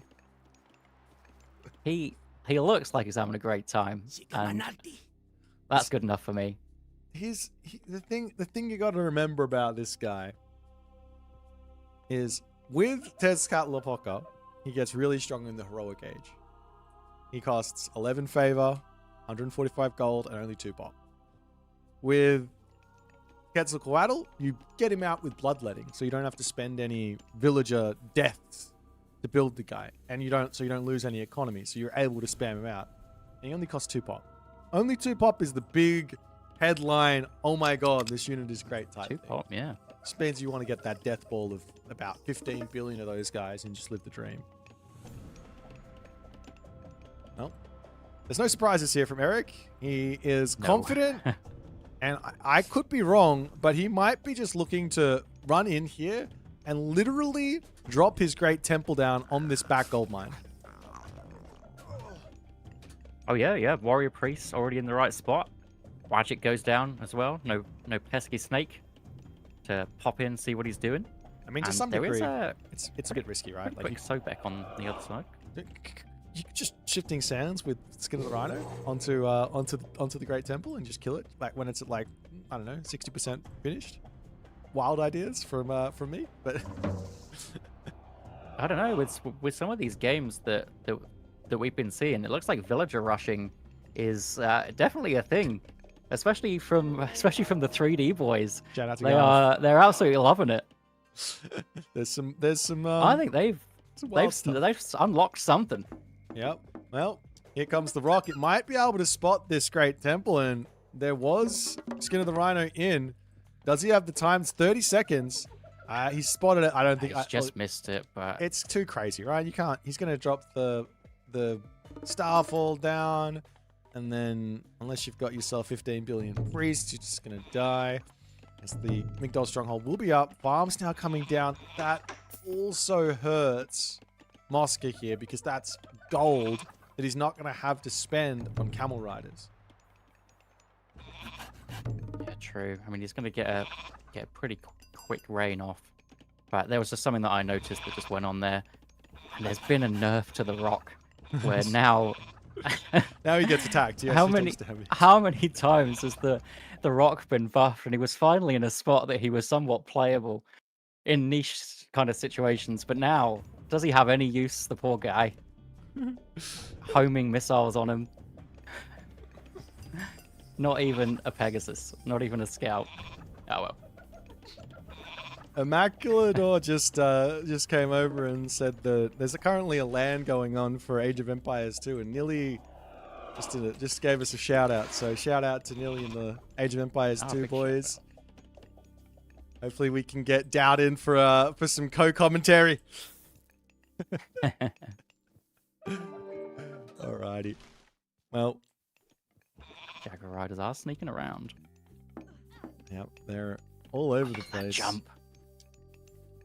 We do have now Mosca. He's making his way onto this second gold mine, but this is just a signal to go for Eric. So Eric's had that spy sat on there.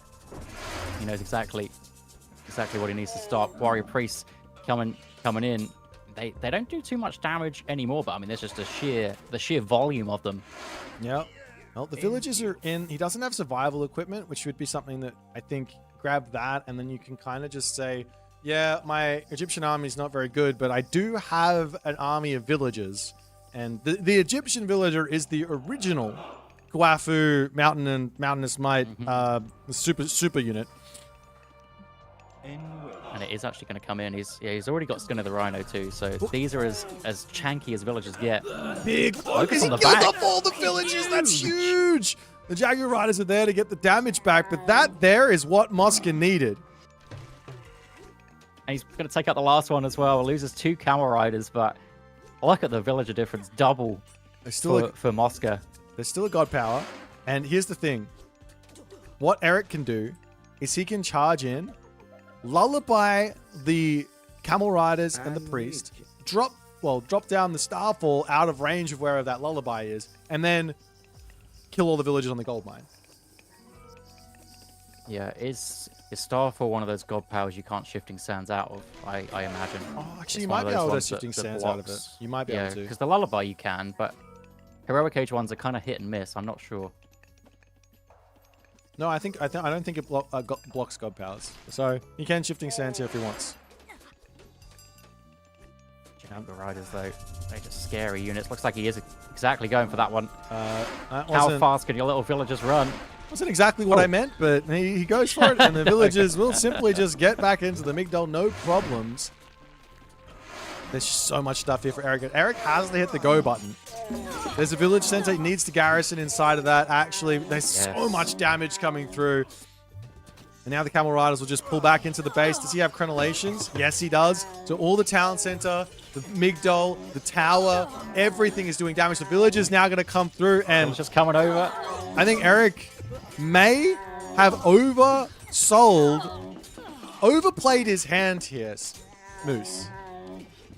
Yeah, I mean, the units are strong, but are they good into watchtowers, town centers, village center, Migdol stronghold, and just sit under and hope? Well, they are still killing villagers, but there's still a 20 villager They're lead. doing surprisingly well, to be And honest. But Mosca is back onto his goal. And not only that, he has the favor to drop another rain if he wants to here. And that's going to be a big boost for him to get even more Camel Riders out, which are a technical counter to the Jaguar Rider.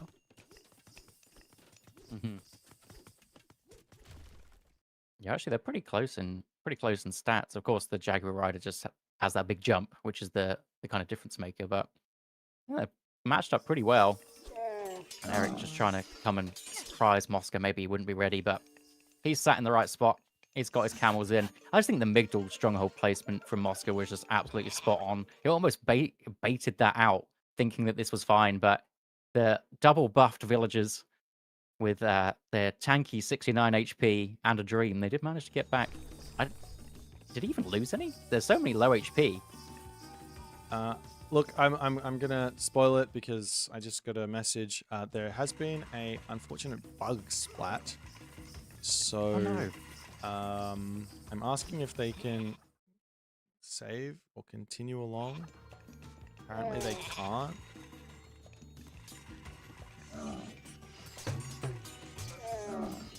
I think this is normally a restart, but it kind of depends. I mean, from this point, he's very far ahead.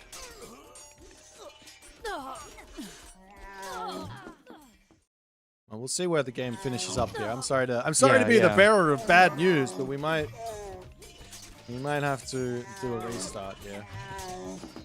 I mean, the Tay Sheeple is getting some big damage in.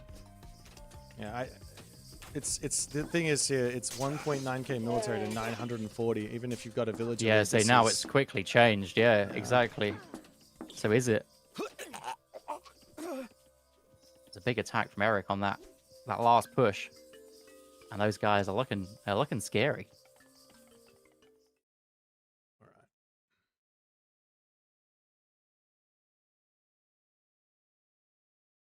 Should we zoom this one forward? See where it is. I'm just gonna go play fast. Yeah. No, I'm not. That.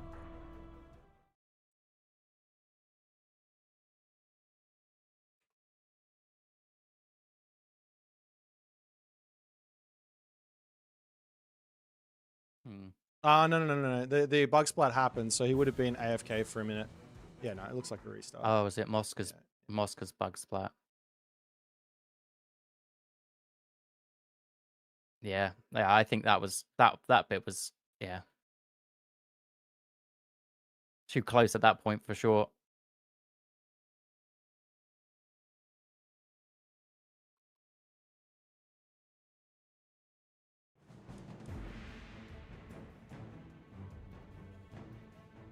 Hang on.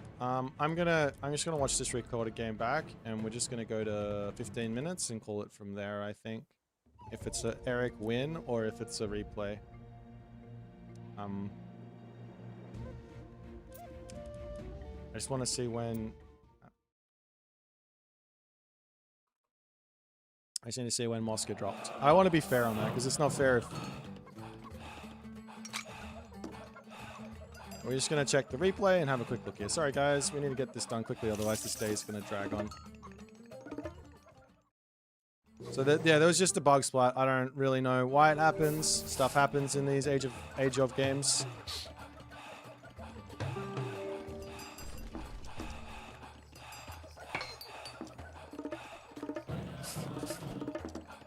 I mean, where the game ended, I would call it an Eric win. But if the game was a little before then. We'll just go up to like 14 minutes, I guess, and then see where the last action was. Yeah, it was literally just before that fight, wasn't it?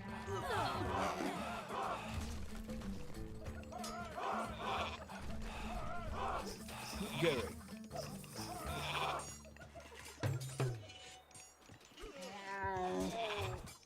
Into you. You need to.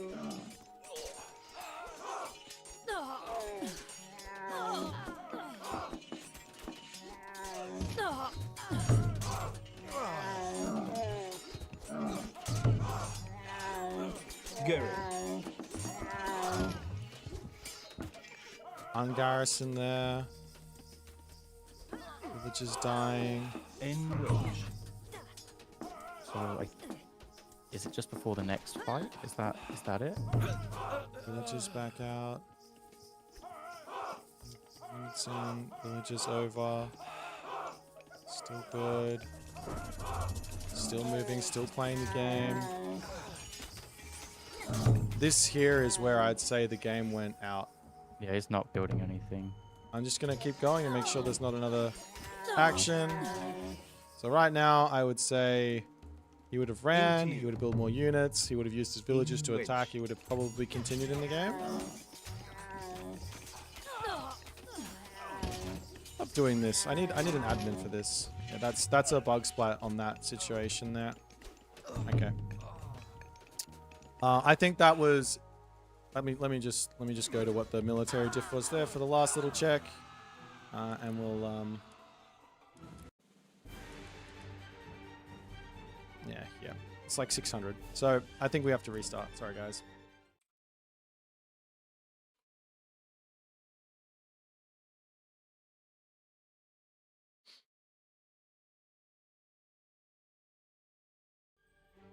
Yeah, I don't. It's definitely not cut and dry. Alright, we're gonna restart.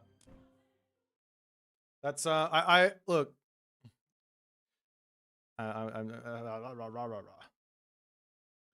Look, that the fact of the matter is, the game was still in the balance when the bug splat happened, and the only fair way to do it, even if the momentum is on Eric's side, the only fair way to do it is to do a restart there.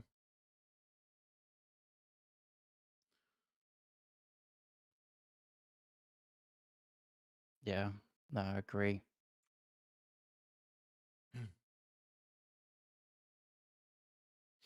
So, a Ra versus Tezcala poker matchup. What do you what do you think of this one? Well, I might maybe it's going to be a village center fast heroic from the Ra player, and it's going to be just a one town center fast heroic from the Tezcala poker into a like 2 or 3 camel raider, just looking for the locust to kill off like 7 to 8 villages, into a mad dash to try and defend the second gold mine, and then we'll probably see a bug splat around about 16 minutes into the game. You played this matchup before, I reckon. Oh dear. I mean, we could get a completely different geezer spawn as well. It could play out very differently. Yeah. Or are the Jaguar Riders just too good? Jaguar Riders. To be honest, I still like my strat. I keep on saying this, and I'm like, why aren't we seeing Spearmen? I know that the Spearmen don't win 1-to-1 versus the cats, but they do win from a resource point of view. So let's just stay classical age and just build Spearmen and priests.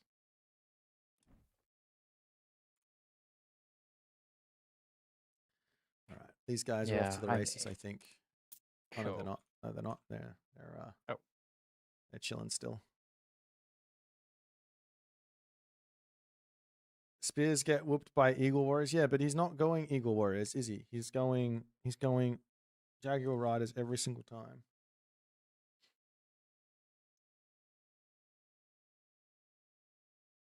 Do you think the lack of poison damage Spearman makes it not as good, or do you just think that's just it doesn't make too much difference?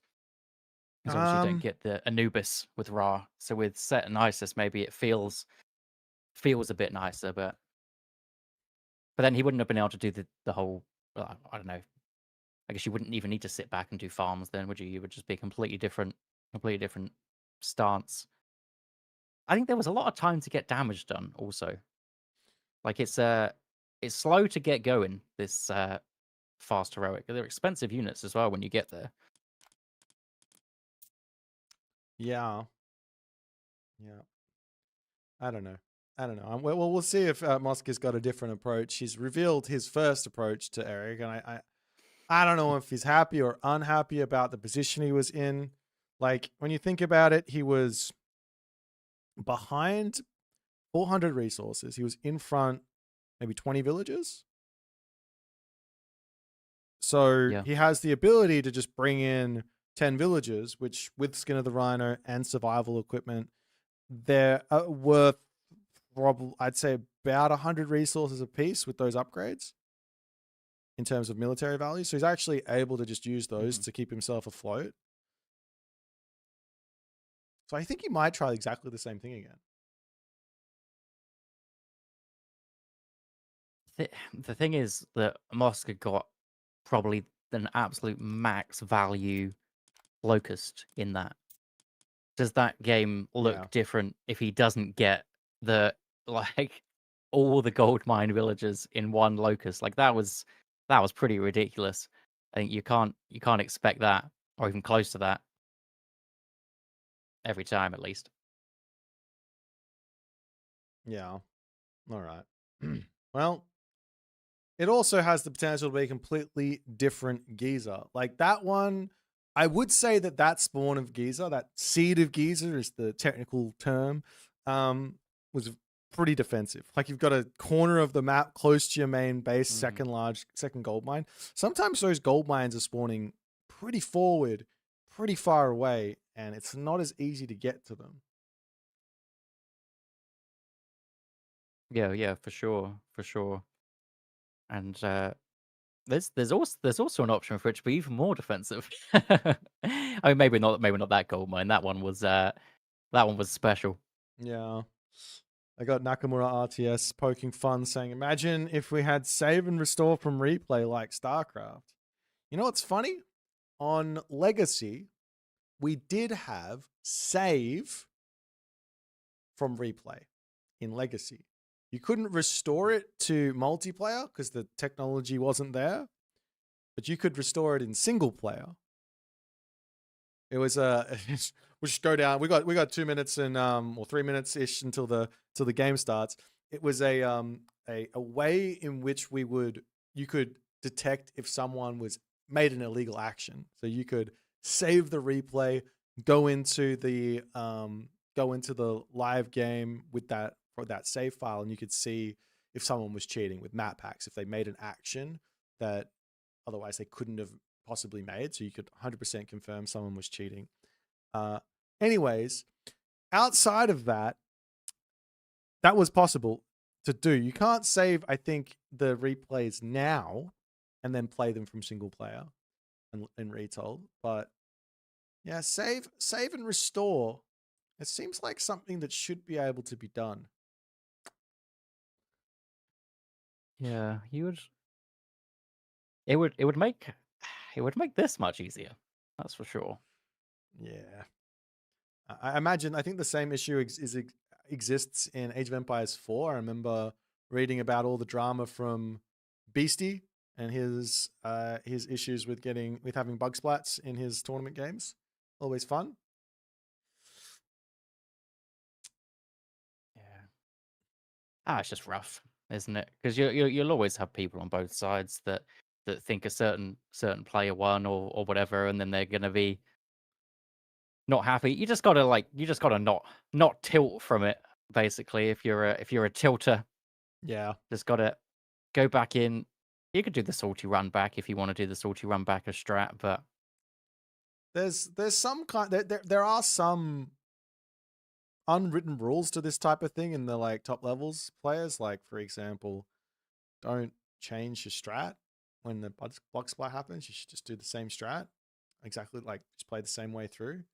But with the Hmm. with the way that Age of Empires map spawns, Age of Mythology map spawns, it's always different. So running the same strat with a slightly different map can end up being a 10-minute loss instead of a 15-minute equal game. Yeah, I don't agree with that. I don't think that should be the case. Yeah, if you're stuck doing a 2TC on all forward gold mines, no hunt on your town center, whatever, that sounds a little rough. That sounds a little rough to me. That's true. I wouldn't get behind the gentleman's agreement on that one. Well, it's time for the next game. We've already seen the start. We'll see if it's going to be different. We're going to judge. We're going to judge hard here. Moose. It is. I'm at 4 seconds. So we are going. That's fine. I'm at 4. Beautiful. I'm going to jump in to what map are we going on to? Giza. Again. Let's go.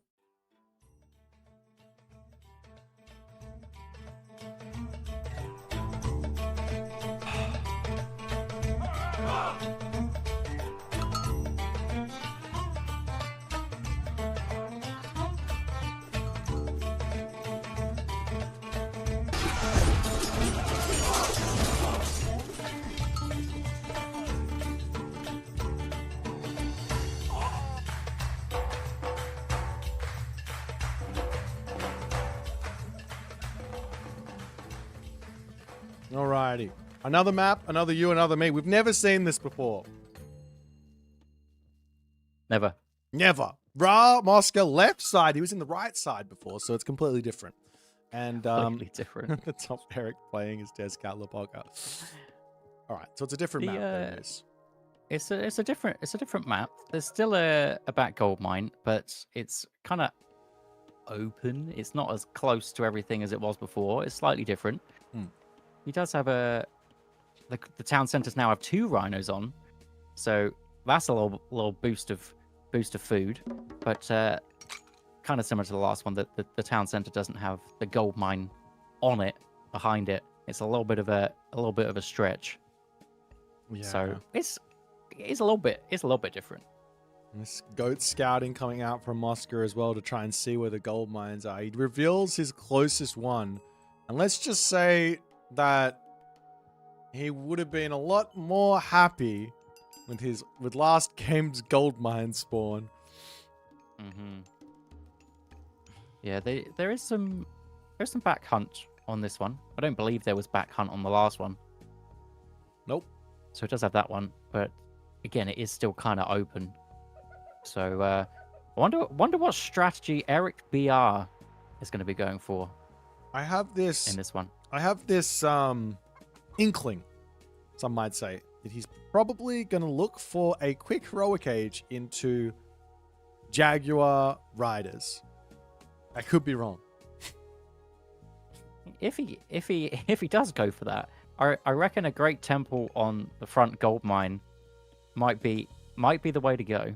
Oh yeah, that's true. There's 2 gold mines that are probably like similar distance from Mosca's base here. So Great Temple in the front one, and then he puts all the pressure onto the left one, and he's going to be enjoying that game there. I think Mosca is going for that same build that he went for the early advanced time. So he does want his temple. He didn't build any obelisks again. Going petard. So he definitely wants a town center / village center in this matchup. He has decided. Yeah, this is interesting because, like, is there not a world tier where you just go, oh, I know my opponent's going village center this time. What if I just go for a regular town center, like blind? Yeah, I mean, he got his scout in there very quick last time. He could have even done it on the last one. I mean, if you spot a village center as soon as it goes up, you're well within your right to just go for a better village center and just grab yourself a town center. Yeah. Especially with the double rhino on it. Again, there's no gold mines close to it, but I mean, it's just better than what your opponent's doing by a small margin. So why not? But it looks like Mosca's going for the town center this time. Oh yeah, he is. That's that is a little bit different, a lot more risky though.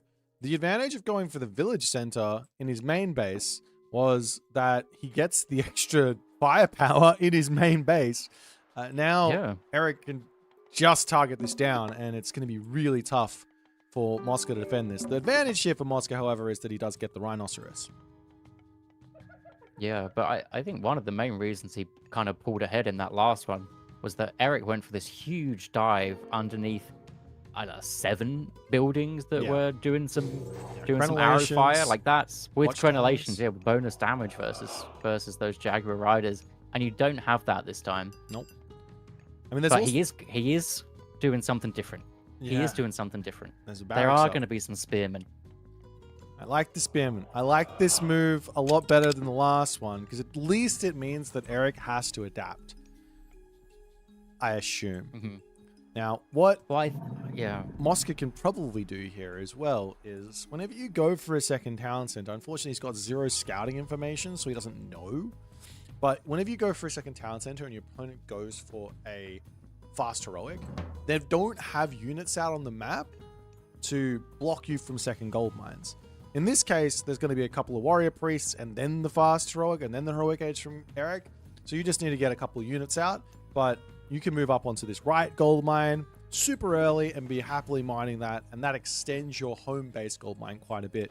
As the warrior priests get in, we'll pick off a villager. Mosca, nice play from Eric. that's nice there. One villager pick is, I mean, everything is a huge deal here in this matchup, but that there is just getting off to a good start, showing that his mental is set here, Moose. Yeah, that's it. I mean, he didn't really. I don't think he really had the warrior priests out in the last game. They were just kind of getting relics, and then when he was thinking about getting some pressure on, they started to come forward for a place to kind of drop that great temple down. Maybe that was as a result of just seeing the village center and going, that's a little bit too much Yeah. for me to pressure into. But yeah, this one sees the zebras out and about. Why not go in there, cheeky snipe, Well, and he will be going yeah, for for the his moment, heroic like, age. Eric just doesn't like. This is kind of un-Eric-like. Like, I know, like you ever see Eric in the chat, and if he's ever watching a John Arbiter stream, he's like, John, scout. You got to scout. You got to know what your opponent's doing. And he hasn't scouted the second he town hasn't center. scouted He it. doesn't have any idea that this could be a one town center play from all Eric knows. But of course, there's not that many spearmen out, so maybe not. No, but he has seen a handful. Like, but obviously, it's fine. You can definitely get 8 spearmen out by 7 minutes with a 2 TC pretty easily. But still, yeah, he just hasn't walked over there. Oh well. He's scouted the whole base though, so he did search for that village center. Now we will see it very, very soon. The Cometian spies going back around, and he'll know what he's up against. But Yeah, the issue I here think for he's got his heart set. the issue here for Eric is he's going heroic age, but now because the spearmen are out, it's not going to be as easy to drop that forward Great Temple. Yeah, I think that's a great adaptation of just this handful of spearmen just to put the pressure, making sure that Eric can't just drop it for free.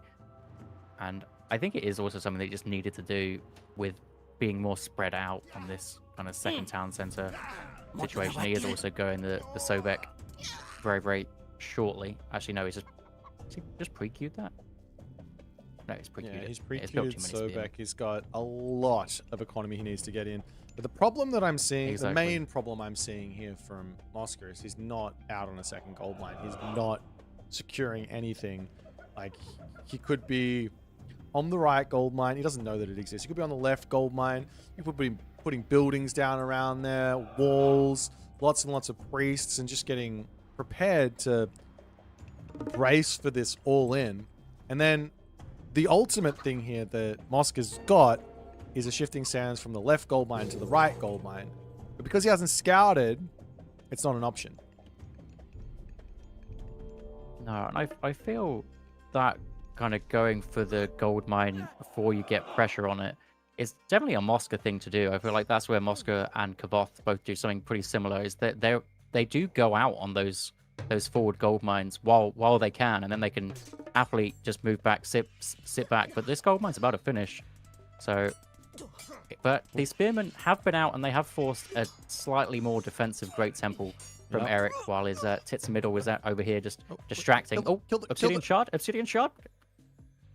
Okay, he turns around. That's a he- butterfly as well. Like, if the butterfly comes in, now I'm like, those spearmen, that's a Against all those spearmen, that's yeah. a risky biscuit there. Does spot it. Obsidian Shards also, they're really tanky. If that drops when you're in a fight, like it soaks up so much. They are very, very strong. And we will be seeing all of the upgrades coming through. And this time, it's going to be some Sean ones. So Eric does adapt.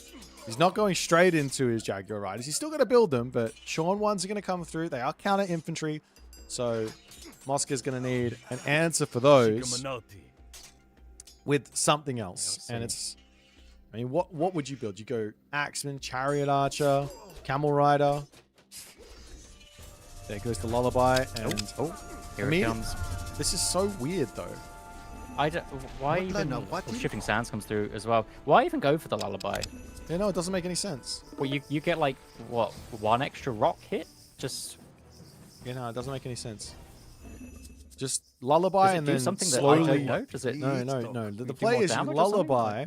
You focus fire down the units that are there, so that they're not accidentally making other units awake. And then after it's finished, then you drop the Starfall while he's running. Yeah.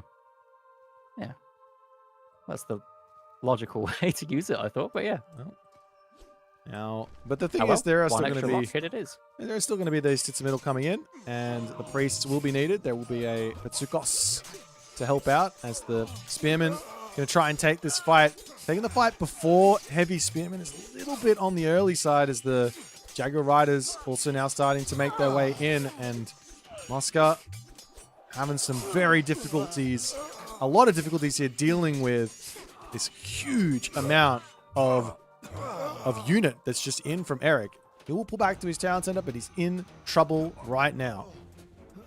Especially when that Tayshipa jumps in. It was the right move to get out of dodge.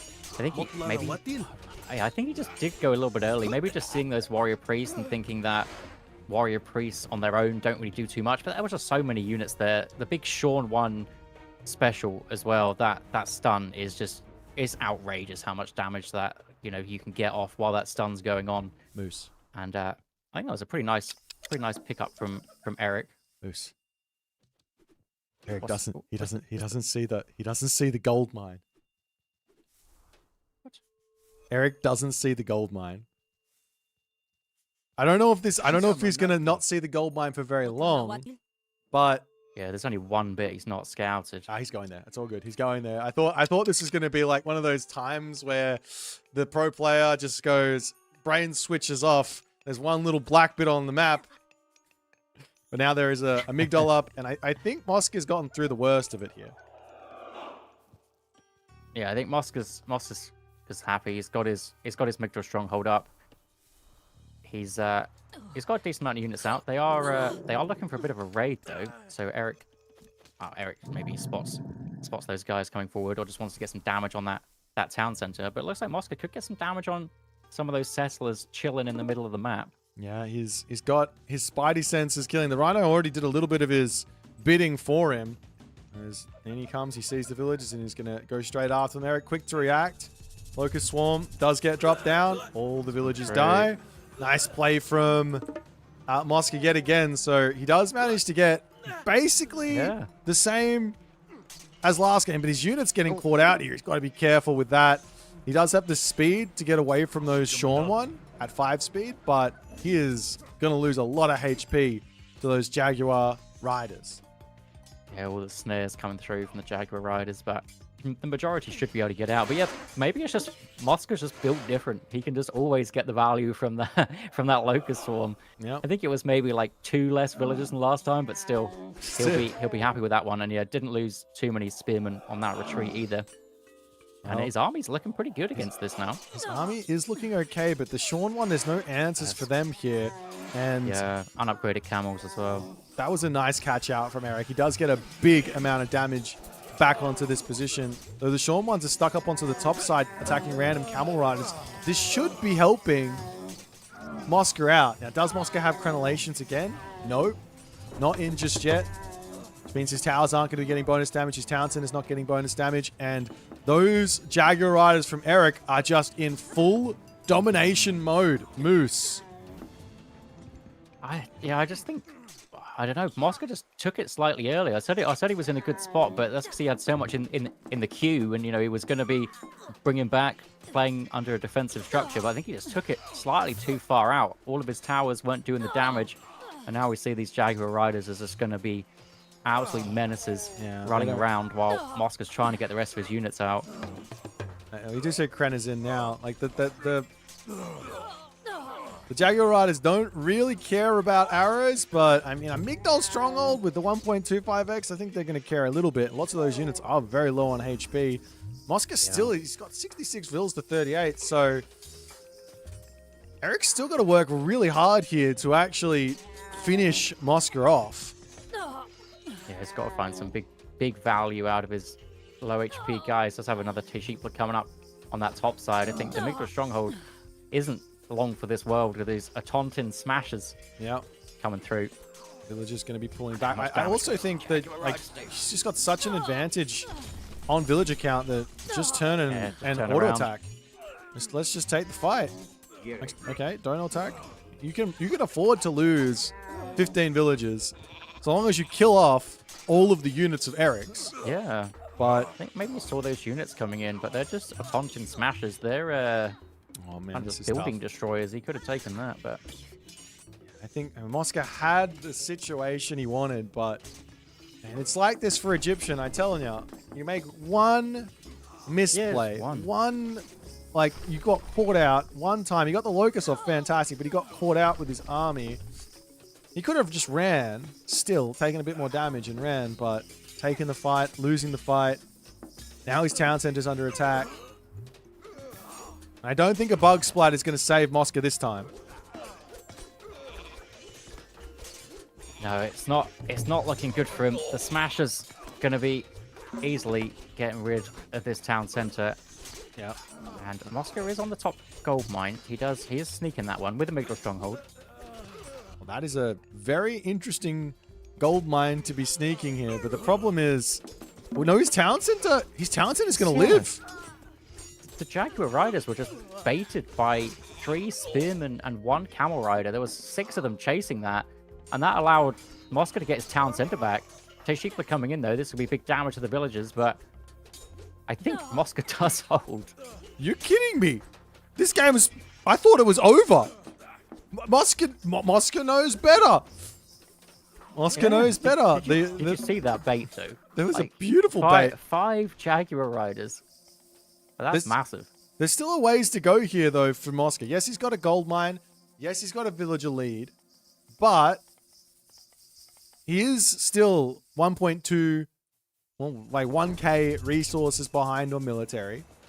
The rain coming straight back down here for Mosca. Give him some more food. Still only got the 2 barracks up. He needs a lot more than that. Chariot Archers coming in from this side, and that's going to alert Eric that there's a Migdol Stronghold out somewhere. And he has to be thinking top gold mine or left gold mine here. And town sense from the right side is getting wailed on by those Jaguar riders. The villagers turn around and shanking though. They're getting some good damage done. But with everything swarming in here, I think the town center is definitely down. Yeah, ooh, I mean, there's almost, there's a couple of very low... Is it definitely down? There's a couple of low HP ones there. It's 12 HP. No, it's down. It was closer than it probably should have been. Well, Mosca's making a game of it. He's still got a villager lead even after losing some more there, but he's up to 1,200 food. Spearman getting caught out again. You guys might be like, why are these heavy Jaguars doing so well against their counter? And one of the main reasons is because there's just not that many of them. It's a counter unit. It's only 75 resources. And this is the 60 plus 90 resource Jaguar Rider. So you need a lot more units out to actually deal with it. Or a lot more resource investment. premium unit, expensive, 90 gold a pop for these bad boys. And your spearmen are, yeah, they're better in their numbers. You need a few spearmen. Oh dear, Yeah, this the, is the queue's looking rough. Yeah. You never like turning around and seeing 20 units in queue. That's a problem here from Mosca that's been caused by the pressure from Eric. I mean, if Mosca isn't under all this pressure, I guarantee you he's got 4, 5, 6 barracks up. Yeah. But He just never had a chance. nope. Mercenary even getting forced out on this position. Camel's in the middle, getting taken out as well. Trying to get something done elsewhere while trying to defend all this pressure. We got an extra barracks down. Towers are working. There's an extra barracks down. Oh, there it comes. 3, 4. There is these units here from Eric. I mean, it's not even like this is slowing down, right? There's just more units coming in. Villagers on this left side now getting targeted down as well, as Mosca's going to have to either turn around and shank or dive into the Migdol. And the villager count is getting closer and closer as well. I think Eric might take the lead in villagers for the first time in this game, and he does. But Mosca stabilized back at home. Yeah, he's going to be looking for Town his center own... survives. He's going to be looking for his own raids now, though. He's out on the map. It's now like, yeah, you got the villager lead. It's like, if you've got the villager lead in this game, you do not have the military lead. Seems to be the situation. He's going to spot these ones straight away next to the Great Temple, but Eric, great reactions. Yeah. Not even one hit. Villager's over on the It's food. forcing the Jaguar Riders back. Yeah, a little bit of breathing room for Ra here goes a long way. It's up to the top side. Garrick. Villagers will get I spotted. didn't even know about that gold mine. No, well, He didn't have it scouted, but you can assume from how your one spawned that there's probably going to be one on the right side. the Jaguar Riders are in, and Rider jump. yeah, and the spearmen are It's down. just brutal. Oof. Big defense. The rain coming in from Mosca as all of his units have to pull back. He's been very much on top of his reins in this game, and it does give him the help he needs to get some semblance of army out here. Yeah, 22 farms. I think it's been 22 each time. At least the last 2. Well, Mosca does manage to push forward here. I Big think round. he might be able to take this win in the middle. This, I think there's not quite enough stuff from Eric. Eric's getting pushed back. Yeah, the Jaguar Riders, when they come in with their jump, that's when they have that kind of big burst damage. But then after that, the Camels with their bonus damage, over time, they're going to be the ones taking it away. And from here on out, Eric's got to play a really good game. Like, he's fine. He's in a good spot. But Mosca, he's got himself an army out. He's sort of sorted it all out, though. His left side, now that's out of gold. His backside, that's about to be out of gold. Mosca's got to move on to the front position now. And if Eric wins the next fight, which he can do very simply with a mass villager sack into another Starfall, or Mosca getting a little too excited with the fighting. We'll see how it's going to go, though. Fighting underneath Great Temple, but this is where all the Jaguar Riders spawn from. And getting some DPS from it as well. There is only one Great Temple out for Eric. Axeman in. Axeman in. You have to micro this so well with the Axeman to actually make sure they're doing something, though. Taking out the Shawn ones, they do some good damage to them, but of course the Shawn ones do good damage back to the Axeman. As Mosca is just in a full rampage now, as it looks like after all is said and done, Spearman and Camel Rider do indeed beat the Jaguars. That's just, what a hold. I mean, he had to hold multiple times, but now just has the overwhelming advantage. Looks like there is going to be a rain stolen from that obsidian mirror. But the Camel's just overwhelming now. Wow. Similar, just having the one Great Temple. just he had 9 in that queue again, similar to what Mosca was under with all that pressure. Just couldn't get the boys out. Well, there you have it, guys. I don't think Eric has got much left in the tank. He's got 0 gold income. He has 0 gold mines, I believe, as well. I think that kind of shows for anyone saying that Eric was a definite win on that last one. Doesn't quite know how well Mosca can hold. It was anyone's game for sure, that last one. And onto the bottom side now. Mosca's just going to give himself another gold mine. 60 villagers to 30 now. The hometown center can go down.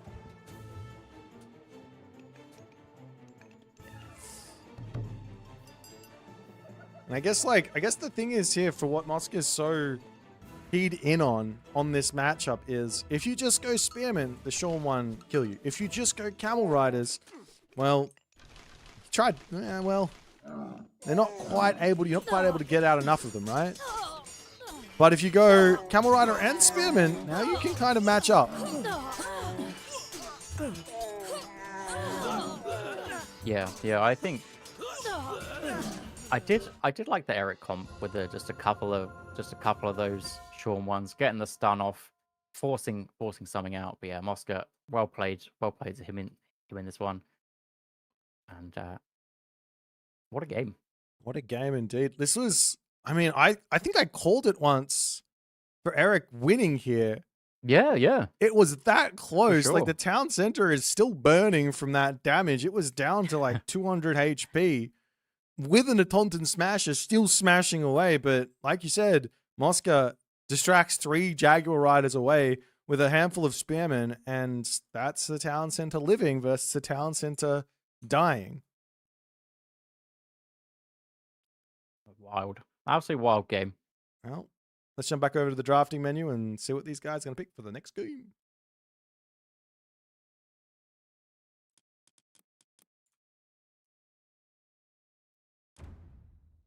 And it looks like we've got Mosca. He is going to be on his Pride and Joy, but he is on his Pride and Joy versus one of the most terrifying gods in the game on the map, Ghost Lake.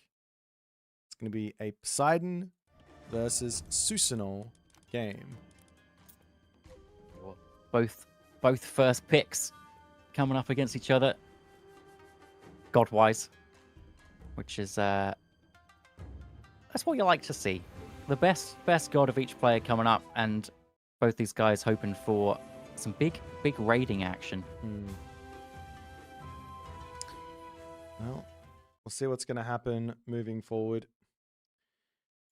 Like, it could be 2 gold mine Ghost Lake, it could be 1 gold mine Ghost Lake. Yeah, it depends. It could be a boom game from Mosca. Like, if there's a player that is a defensive Poseidon boom enjoyer, well, that's Mosca. He likes to play that. So, that being said, Eric's got a lot of knowledge, I think, inside of this Susanoo and title what's strong with this god. So it's not going to be simple.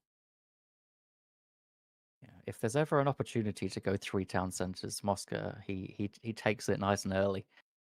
I think I've seen a few Ghost Lake 3TC Poseidons from Mosca, so he's definitely well versed in the defensive boomy Poseidon. Whether or not the map will allow it or the Susanoo will allow it, but yeah. Well, what are you going to do, though, against the early pressure from Poseidon? What's the way through that? Like, if you remember back to, was it Champions League Season 4? There was a game of Susanoo versus Poseidon, I believe. It might have been Hades, it might have been Zeus. I'm pretty sure it was Poseidon. And it was Rappel on Poseidon and the Mister on Susanoo.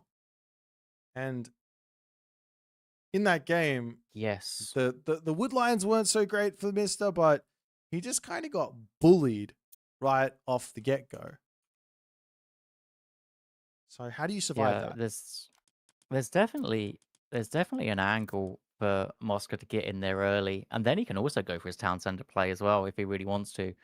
But yeah, it's I think it's grab a couple of Mikos before you advance and try and hold off with that very early pressure with some healing, and then Yeah. get some units out. I mean that was when players were always going, or they were never going for Minakata Tomi, which is that kind of defensive option where you get your archers and you get your defensive god power with the walls that kind of help you out a little bit. I think it was always that Inari Okami kind of. I think that was just the god at the time that was a little bit stronger, but now we've seen quite a big shift. Actually, I think Minakata Tomi gets picked more often than not. But in this matchup, do you just go horse versus horse? Do you match up to go for that? What this matchup was originally, which is just like pure raids both sides. Yeah, I don't mind. I Or don't just mind pure going count. horse right off the bat, but you just get going a little slow, right? You have to advance really fast and start getting your cav in, or you have to not, or you have to like blow new moon on towers.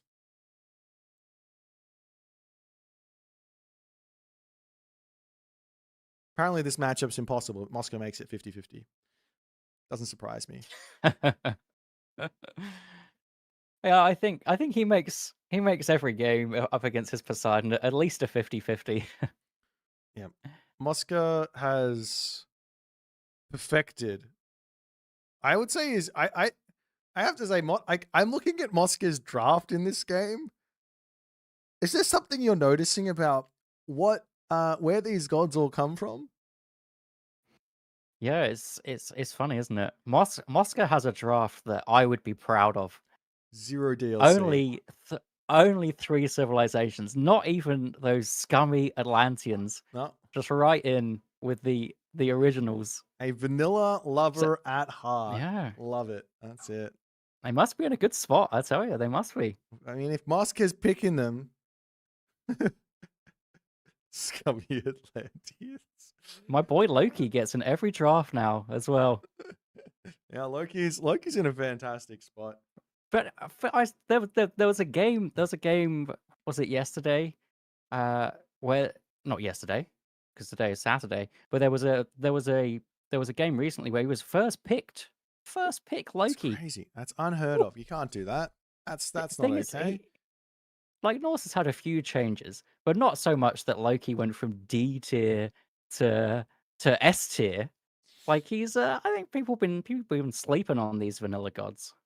Yeah, look, if a god is like B tier, like not A tier. So this is how I see the tier lists. S tier is just beating everything, right? If it's not beating everything, it's generally not S tier. Maybe sometimes it can be in the S tier if it's got like one or two major gods, not pantheons, 2 major gods that are kind of a tough matchup, but they're basically beating everything. A tier is what I like to call #playable. They're not broken, they're not beating everything, they're just kind of existing in a world where everyone's happy to play them, everyone's happy to play against them. And then the B tier is like, you've still got some good matchups, but there's a lot of bad ones. And then C tier is unplayable. So, or has just like one good matchup maybe. So I agree with you. I think that Loki I've got some good matchups. Now he's got a lot of good matchups. Not S tier, but a lot of good matchups. Not very many bad ones. Back into A tier, feeling great. You like that? I think a lot of gods are. I think just the last few balance patches. I know they were kind of thick and fast, and I kind of struggled to keep up with them. But I think it's left them all in a pretty decent spot. Like I think this is a great position to be in going into all these tournament games. Except for Egyptian. Like, That seems terrible. How is Ra still getting wins? I don't understand. Ah. You just need to play the matchup twice. You'll get it. That's right. I just need to get that bug splat happening. Oh god. Oh, we won't. No. Alrighty. Oh, Well, it was right there. Sorry. that's good. I like it. That's funny. We're going to get Yeah. into this next game now. I'm at 2 seconds. So I'm going to play the clip. It's Ghost Lake. It's Poseidon versus Susanoo. Let's go.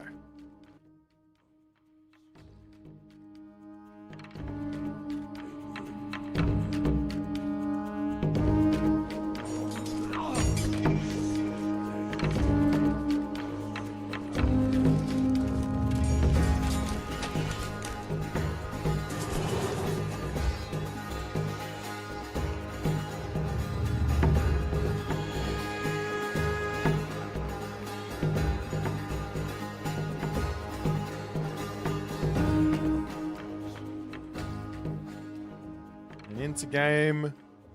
Which game are we in? Game number 3. Mosca looking to get himself that clean sweep. Moose. It's a 2 gold mine Ghost Poseidon. Lake. And it's a Poseidon. And it's a Susanoo. And look at that. Right town center. As well. I know players are. Oh, even the left one. Yeah, Look at all the town centers. This is if you're a defensive enjoyer in terms of maps, then you'll be enjoying this one. Double gold mine in the main base, and you've got a gold mine on every town center. Yeah, this is a very defensive map, and this is exactly what Mosca needs.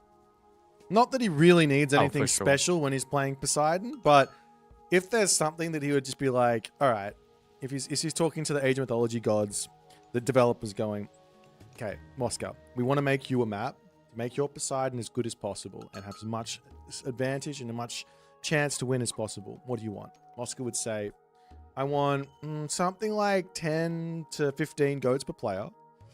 Maybe 2 medium gold mines in my main base. Also, make sure that there's aggressive hunt so I don't have to drop granary down so I can save my lure.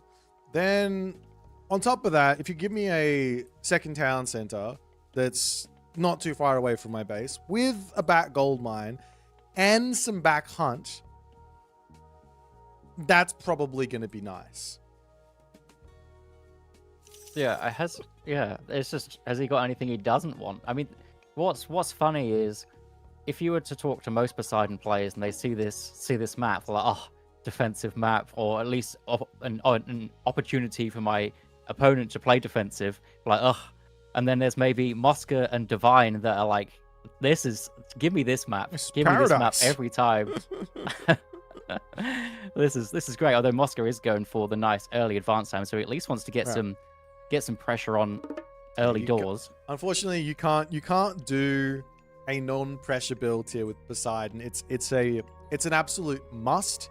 The idea here is that you want to make the Susanoo player hide in their base and be terrified for a little bit. Mm-hmm. And then you get your town center behind it. It's also a nice relic here. Heroes have 10% more HP. Yeah. So Atalanta, she's already pretty tanky. You could get your Theseus, bring that relic back. Yeah, She can sit underneath town center fire for a little bit longer. You'll notice he didn't actually grab the Theseus, which is a little bit offbeat. Saving maybe some of that food for something else. Saving it for building the Theseus if he gets Kitsune in the main base, but not going and grabbing that Ogre Bitten Helm is, I mean, that's something that's a must grab. You have to be doing that. Oh, for sure. I think Mosca also tried to min-max his lure so much that he did it before he advanced by like half a second. It came up first in the chat on the side. Oh no! How many chickens? So he's got 1, 2. like 2 less chickens or whatever it is. Unless it was like literally the same time. Yeah. You want to save it because you get an extra 100 food of hunt, and an extra 1 chicken or 2 chickens. I can't remember. Yeah, I don't know. I didn't know. I think it was 1 or 2. It's at least 1. I can look it up. Yeah, it's extra 1 chicken. 1 chicken and 100 food. Hey, All right. comes well, to Atalanta. Atalanta's in, and no buildings down just yet from Eric because he is late to the classical age. Now, he will be able to just drop the Shrine of the Hunt here. It's really not a big problem. And the Atalanta's probably going to have to bail out of here. Oh, maybe a villager kill. Might get Healing one coming kill, in. though. Oh, nice micro on Eric's part. He did go for that 3 Miko strat, so Yeah. I like I like the adaptation up against the Poseidon. Yeah, I like this start. Because you know that there's going to be just 2 units coming in. So if you just have 1 Miko on each unit that's getting attacked, you're in a fine spot. So nice reaction. I mean, I'm watching We'll this see and what I'm else he looking gets. at the macro from Mosca, and it is a little strange. I would have expected him to have the second town center basically starting around about now, but he's continuously building these Hippias, looking to put the pressure on, and Eric is saying, hang on, this is different. Let me get myself my Yadi Spearman out and Bushy, and I'll get a stable down. And Mosca, he's forced this out. I don't think that this is something that Eric would normally want to place. He'd probably go, let's just get the guardhouse, min defend, and then we go drop our town center. But Mosca's getting economic upgrades. This is really strange. Yeah, he's throwing a curveball. Yeah, I think normally if we see a stable, it's like maximum 3 Hippias if you're going for that. And yeah, he's just completely just changed it around. It dropped an archery range too. Toxotes coming out.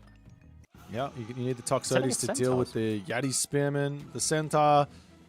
It's a unit that if you really want to go into it, you can, but you need to have your micro goggles on, and you have to have a lot of them. Yeah, those bushies. They have some. I got some serious range on them. You have to watch out for that. Now Eric defending this Yeah, pressure this is- very nicely. this is not looking great from Mosca on these attacks. Atalanta almost down. Hippias can't really take any fights here either because they're just going to die to the Yeti. And there goes the Kusanagi. Yeah, and well, I mean that's kind A of little whiff on that. it's kind of Mosca's cue to leave there, right? Yeah, I think he's going in before he gets Lord of Forces, so these very low HP Hippias are just going down, which you really don't want to see. He's lost 3... Oh, no, that was a Centaur. Loses a Centaur plus 2 low HP Hippias, when you'd want to see those getting just a little bit more HP. Yeah, this has been immaculately played from Eric. I wouldn't be surprised if he just drops an armory and goes heroic age here. Not necessarily for anything other than the fact that, well, he's got 68 favor in the bank, 70 favor in the bank. He's going to have another tier of Shido, and he can just start going into Raiju if he wants to. Yeah, so this is like a dream spot for Eric to be in. Again, he's got all those low HP units. This brings one of his Mikos that he built earlier, and we'll be able to get back into, well, we'll be able to get on some raids if he wants to. Obviously, keep his Yari Spearman back at home, and he's going to be very happy with the position that he's being in. It's also walling up that top side. Looks like Mosca did scout that, and the Eric villagers are running back, thinking he's Wow. doesn't want to get caught out there. That's big so respect. that's so much like, and yeah, respect is the right word. It's so much respect for Mosca. If he was playing against anyone else, he'd probably just be like, I might just send my cav over there or whatever. Maybe he didn't see me or whatever, but yeah, Mosca, he's not sending any cav up there. He looked for somewhere else. The villagers are actually going to go the entirety of the distance across the map to get to the 3 caribou up there. Oh, it's funny because Mosca didn't even check with his Hippias either.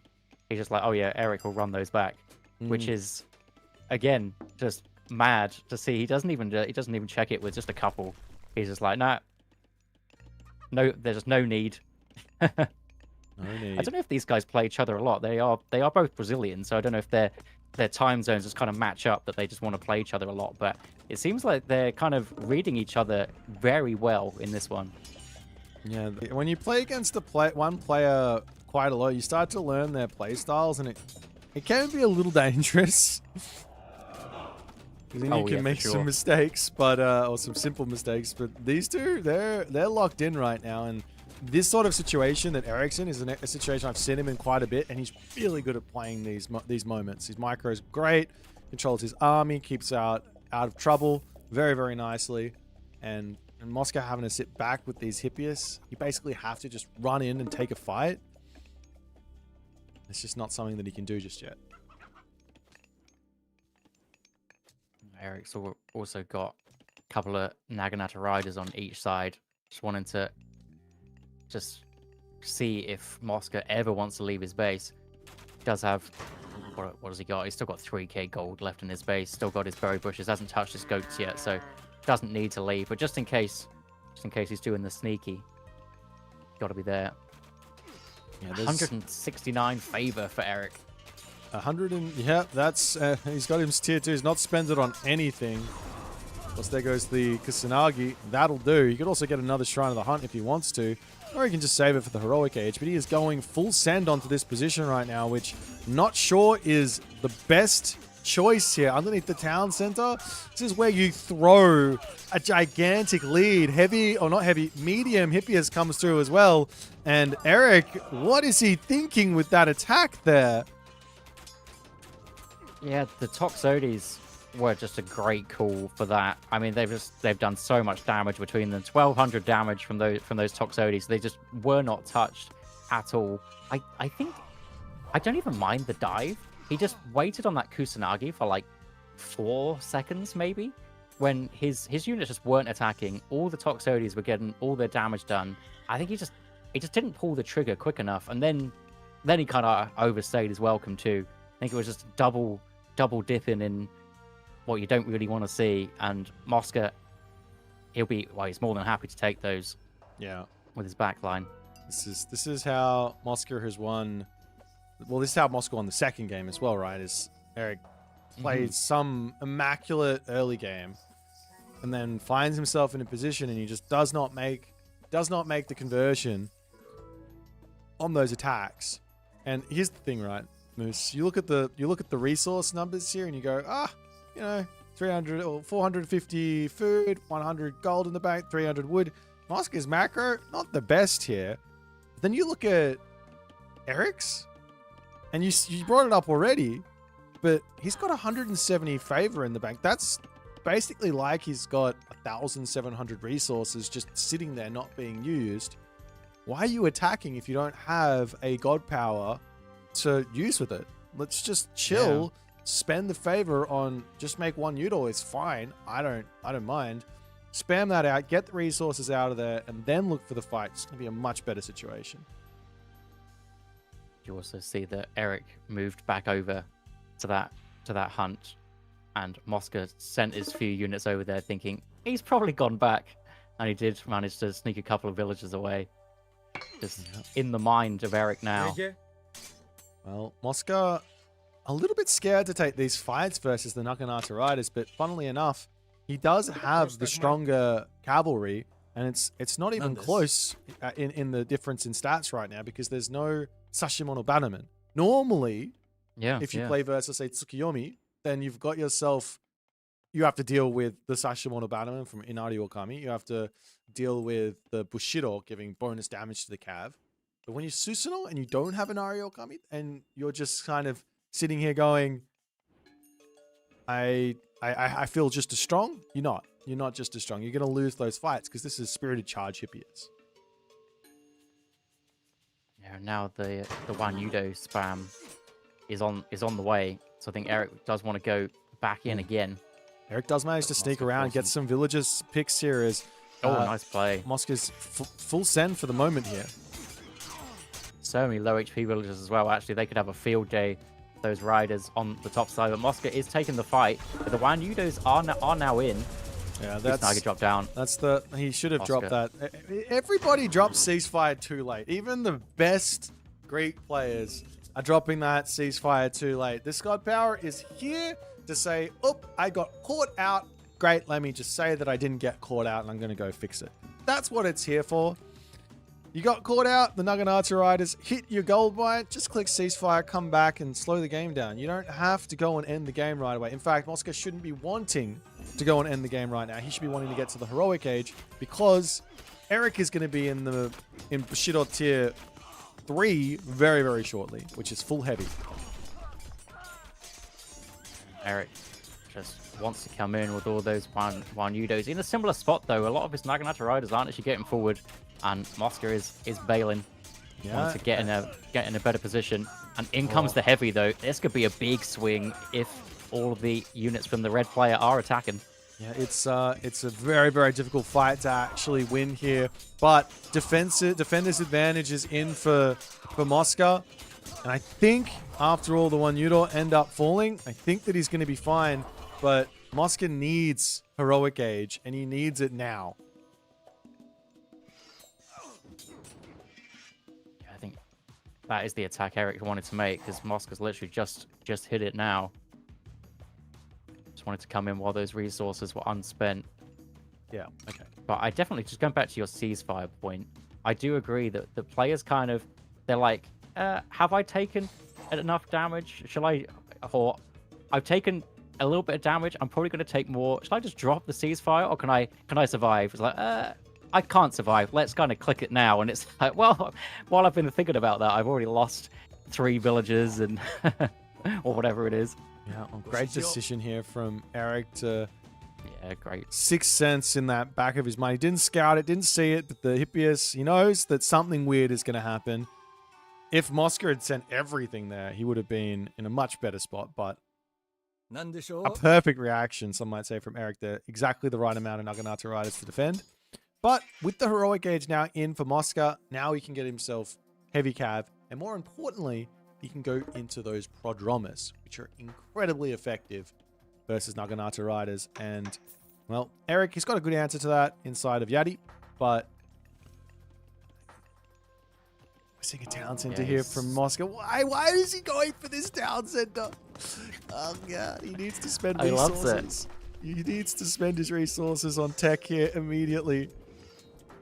Prodromus, Thracian horses are coming in. I think now there aren't that many spearmen at all. I think Eric was a little bit late on them. If he wants to take the fight anyway. Big Kusanagi drop though. Dinosaur goes flying.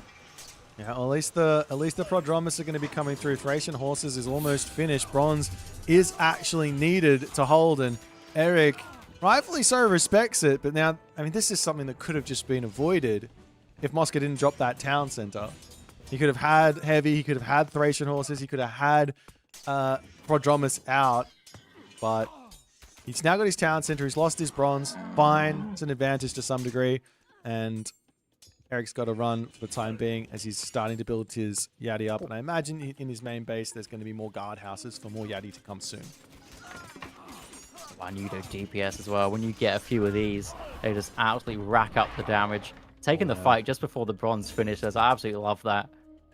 Yeah, I like that Mosca runs from that. He can get the health back from his Lord of Horses technology. And, well, Eric, he wants to get to the Heroic Age now. He wants to go into his Raiju. I got to imagine it's Raiju in here. It is. But even so, the walls are already up. So this unit that he's going to get, the Raiju, it's an amazing unit, but it doesn't have a lot of utility in this game because of the walls already being set up. Yeah, I know you're a Fujin enjoyer. Is this the spot though? I feel like you just need more food or more eco or something like that. This way, he gets his Wanudo up to heavy no matter where he goes. That's what I call it when they get to the next stage. Get a little bit beefier. The way of the bush. Bushido. No, the whole thing with Fujin is if you want to play for Oni, it's the same deal with Njord, right? Yeah. Save it for Marsh. Just save it for something when there's a ton of food. And yeah, it's so expensive. And then Eric again, he was in the right place with his Naginata Riders. He was expecting it, but he's slightly too late. The commoners, he only drops one, but he was expecting that. The reactions from Eric here and like the just being in the right place in this game for these raids that's some incredibly high level play. But yeah, the game sense is top notch in this some of the attacks he's decided to do have seemed just a little bit funky.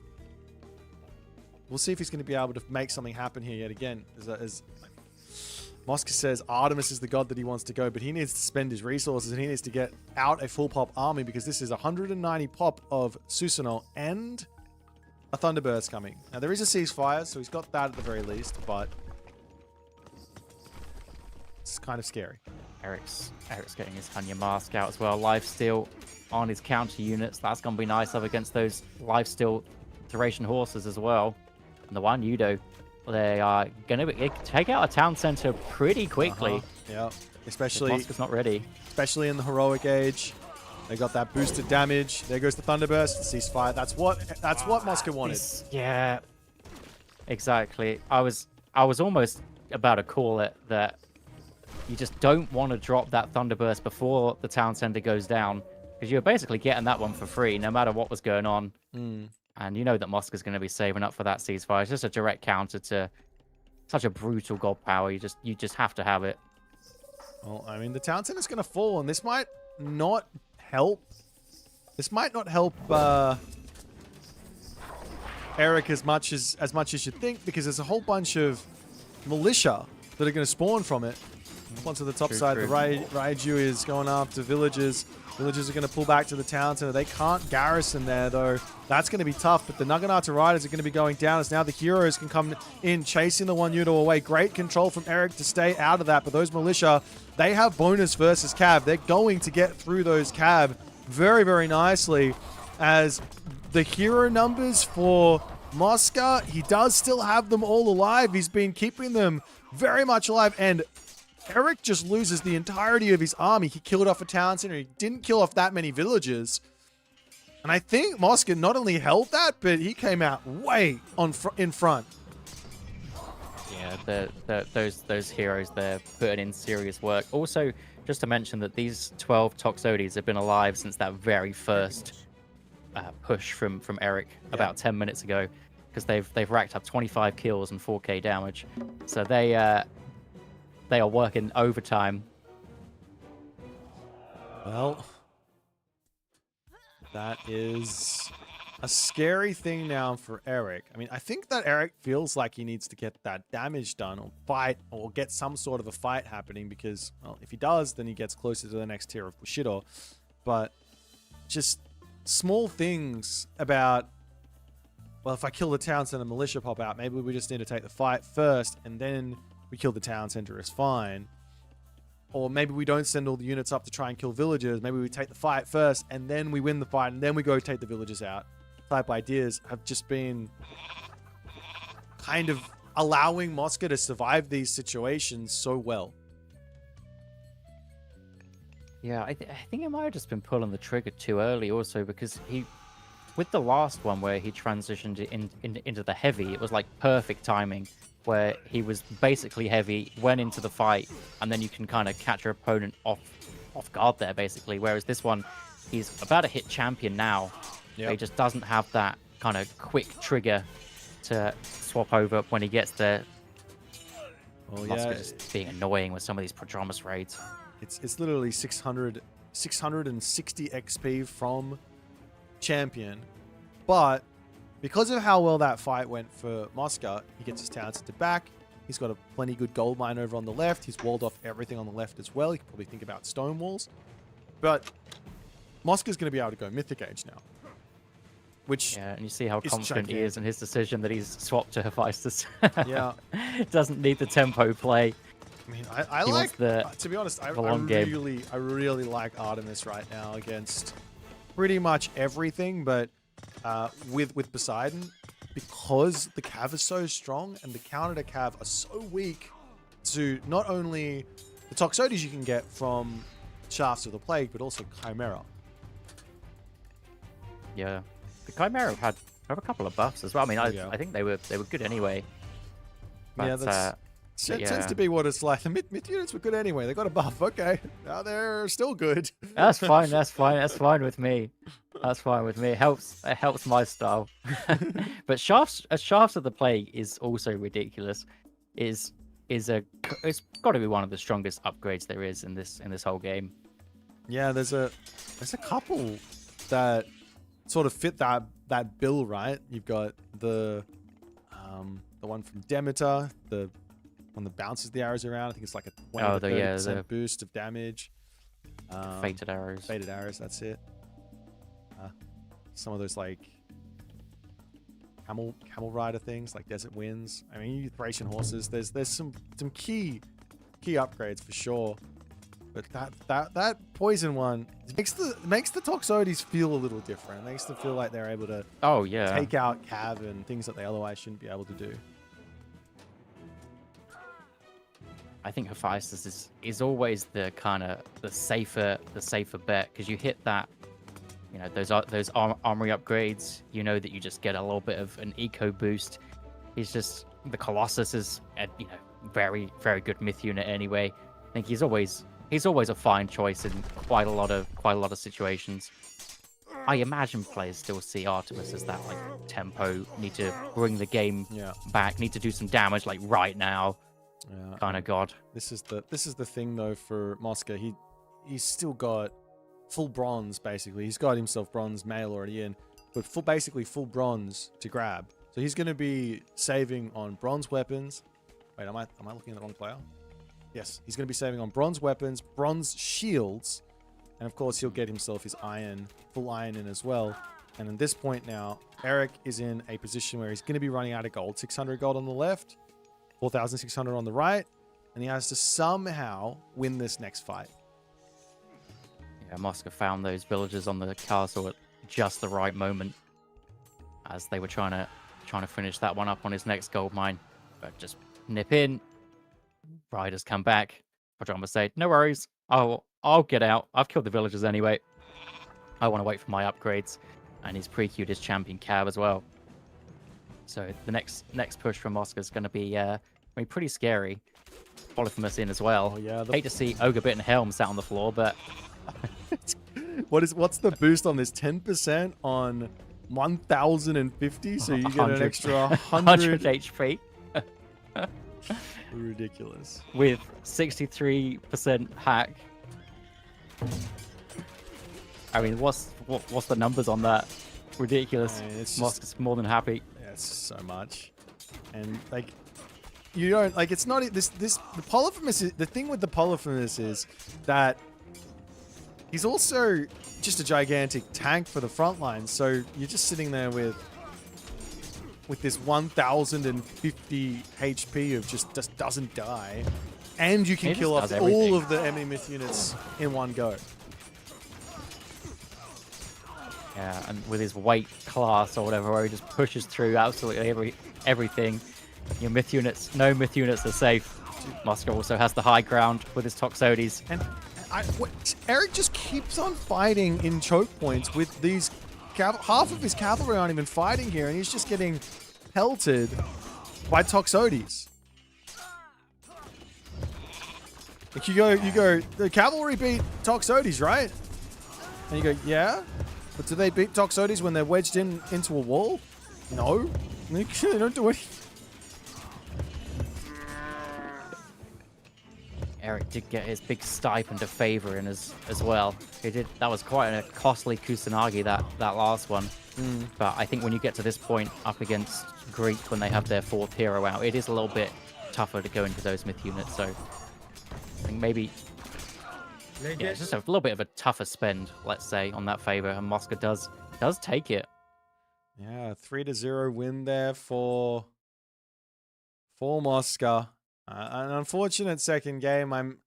You never know, like what would have actually happened if the game kept going, but Mosca came back in game 2 and in the restart, and he showed that he can win that one. So, I mean, credit where credit's due for Mosca to get the wins. Eric, I don't feel like he was.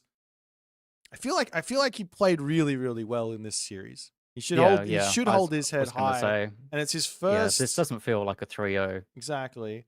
It's his first kind of top 8 that he's ever been in, and he's gonna have this chance 4 more times. So this week is over for him. Mosca's going into the round of 4. He's going to be playing again tomorrow. So there is that. Congrats to him. We'll see him again tomorrow. We're going to have a short 5-minute break, and we're going to get started with Tunison versus Soup. Don't you guys go nowhere. What is he doing? Did he just lose his mind? No way! Garneth has literally just lost his mind. This is going to be Swampland. This is going to be Thunderburst. Recon is looking at this going, what is happening here? In comes the Heroic Age. Swampland gets dropped. Thunderburst comes down. Even if the Town Center dies, it doesn't matter. I don't understand this in the slightest. Units getting thrown for 6 here. In come the Naginata Riders. Is there enough stuff here for Recon? Garnet is full send at the moment. There's also going to be reinforcements coming through. The Swampland ends. Villagers now getting into the mix. Idle villagers over here. There's the towers also in onto this spot. There's also a Kusanagi that can get dropped down that Recon now finally drops in. Of course, all the villagers are dying. Garnet's down to 15 villagers. He's trying to make his units out to start dealing with these Jaguar Riders. They're going to dive in. Can Matrius hold this is the big question. Carried Archer Micro going to start coming in as the Scorpion Man around on the side. Those priests need to be getting this damage done. But they're not. Migdol Stronghold getting empowered as Matrius just not able to deal with these units. One of those Obsidian Shards to come through as well. That's another unit that you need to have the Siege Tower out to actually deal with, funnily enough. Up onto this top side, the medium Jaguar Riders getting targeted down again. Another Obsidian Shard coming in. What has he got? He's got an Obsidian Butterfly coming out of here. I think the other one was in a Yotochli as well. As Matrius, does he have enough stuff to hold this is the question. Chariot Archers doing a good job here to take out the remaining Jaguar Riders. There's not that many here. But an Yotochli comes in. So that's going to 10-pin bowl everyone away. There are the priests in for the moment. They're going to take out the Yotochli. The Migdol will survive. And it looks like the worst of it could be over. There is a Ghoul and Bursty that should get dropped here for Magic immediately.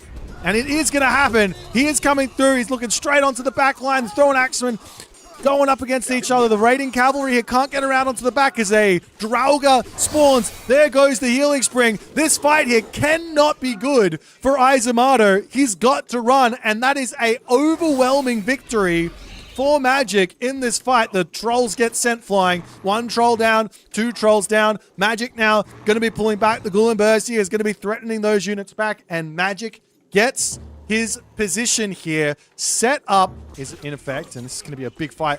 This is the thing though, the Eagle Warriors here don't do much versus those Dow Swordsmen, but the Fire Archers are going to drop like flies as there goes the Drought as everyone's going to lose about 10-8% HP on this fight. Is this enough from B to actually win? And on top of that, is it enough from B to win and then continue along here? What a tense moment here. B seems to be coming out slightly on top. Yeah, but now the shoot and scoot happens, and you can't really chase this. Well, he should be shooting scooting. Obviously, like this is where the shoot and scoot is really effective. Yeah. No more myth units soaking up damage. Important part. Nyan sees it. And there will be a shifting sands onto the villagers, onto the back position here. Is there enough stuff, though, for Nyan over here as these Javelineers will come over? We'll get a couple of picks, but now the army is out of position. As Najar will dive through, gets 2 hits off only versus that Wadjet, but the Pioneers will pick the rest of it off. Javelineers trying to get the damage done from the side, but there's just so many slingers here that it's looking like it's just working for Garnet. I think Garnet might just have figured it out here. He's hit the Heroic Age through Bargy. He will be able to go for a Flaming Weapons here. He's got a really nice, strong army. There goes the Flaming Weapons as the Berserks charging through here. The Raiding Cavalry coming in onto the back to try and prevent the retreat for the time being. There's also a Tautier to come in and get some good damage done as the Raiding Cavalry coming through. There goes the Drought as well, which will take the HP down by 10% as well. The Tautier onto the back line as one does end up getting eaten here. He can also use that special ability if he he needs to, but it's looking like there is not going to be enough blue stuff here to win the game on this moment.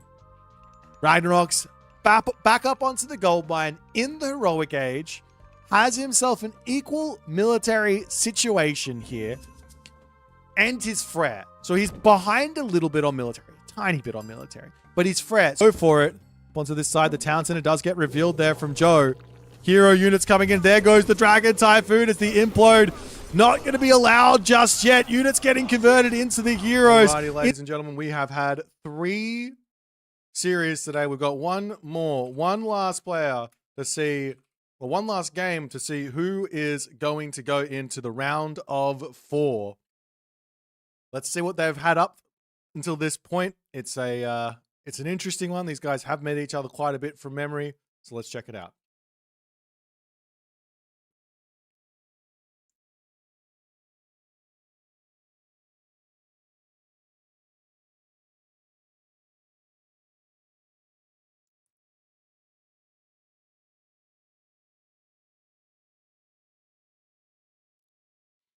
Oh, I'm a little bit wrong on that one. They're Moose. It's Yeah, I thought they would have met more than that.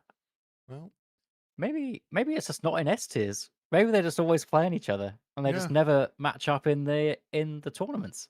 But a 3-2, a close set. there's nothing between again these two guys. There's in nothing. March. Nothing at Yeah. all. It can go either way. Well, that's it. The guys have actually already started, so we're going to jump into game 1. We're going to show you guys the draft afterwards. The first matchup is going to be Frere versus Quetzalcoatl on Blue Lagoon. Let's go.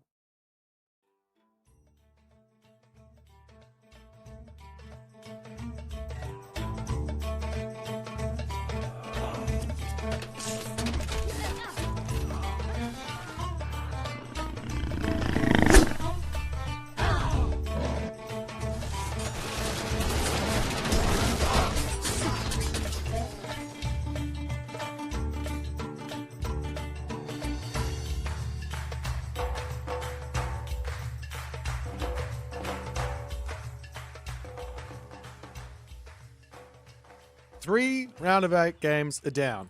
There's one remaining. One last semi-finalist to find. Not really last semi-finalist to find. We've got several more potential semi-finalists that could be found. But one last game for today. In the left-hand corner of the map, we've got Tunison playing as Frere. And in the right-hand corner of the map, we've got Soup playing as Quetzalcoatl. Moose. It's another game, it's another you, it's another me. What are you seeing for us on this very, very Blue Lagoon day? It is a very Blue Lagoon day. It's a nice one. It is. I mean, Soup. He's always wanted to try some funky stuff, and I know I believe he's put out a video of some crazy Aztec strats. Yeah. So if someone could cook up something that perhaps we've not seen before, it could be Soup. And then Tunison, Frey doesn't seem like a Tunison god to me. I feel Tunison is an all-out aggro kind of fella, at least most of the time. He's going in with the Frey. I mean, you could play Freya and go for some kind of aggression, like very early aggression if he really wants to go for it, but not normally the Frey playstyle. So I'm kind of interested to see the avenue that Tunison takes in this one. Do you have Blue Lagoon, of course? One of these, it's another one of those maps that can spawn in a majority of different ways, depending on how the trees spawn, how these cliffs spawn. You can get some good cheeky walls off, and that does play to the Frey's strength, getting those early walls up. Actually, he does go for the hand axe and pickaxe, nice and early in the archaic cage. Yes. So he's playing. He's gonna be playing a defensive Frey here. Then that's what that means. He could go for there's a build order going out there that I know that it's will annoy Soup, so I'm going to say it. The Pegasus Rush build. It's basically the Soup build, but with Frey, and of course, Soup's been doing that as well, where you open up for a very, very quick temple, and you get yourself out the hearse quick, so you can get relics, and you can get yourself organized quickly, and then you can get the upgrades a little bit later. This build that Tunison is doing will get him more income by a tiny bit, but slower age up, slower Hersa, maybe missing out on relics, which I know that Soup is going to be prioritizing. On the flip side, Soup does the very, very big commit into 3 Calpulli. Yeah, so both big eco starts from both these guys. Yeah, lumber camp, livestock pen, craft workshop, even pre-Q in that pickaxe. So wants to go the eco style patter cattle. Gonna be the god of choice for Soup. Gonna get those nice bunny rabbits in. Getting those raids off. I find this decision just a tiny bit odd from Soup. Now, of course, patter cattle is amazing. You get the extra HP on all your units, which is like second to none, right? Not very many things can be better than that, right? You would think. And you also get the Agave Bloom, which is amazing. But versus Frey, I don't know if you can go past Teponartzli drums with that plus 10% speed for Eagle Warriors, for Spearmen, for Shawmon, for everything. This might not matter in the end, but it's just one of those texts that just screams to me as, I already struggle versus these Eagle Warriors. Let me just, and versus Spearmen, let me just struggle a little bit more. Yeah, completely agree. Looks like Soup's going for that. One of each. War Hut, Noble's Hut. Yep. Wants to at least exist in the classical age. Yeah, you doesn't want to go for the only Eagle Warrior strat. If you've got Tezcat Lapoka or you have Wits Lapochli, you can go for the Malinel Jotchitl. And that with the Scorpions is enough to kind of threaten those Huskal early on. But against Frey with Quetzalcoatl, you don't have that gods. You don't have the Scorpions. So you need to make Hostile Warriors to deal with those Huskal. Yeah, well, Spearmen don't work, and Tequila Archer definitely don't work. Lots of warriors getting in, chase that berserk away. And we do see a fair few hearses, and there's 2 TSM players in this Hearser lineup. Do you get the same ones The as names me? are in. Oh, you do get the same ones as me. I love it. Yeah. Skip. Jonason. All right. Yow. Well, Tunison's going to lose the life of his poor berserk. He tried to get some scouting info in. He's been told, nope, you're not allowed to see what I'm up to. That's the power of the bunny rabbit.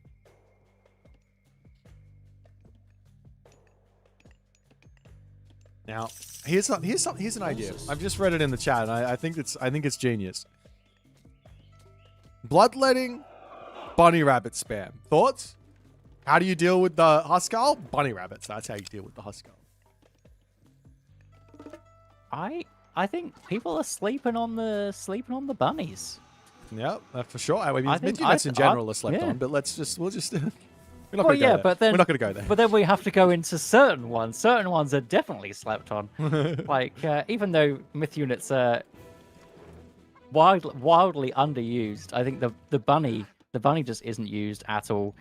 Maybe it needs just a lot of babysitting. Maybe that's the kind of word you want to get in. You want to get max value out of it, bring it back, eat something somewhere, bring it back in. Maybe it's a lot of faff. But Well, they do big damage when you get a lot of them. a certain someone has queued up his Ometochitli's revelry, and Yes. he is going to go for the bunny rabbits. Now, you get a lot of favor from fighting, but they're so cheap. They're 100 food. 5%? Compare them to the Automaton, for example, at 90 gold. Food gathers faster than gold. So 100 food, it's kind of the same thing as 90 gold. These things are almost as cheap as an Automaton.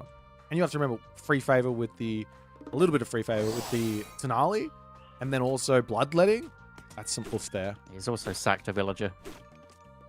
Yeah, you Villager's start getting the already gone into trickle the as well temple. when you sack the villager. I'm liking this. This is going to be fun. Then all the Tequila archers to snipe the hearses. I think he's on it. He's onto something. Yeah. Berry bushes in the center of the map as well. Why not? That being said, Tunison? Hill fort is up. He's got his hill fort on the second gold mine. He's trying to eat the elephants for the time being as the Jaguar Ocelotl warrior. Jaguar, I think Ocelotl is Aztec for Jaguar, right? I heard that somewhere. I'm going to lock that in.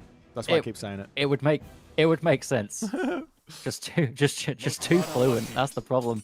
But one gatherer does go down. I mean, they're kind of reminiscent of a berserk where they just do just fat damage, just high DPS, no counters, no nothing, just raw damage, big club, and one villager goes down. So Soup, he's already got his one villager back that he sacked earlier. Yeah, the difficulty here now though for Soup is going to be dealing with Huskarl raids, but the bunnies. They move as fast as the Huskarl, and they beat the Huskarl pretty hard. So I like that. I like that not even adaptation, reaction from Soup, as he's going to send another bunny up here to deal with this. Those Huskarl have got no idea where the villagers are sitting anyways. So they're going to just do a little ring around the rosy and probably have to go all the way back home. I think this is a great read from just Soup being a Fray player. Just thinking he's going to want to go on some Huskarl raids. So what could stop that? And a 500 HP bunny is definitely the answer. While Soup going aggressive on this, his gather is going to snipe another one as well on this elephant. I think the elephant was sniped a little bit too far away from the hill fort. Yeah, I mean, you kind of feel like it's fine being that far away, but obviously not. So Huskarl going to come in. Not with this amount of DPS. A little bit of damage coming in from both players. The bunnies ready to join in.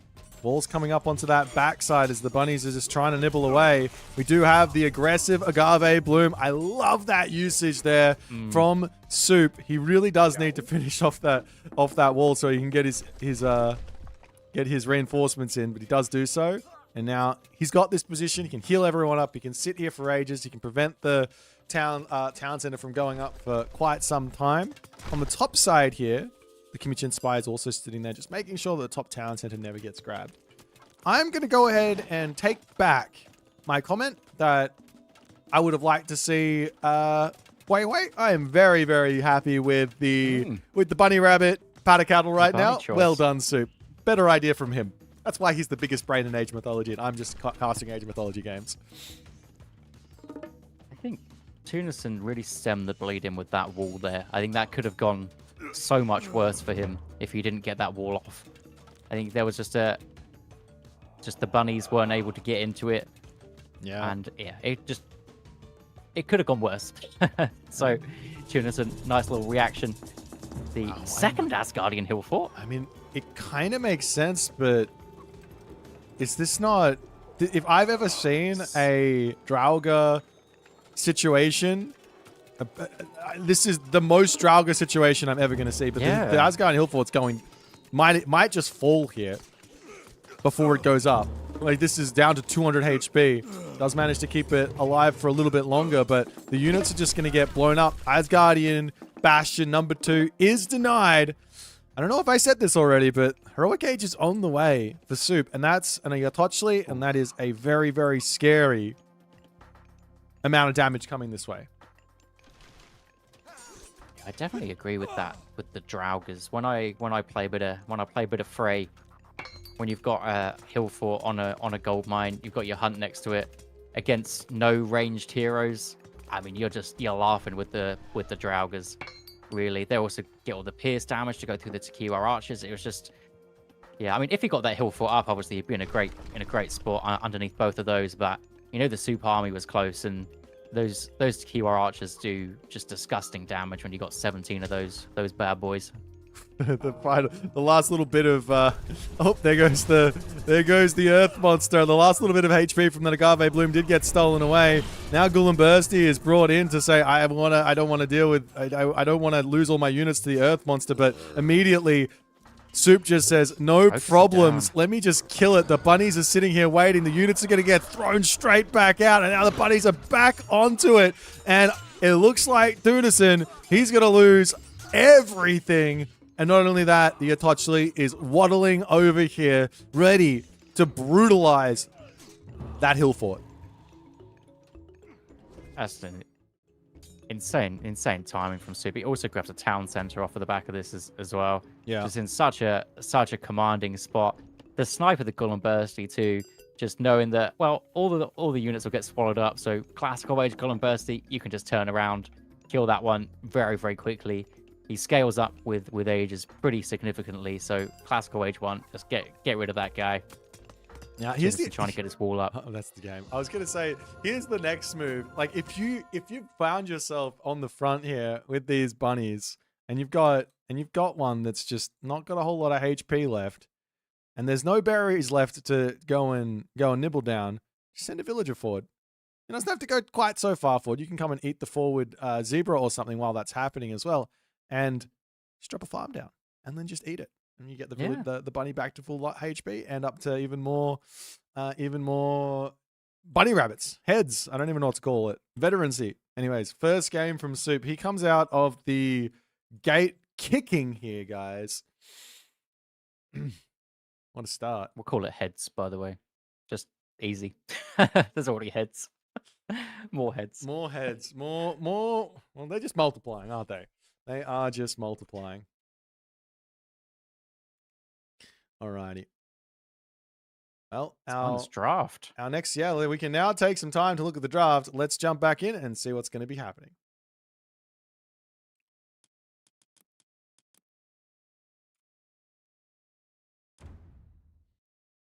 All right, we've got ourselves our draft-a-rooney as the first game was there decided. Our next game is going to be a Quetzalcoatl, not a Quetzalcoatl, a Huitzilopochtli versus Thor on Mirage, it looks like. Yeah, it's kind of similar there. Defensive Norse into Aztec. Obviously, completely different map with the hybrid fish, let's call it. But kind of similar, just the opposite way around. Well, we don't have to really wait anymore, Moose. The game is off to the races, so we are going to jump into Mirage right now in an attempt to catch up.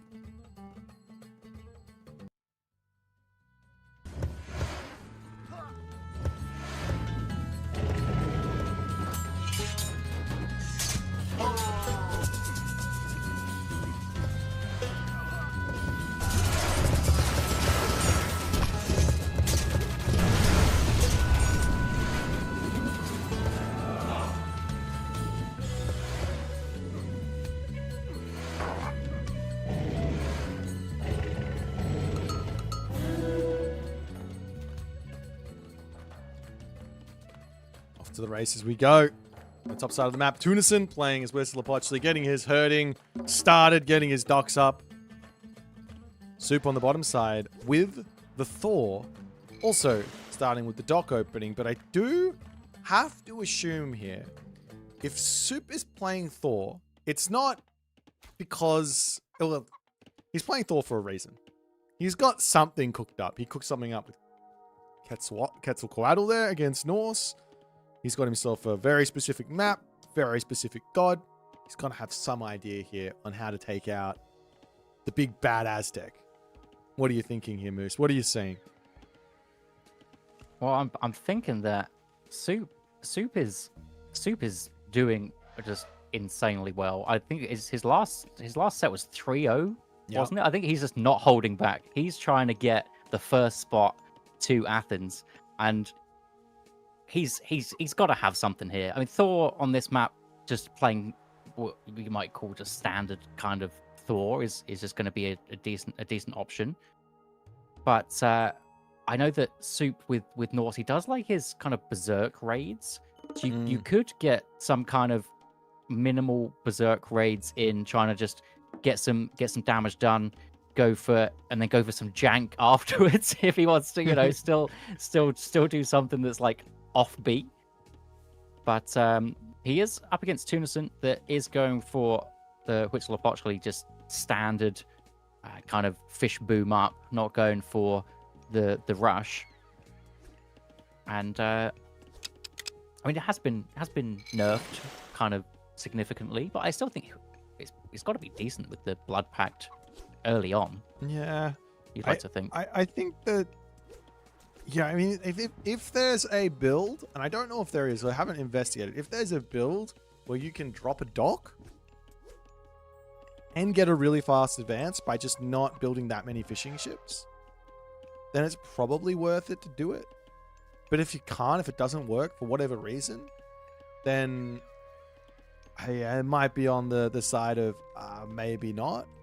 But yeah, I don't know if that build exists, right? Like I know that there's one for Egyptian for a really fast advance. I know there's one for Japan for a really fast advance with a dock, one for the Atlanteans, one for Greek. But even if they exist, they still have to be like backing yourself pretty hard that it's worth it.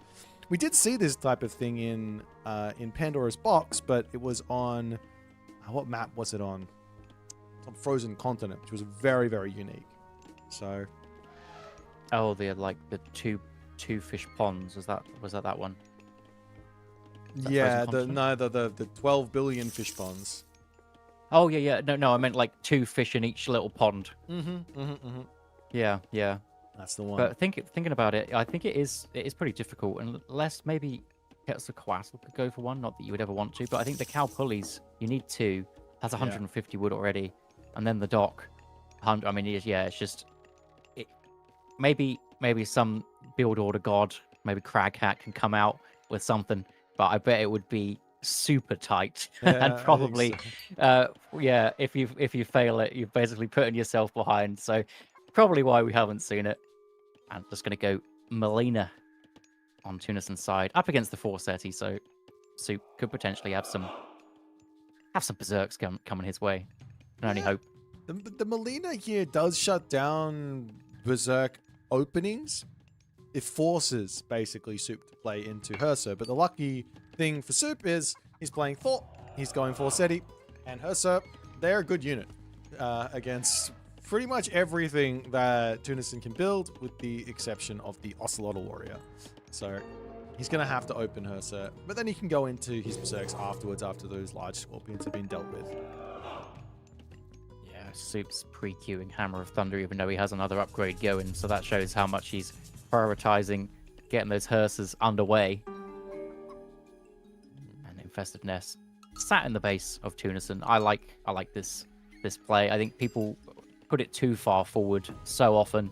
Just put it in your base, get your units out, and then bring them back later. Bring them in a bit of a mass instead. If you used to spawn 3 and it was too much because you drop it and then you'd be instant attacking, and it used to spawn 2 and it was too much, and now it's spawning 1 and it's not too much anymore. It's enough. So yeah, in the base, safe and defending you sounds good. Acality, the hearse are getting caught out a little bit. It's gonna be running back. Gotta be a little bit careful. Before you get that Hall of Thanes tech, not quite as fast as the Warrior Priest, so you don't have the speed advantage, which you used to as Norse, but it's not the end of the world to not be able to get that scouting in. Though Tunison does get rewarded with his relic grabbing by getting a Pegasus, so he gets some free scouting in that can't be dealt with at all until basically the Heroic Age and Goaty come in. So that Pegasus is just going to be saying, "What you doing, Soup? Just checking. What you doing? Just checking." Or Soup. He's going to be happy with that. Yeah, the throwing axeman could give it a go, but it's a sad fight for the throwing axeman, unfortunately. Another Herser getting in the scouting info, seeing exactly what Tunison's up to. Yeah, he's spotted double War Hut, so I love playing War Hut here versus Norse. I think this is one of the more difficult things to deal with as Norse against Aztecs, is someone who is very, very good at playing Malinel Xochitl with War Hut spam. Because these units, they're so cheap, they're so quick to spam, they're so strong, and all you basically need to do is get yourself the Tequiwa Archer ball, and Norse is going to have a very difficult time. And that poison damage. So Tunison's prioritizing the speed upgrade. First of all, going to be in pretty shortly. Healing Spring comes great down, Healing Spring. Right, It does force out the Blood Pact. Yeah, Blood Pact gets dropped onto what, though? Was that just onto a... Big spearman. Just onto a spearman? That's weird. He just runs back into his base, and I think this is a perfectly reasonable thing to just fight. I don't think you should be scared of that spearman. But anyways, at least the healing spring for the time being is still in Soup's possession. He has to attack before that Great Hall goes down, otherwise he's going to be in for some trouble. In he goes, Could lose and his healing spring, but comes in just in time. Like, Tunison's going to turn and fight this. The Tequila Archers on the backside are doing a lot of damage, but Raiding Cavalry gets straight on there. Tashiplet going to get transformed in, but is he a little bit late? No, it looks like there's still plenty of blue units here. Wait, don't run. You're winning the fight. Don't run. He's winning the fight. Just fight it. It's fine. Doesn't matter. Don't run spring from a winning coming in fight. clutch. This is the... He was just waiting for that 2 HP to come back while he's getting hit. Tashiplet goes down. Yeah, and now Soup. The reason you don't want to run from the winning fight is because if you're winning it just barely, it starts to snowball. And on top of that, there's this healing spring here that just gets you back up to full HP. And now Soup gets this really cool opportunity. I don't know if he's going to go for it because it's a little bit offbeat, but the thing is, it's hard to deal with the Tequila Archer spam, right? Yeah, As Norse, because sure. of the Spearman. But guess what unit? And it is a very, very unique, specific bit of knowledge here. Guess what unit beats this Tequila Archer? Or what combo of technologies and unit beats these Tequila Archers? It's one of your favorites, Miss. It's one of my favorites. Oh, are we getting more berserks? Are we getting berserk upgrades? No. No. Even more favorite. Oh, yes. Trolls. Yes. So Trolls are my favorite. So the troll I love a troll. used to be very, very easy to dodge. The special, you just kind of run away from it, right? You see them charging up, you just run away from it. But now ballistics is in the classical age. That affects the special ability. You can't just run. You have to do a wiggle. And not everyone has got that ability to wiggle. Let me just tell you that much. Well, I didn't even think about an indirect buff to my troll. That's right. There you go. A little bit of knowledge. A little bit of a knowledge nugget. You gotta love it. Yeah. You gotta love it. Trolls were good anyway. I say it again. That's right. The theaters are already good. But I don't think we're going to see... Like, Soup is the type of player that'll see him having 300 favor and go, we probably just... we'll just resign. It's fine. He's literally 80 or 79 favor, 800 wood. Like, it's screaming trolls at you. You're scared to build Myth unit versus Aztecs because they got those Tashipla, but Tashipla are only scary at the start of the game. When there's not that many units. Once the units come in and you go, oh, he's charging at my back line. No worries, I'll just grab my front line, I'll surround it, I'll kill it, and then my myth units will kill off everything else. It's going to be fine. But now, Tunison has gotten himself into what I would call a very, very good position of units. Soup still's got, I mean, if he'd spent all of that wood on, he is building the trolls now, there you go. Yeah. But if he'd spent it already, he would very easily be able to hold all of this. In a good spot. I don't know Nice if... couple of traps, though. Traps are in a huge... You can't keep running those. Raiding Cavalry are just going to get melted by the Spearmen. This is not a good fight here for Soup. He gets absolutely demolished by that trap set up from Tunison. That was huge. Was not expecting that at all. Only throwing Axeman left in. Even with the trolls, it would have been pretty rough in that position. And Tunison's just swarming forwards. So many dwarves getting caught out as well. It's going to have to run all them home. Where's the transport Does ship? have a bit of a lead. Transport ship. Where? Transport ship. Where is it? It's no transport ship. Sheep are down though, so throwing Axeman can come back over, deal some damage, but big swing, Tunison. The traps. Yeah, Traps, man. we rarely see the traps, but double trap stopping the raiding cavalry coming in. Nice play from Soup though. He is going after the reinforcements of Tunison. Big Norse play to do this. It's something I feel like you always have to do as Norse. Otherwise, well, you just need to do it basically. If you're falling this far behind, you have to take the fights that are good where you can and hope your opponent makes a mistake. But that kind of a misplay from anything in any matchup, well, that's just going to be game over, unfortunately. But we'll see if Soup can bring this back. He still doesn't have his upgrade for the trolls, but does get off somewhat of a throw, but no ballistics in just yet, so the trolls are missing, unfortunately. Yeah, and without Hammer Troll, they're a little bit lackluster. Or at least they're specialists anyway. Yeah. Oh, well, I think that's the game there, as Soup does that's tap gonna be it. out. As a brutal attack from Tunison. The double trap was just set up so perfectly. I don't even know why Soup felt like he could take that fight, because even if you don't have the traps there, the raiding cavalry have to run. They have to somehow get around the spearmen to get onto the Tequila archers. You can't do that easily. You need to have Berserks in the mix or Hursa in the mix so they can tank up, and then you run some raiding cavalry around the back, throw an axe and get the damage done. Just doesn't work out for Soup in game 2. He started off so well in this game, but Yeah, such a great start. a little bit more choke of the knowledge, I think. That knowledge bomb of ballistics, cave troll probably could have helped him at the very least win that second fight. And if he wins that second fight, probably goes on to win the game. But a well-played game from Tunison. Let's jump back over to the draft and see what they're going to pick for game number 3.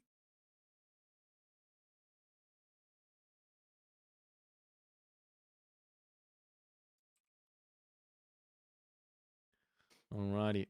Well, looks like the next map is going to be on Ghost Lake. And we've got a pretty interesting one here with Gaia, the first pick from Tunison, versus Nuwa, the first pick from Soup. You are Gaia.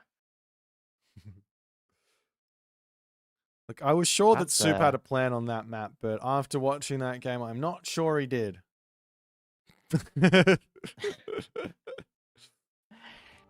It was just for the last one. I think he was just a little bit late for the trolls. He had him in the queue. I think that was big one he could have done. But this Gaia versus Nuwa, I mean, both players hoping for the map that we saw earlier today with It's the best map you've ever seen in your entire life. For yeah, defensive the players best dream. defensive map.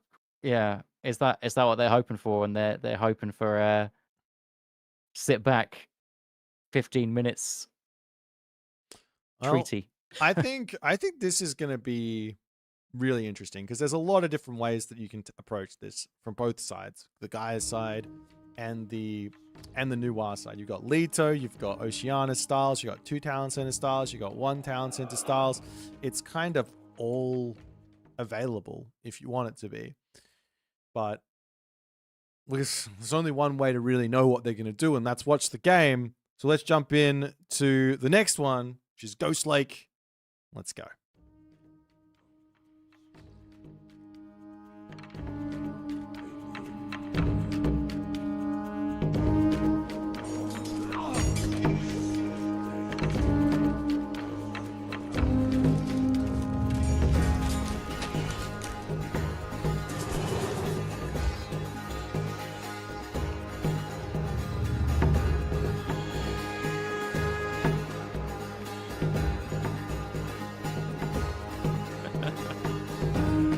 Alrighty, ladies and gentlemen.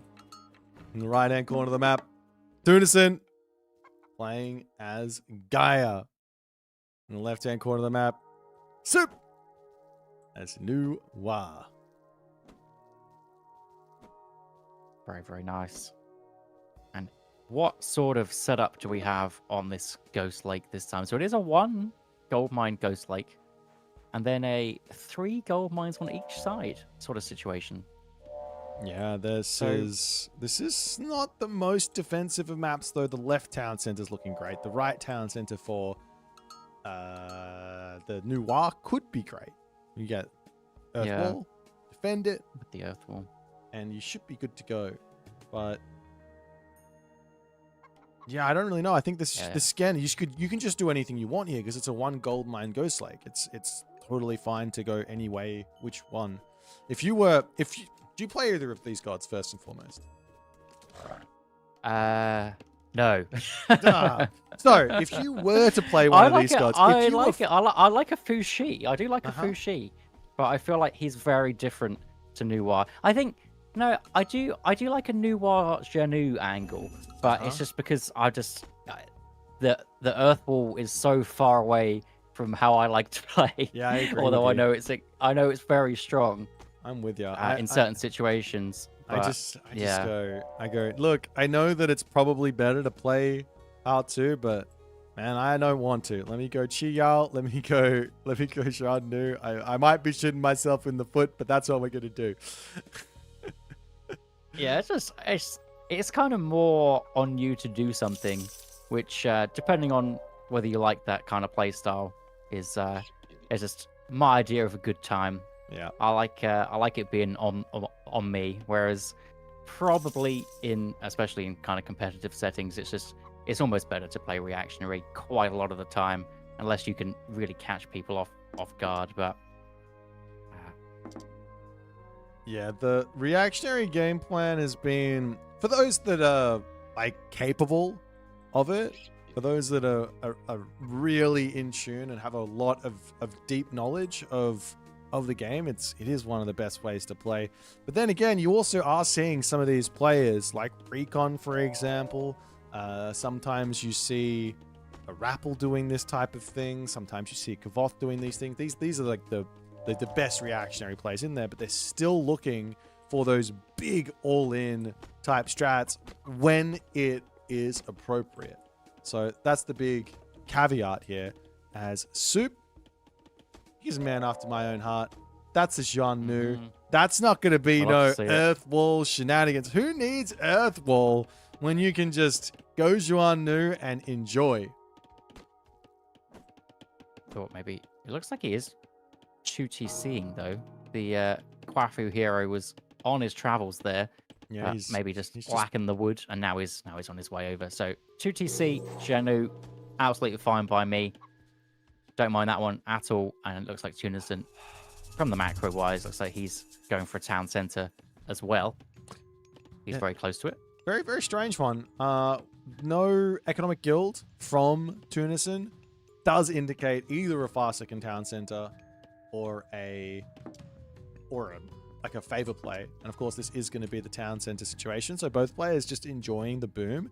And if I'm Soup and I'm in this situation, this is probably one of my favorite situations to play Noir versus Gaia, because now I get to dictate what's happening in this game.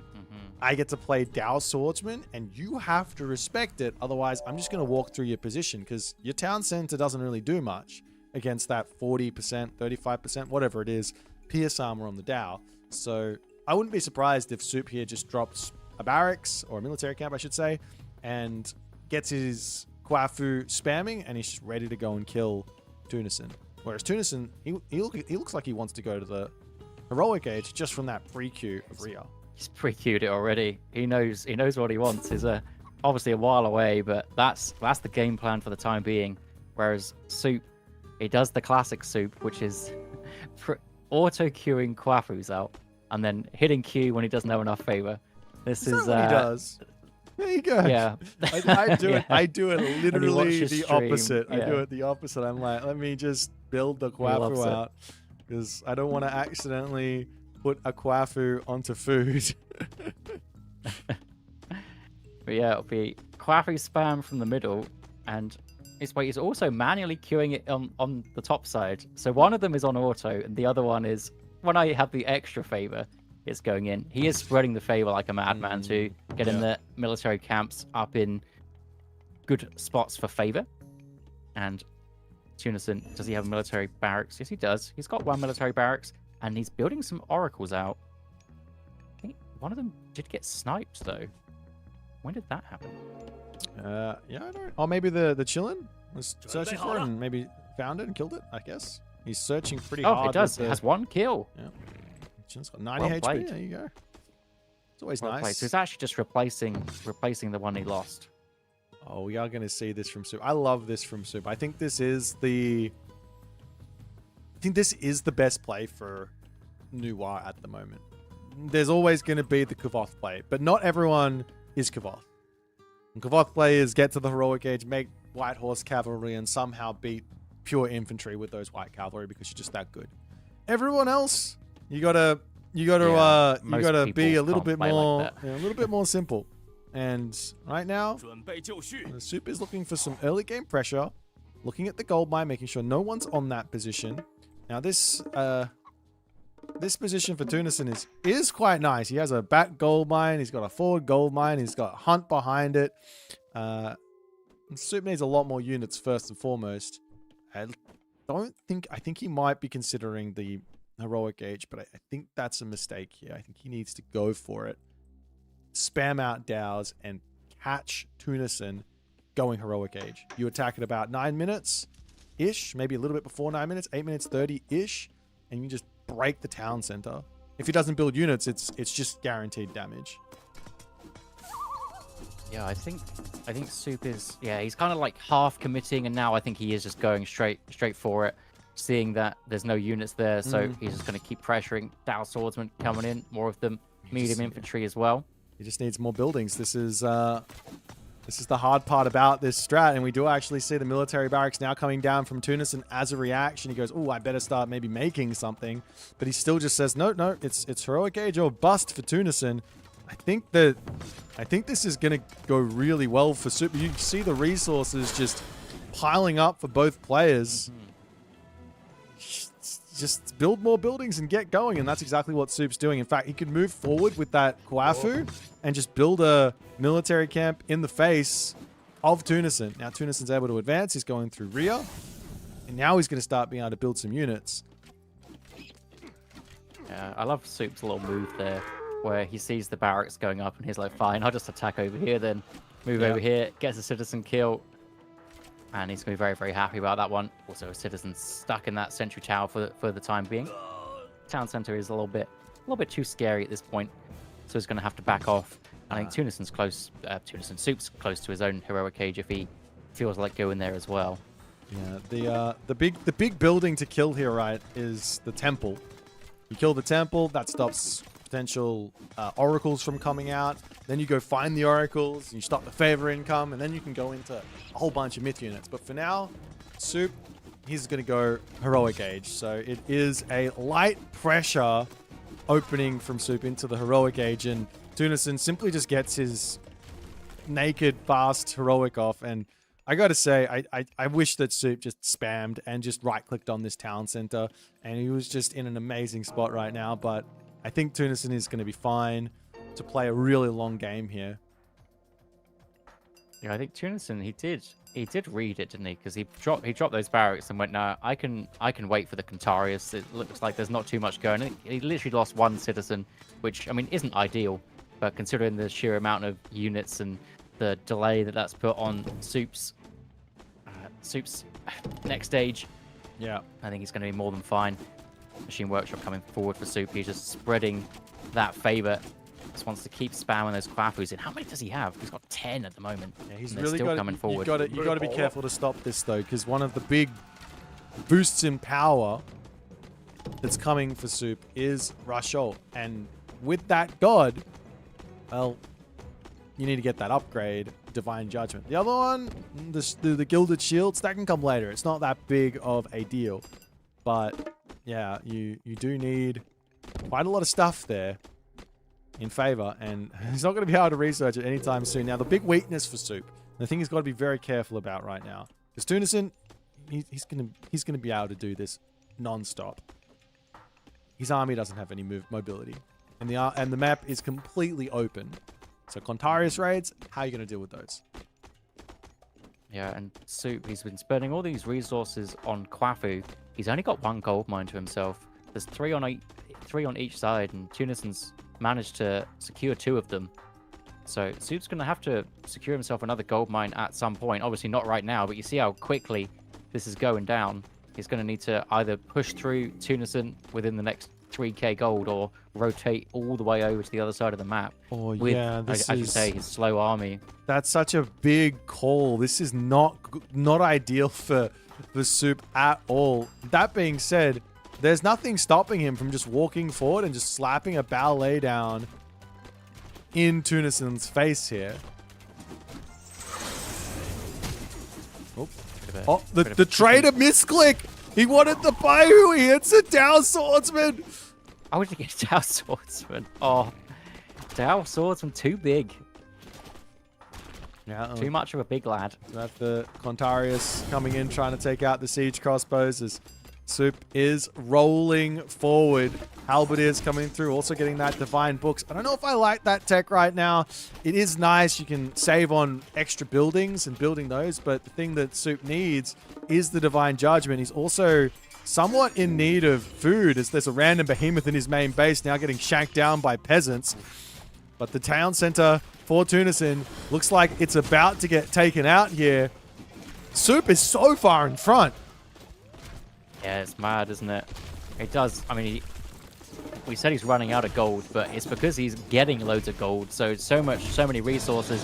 Fey Beasts coming in as all the heroes get converted. But is there enough of them? Yes, it looks like the Fey Beasts go down instantly. Yeah, I don't know about that Fey Beast. So much red. I think there was heroes there already as well, but just so many red units anyway. Just another couple of guys to tank up, and I think Tunison's he's got a bail on the game. Yeah, and Soup. It didn't go how I said it, quite how I said it was gonna go, but I was looking at this game going, man, what Tunison is doing here, this is what I love playing against, and Soup clearly loves playing against it again because that was dominating. For sure. Well, for sure. So 1 win away from getting to the 3rd round here. Or 3rd round, the round of 4, getting to the Sunday. We'll see if Soup's going to manage to do it or if Tunison's going to be able to pull it back. These guys normally go to 5 games, and they have gone blow for blow thus far, but it's match point for Soup, so he just needs 1 more. Let's jump back to the draft and see what they're going to pick.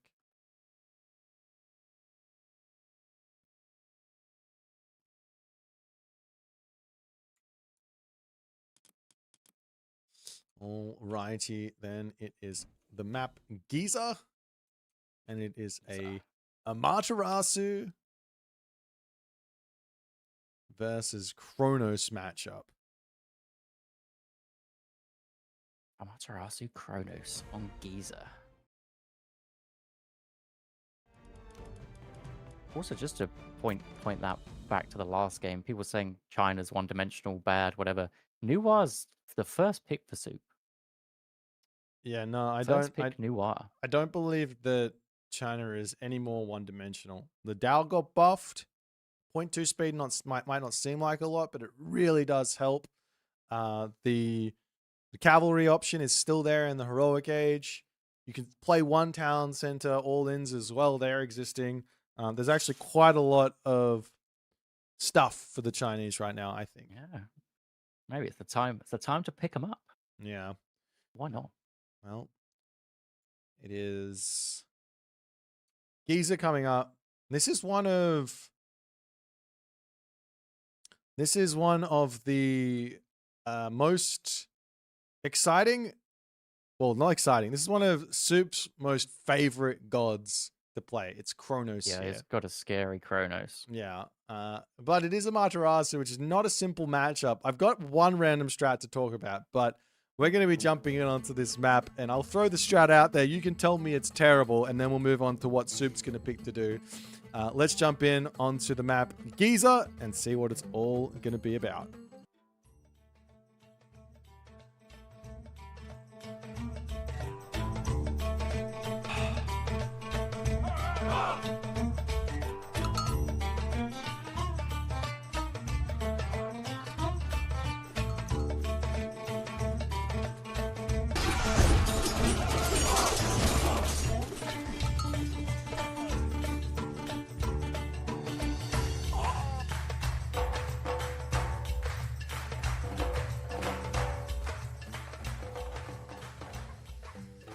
Alrighty, ladies and gentlemen. Right-hand corner of the map, Soup playing as Kronos.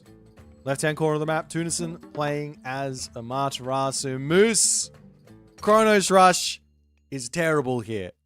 That's all I've got to say. Let's move on. Ah, I thought that was your secret strat that you were I do have unveiling. I do have a secret strat. It's very, very, very good versus Japan. All right. Are you ready? I am. I'm prepared. Leto. You don't even need to say anymore. I think this is I don't know if it's just copy and paste of the last one about myth units being not picked or whatever, but there was a fair few months ago when I had a bit more time to stream, where I was trying to do a win with every god, and I don't play Kronos, I don't play Gaia very often, and both games I did Leto Automaton full all in, and it was ridiculously strong. Like for someone coming in unprepared with a build order, just winging it, not winging the Archaic Age build order. I do have a pretty tight get a couple more oracles out for a good uptime, but then winging it from there, and it's so good. Yeah, the issue versus Amaterasu in Japan is that you've got to micro as Kronos in order to make this work. I don't believe that Soup is going to go Automaton. It's not his style. The micro, like I said, it's a very, very micro intense build because you need to have Karabalitsa to kill off Onimusha, and you need to have Terma to kill off Bushi. And you don't have the best scouting to know which one your opponent is massing. So it's tough. It's a little bit better with Gaia because you can get the scouting info in while you expand out the Lush. And then when he charges at you, you can escape on the Gaia Lush highway because you've got the speed to get away from everything. Wait. What's going on? Are you seeing this? Why is he getting 3 manas?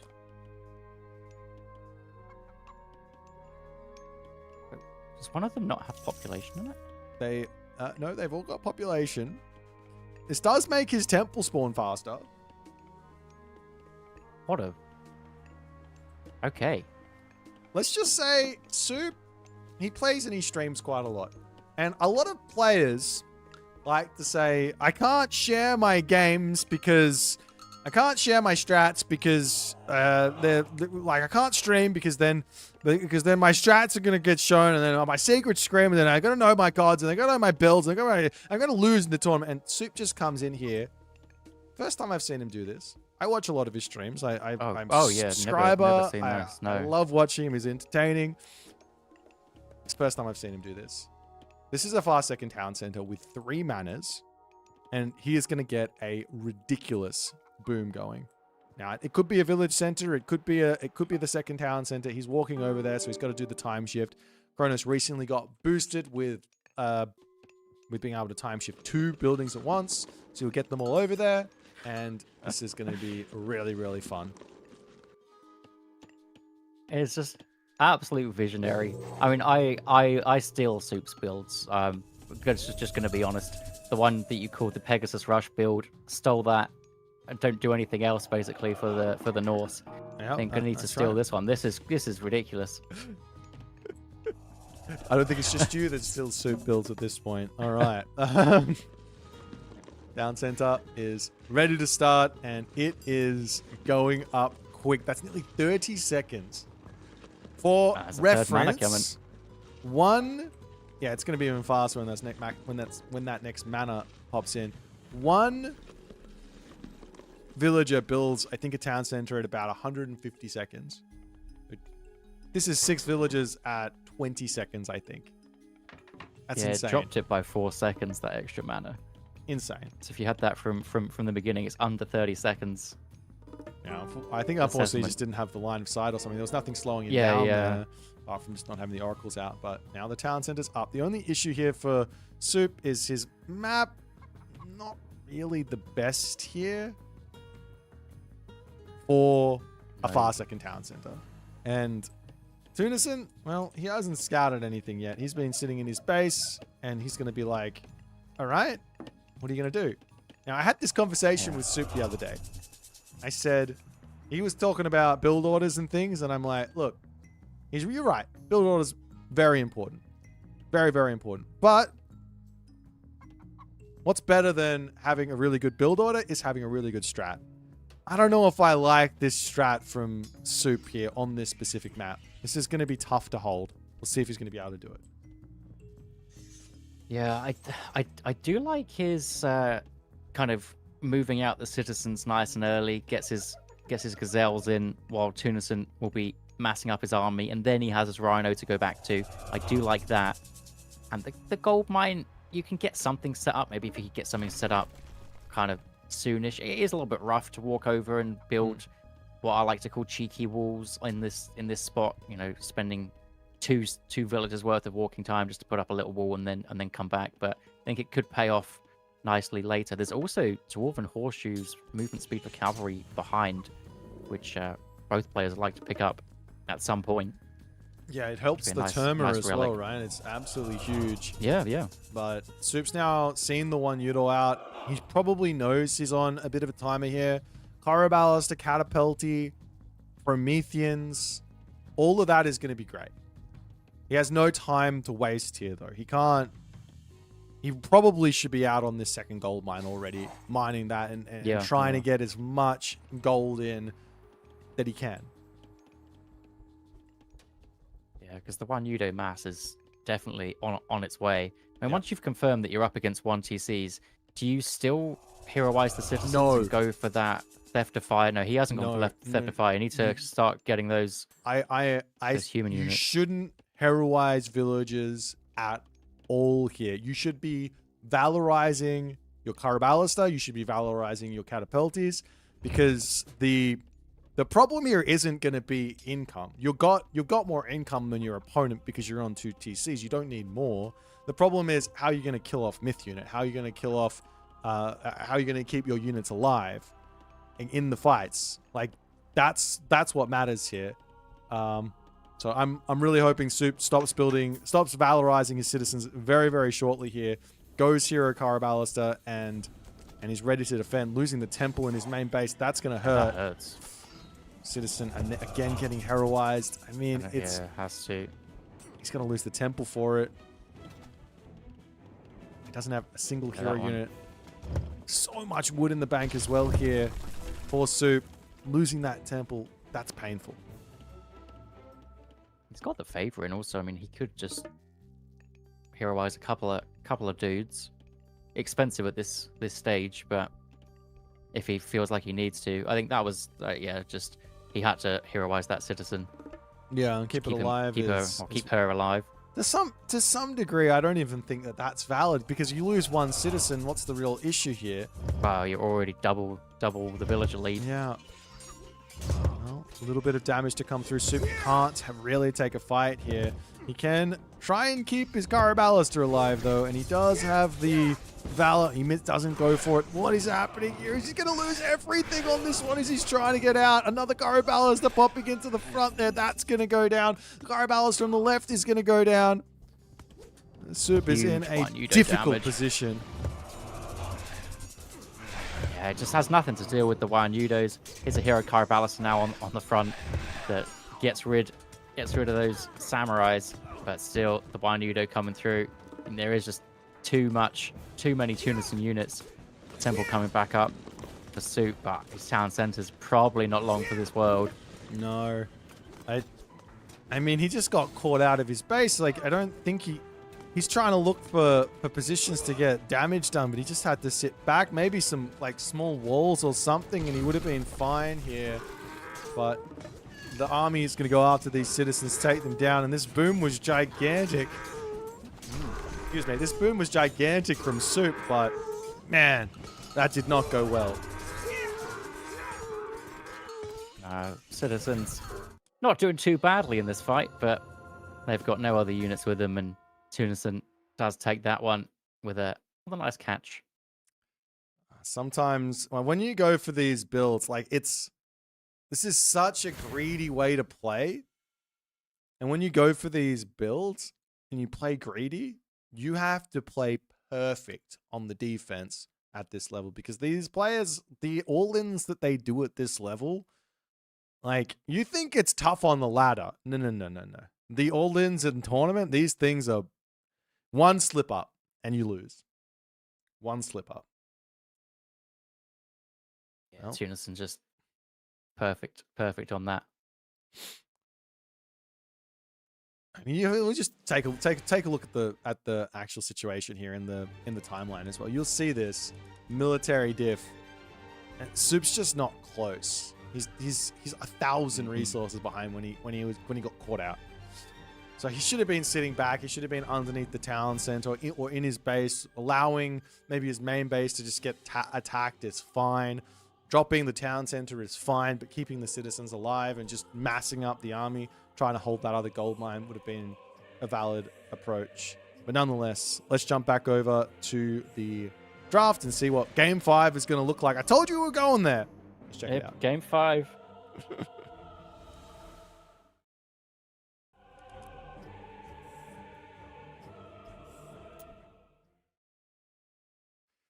Alrighty. We have Step next. And one last nonsensical game to see what's going to happen here. See who gets to play tomorrow. It's Tezcatlipoca. He's back to say g'day. And it's Soup's Odin here. Ooh. We've seen a lot of Norse versus Aztecs. Yep. I mean, this is one of the... They didn't give me a thing, did they?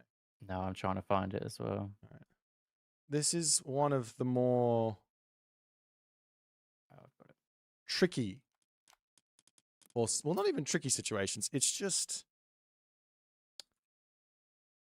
really, really good to play Norse versus Aztecs. They've got a better chance, but the way that Tunison plays the Aztecs versus Norse, I think, is not so easy to beat. So we'll be seeing what's going to happen here. It's on Step. Tezcatlipoca versus Odin. Can Soup make it work this time? Let's jump in and check it out.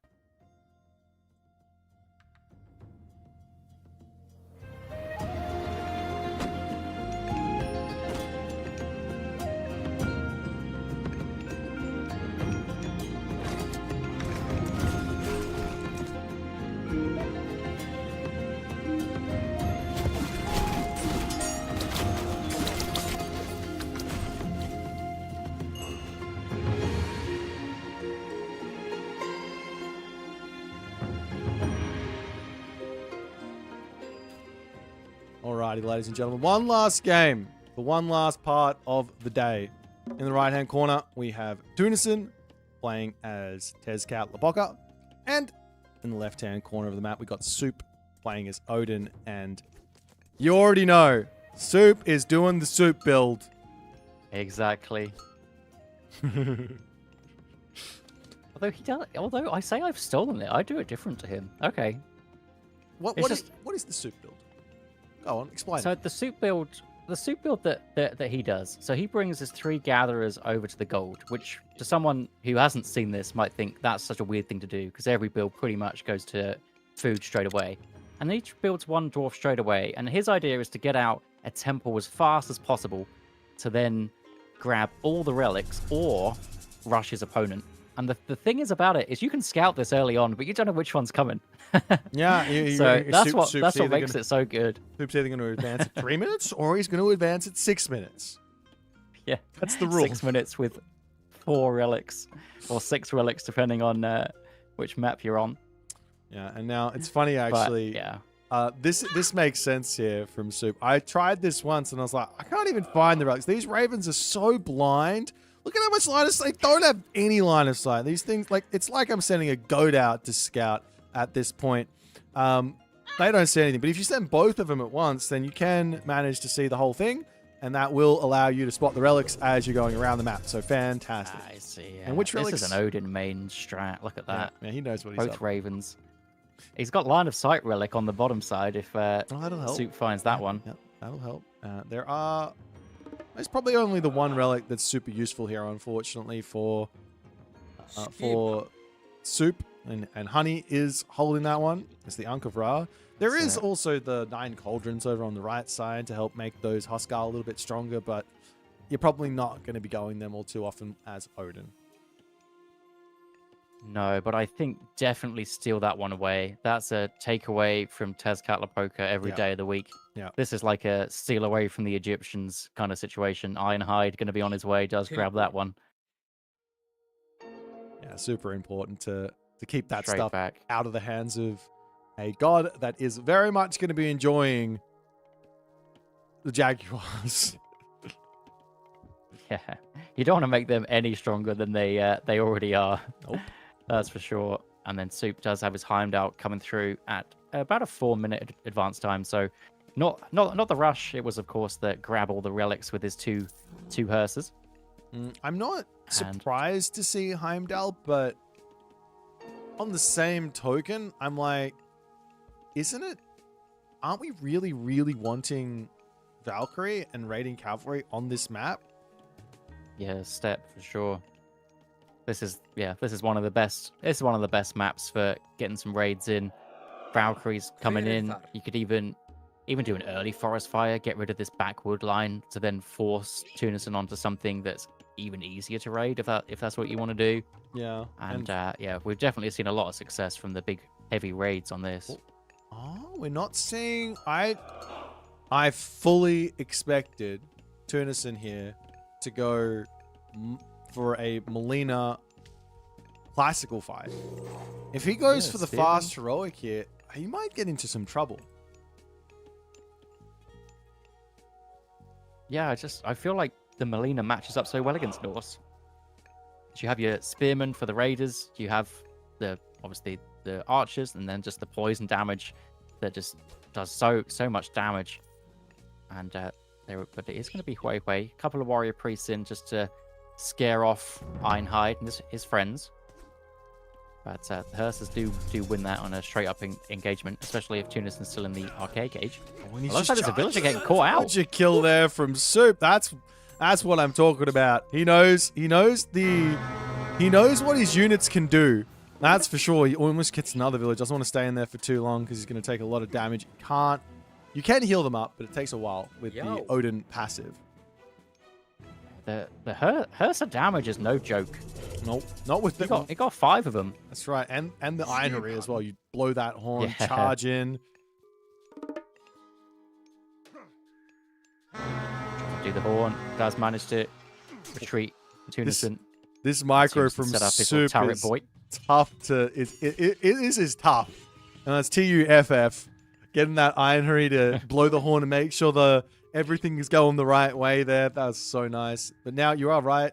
Well, someone in chat maybe. A mask coming in, and it will be Berserks. Yes. And that's going to keep Tunison locked in to his base for quite a bit here. You mentioned the micro, because Ironry micro is probably different from anything else in this game. It's like a different skill set. Yeah. You can be good at the kind of kiting with the archers or anything, but like this is you can get your fingers in a muddle pretty easily with this. You can say it takes a lot more practice than you would think just doing that. But Well, now the Berserks are having a look around. They are going, and we will see some partly watchtowers forced out here. That's good from Tunison, but there's Undermine. Yeah, true. Just 2 of them just go straight away. Another villager pick from the Berserk. Could even get another one as well. So the town center does snipe that low HP Berserk, though. This is so aggressive. That's a lot of Berserks thrown away for that raid. Of course, a couple of villagers get taken out. Did he? He cancelled the tower upgrade for a market? This is a... Oh, he's pre-queued it again. I don't like how little Tunison is reacting to what's coming his way, but maybe he feels like he can just hold this and it's going to be brutal anyways. He doesn't quite get the Ironry horn off as his Ironry falls to those warrior priests. Yeah, Tunison gets a nice little clap back on that. And the tower upgrade made so much sense because those berserks, you think they do a lot of damage. They got 5% pierce armor. Like they don't like hanging around towers for very long. So it was definitely a good pickup. I think maybe he probably lost one more villager than he had to there, or maybe just less berserks went down. Tunison's going forward. Yeah, Wants to go on a little raid. Looking for a raid here. I mean, his warrior priests come out of his base, and that allows Soup to go for his own raids here inside the main base. But equally, the warrior priests can just roam around. They got 5.5 speed, so they do have the speed advantage. Yeah, speedy lads. Well, he's back into his main base now, and I think I could be wrong here, but I think that the Tom Partly Tower upgrade from Tunison is an attempt to bait out Undermine so that he doesn't get his Great Temple undermined. Okay. Yeah, I can see that. Definitely makes sense. Wants to get it in a little bit of a cheeky spot with these warrior priests. I don't know. The warrior priests are slightly quicker than those berserks, but if they get caught out, the berserks win this fight so easily. Yeah. But I mean, we got the speed, so be speedy. And I think all Soup has to do is track those warrior priests, and that keeps the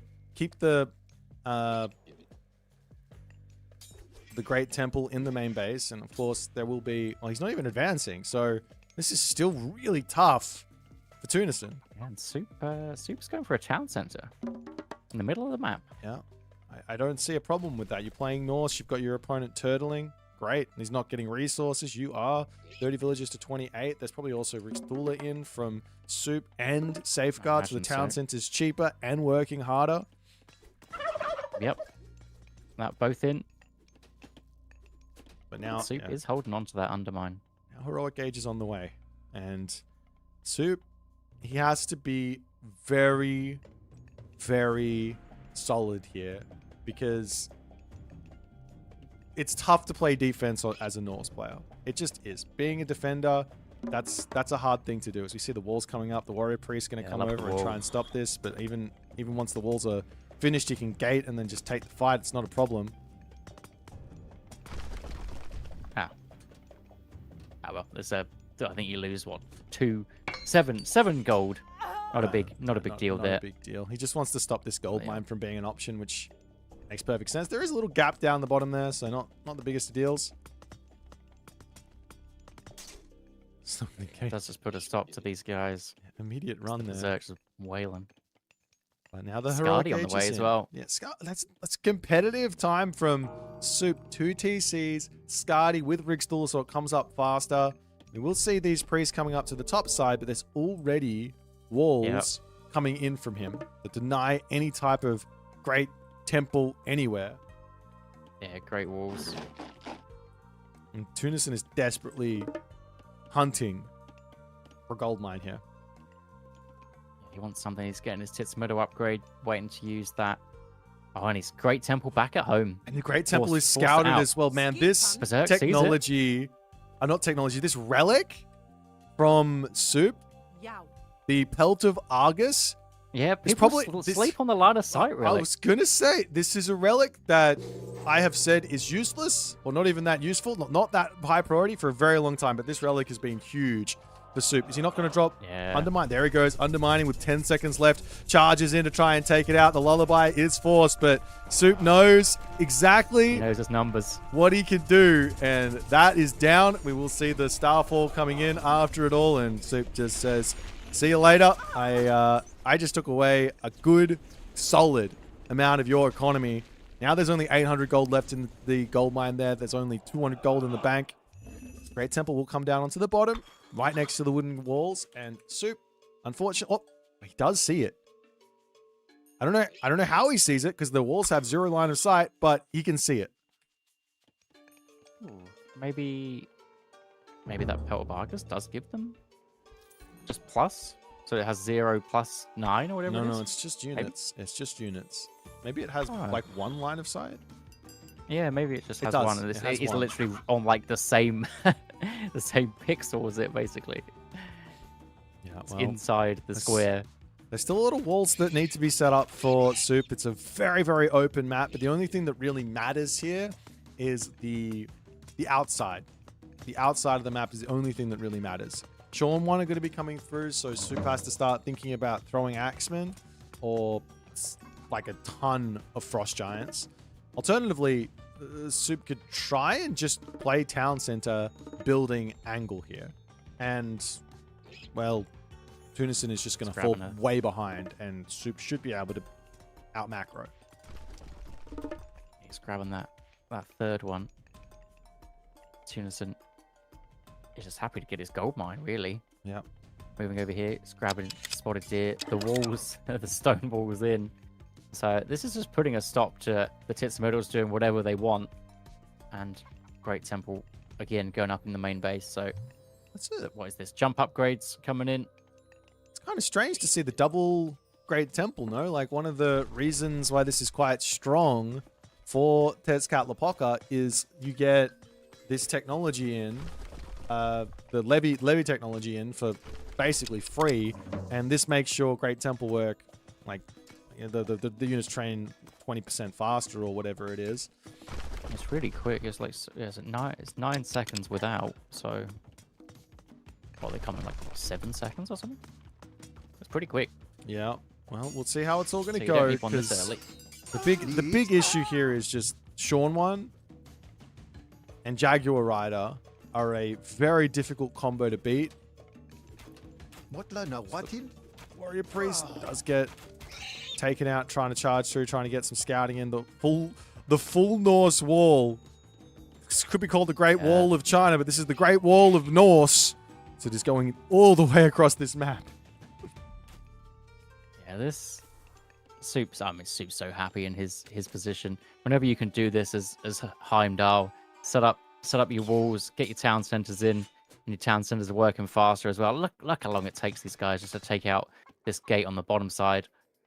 It's just so much distraction while you're just booming up a treat on the backside. Herdman coming in too.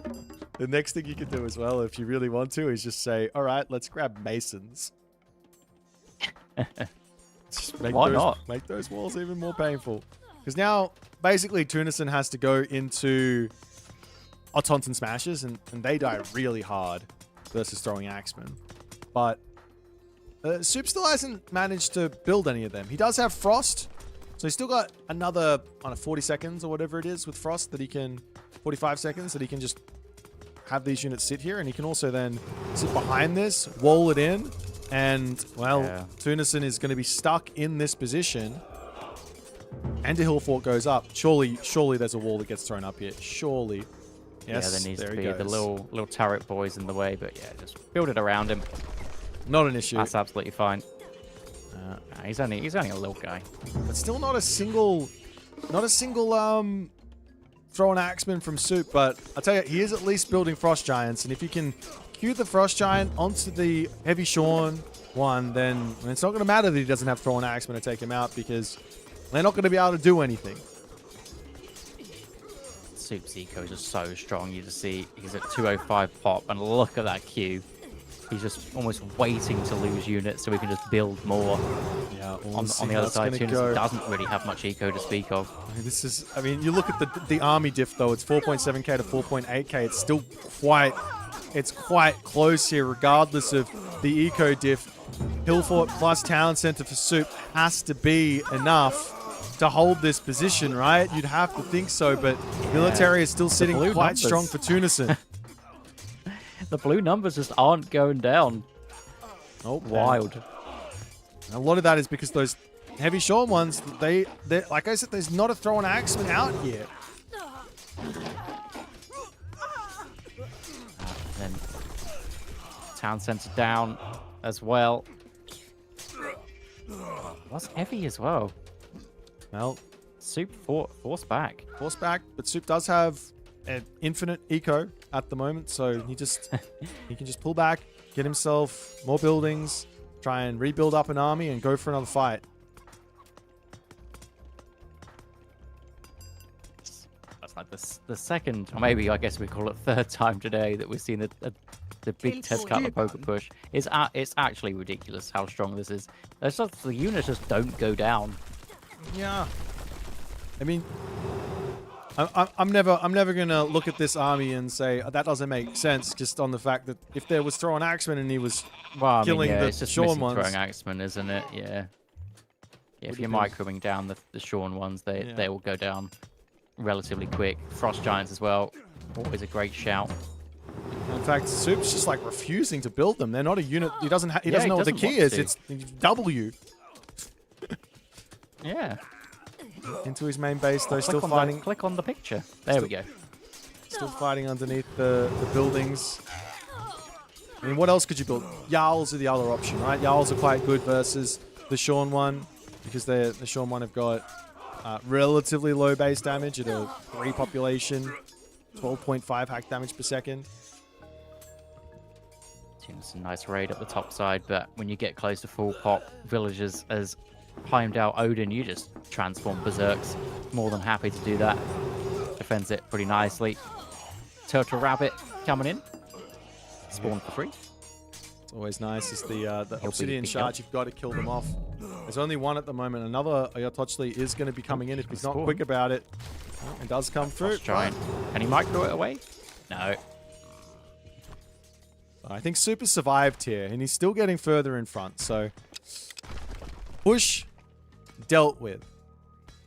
Now, Soup, he's taking a town center on the back with one berserk. Are you kidding me? This guy. I mean, he's so far in he's front in just economy. been Why there. not? But also, why not just go Mythic Age here, and you'll be able to click the Fimbulwinter or whatever. Nonetheless, up onto this top side, Heavy Jaguar Rider is going to be looking for raids. It's the Frost Giant, one of the best counters to the Jaguar Rider. As it just freezes them in place. They can't run away.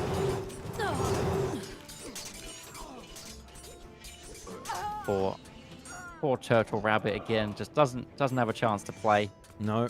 Too many frosty boys out. I'm loving the amount of Frost Giant Soup is building here, though, because you can see it's not a unit that Tunison can really afford to make. He doesn't have any resources in the bank just in general. And these Frost Giants, if you can't kill off the Sean ones because you don't have throwing axes, don't worry, just use Frost Giants. It's fine. Yeah, Frost Giants, 900 HP as well. There's just no heroes. Tank for days. Well, And Soup does take this one with a nice Heimdall. wow. I mean, you have to look at this and just go, did Soup not, I mean, with the exception of not reacting to the Sean one, did Soup not just play the most beautiful Heimdall game you've seen? Oh yeah. It was just, apart from just not wanting throwing axemen, it was insane. I mean, of course, it's difficult because the Jaguar Riders can dive onto the throwing axemen, but if you've got a hill There's a fort, reason, of course. if you've got a hill fort there, you can garrison micro around and it's kind of fine. But nonetheless, congratulations to Soup. Let's just one little finish up before we wrap up the stream. Talk to you guys about what's going to be happening tomorrow. Alrighty. So we saw Recon versus 3DB. That was a win for Recon. He's going to be in tomorrow. We saw Grass versus Eisomarto. That was a win for Grass. We're going to see him tomorrow. We saw Mosca versus Eric BR with a win for Mosca. We're going to be seeing him tomorrow. And that jet game finishes up. Soup versus Tunison. We're going to be seeing them tomorrow. Let me get my bracket up quickly so I don't get anything wrong. But it will be Recon versus Grass, Mosca versus Soup. Who's your picks, Moose, to get to the finals and get that first ticket to Athens? Ooh. I don't know. After seeing some of Soup's games, they were pretty crazy today. I don't know. I think it's hard to bet against Recon. Yeah, I mean, he's the guy. He is definitely the guy. Well, you heard it here first. Moose is getting the ticket to Athens. All right. I am going to be heading off for now. I want to thank Moose for joining me. If you haven't checked him out on YouTube or on Twitch for any reason other than I don't know why, you should go check him out. It is Moose_AOM. or just AOM Moose. I'm not sure which one on YouTube, but he's got a bunch of videos. Very, very cool content creator, and has a bunch of really educational stuff as well. So shout out to him. Good to be here. I'm going to head off. Appreciate it. See you guys later. What is he doing? Did he just lose his mind? No way. Garneth has literally just lost his mind. This is going to be Swampland. This is going to be Thunderburst. Recon is looking at this going, what is happening here? In comes the Heroic Age. Swampland gets dropped. Thunderburst comes down. Even if the Town Center dies, it doesn't matter. I don't understand this in the slightest. Units getting thrown for 6 here.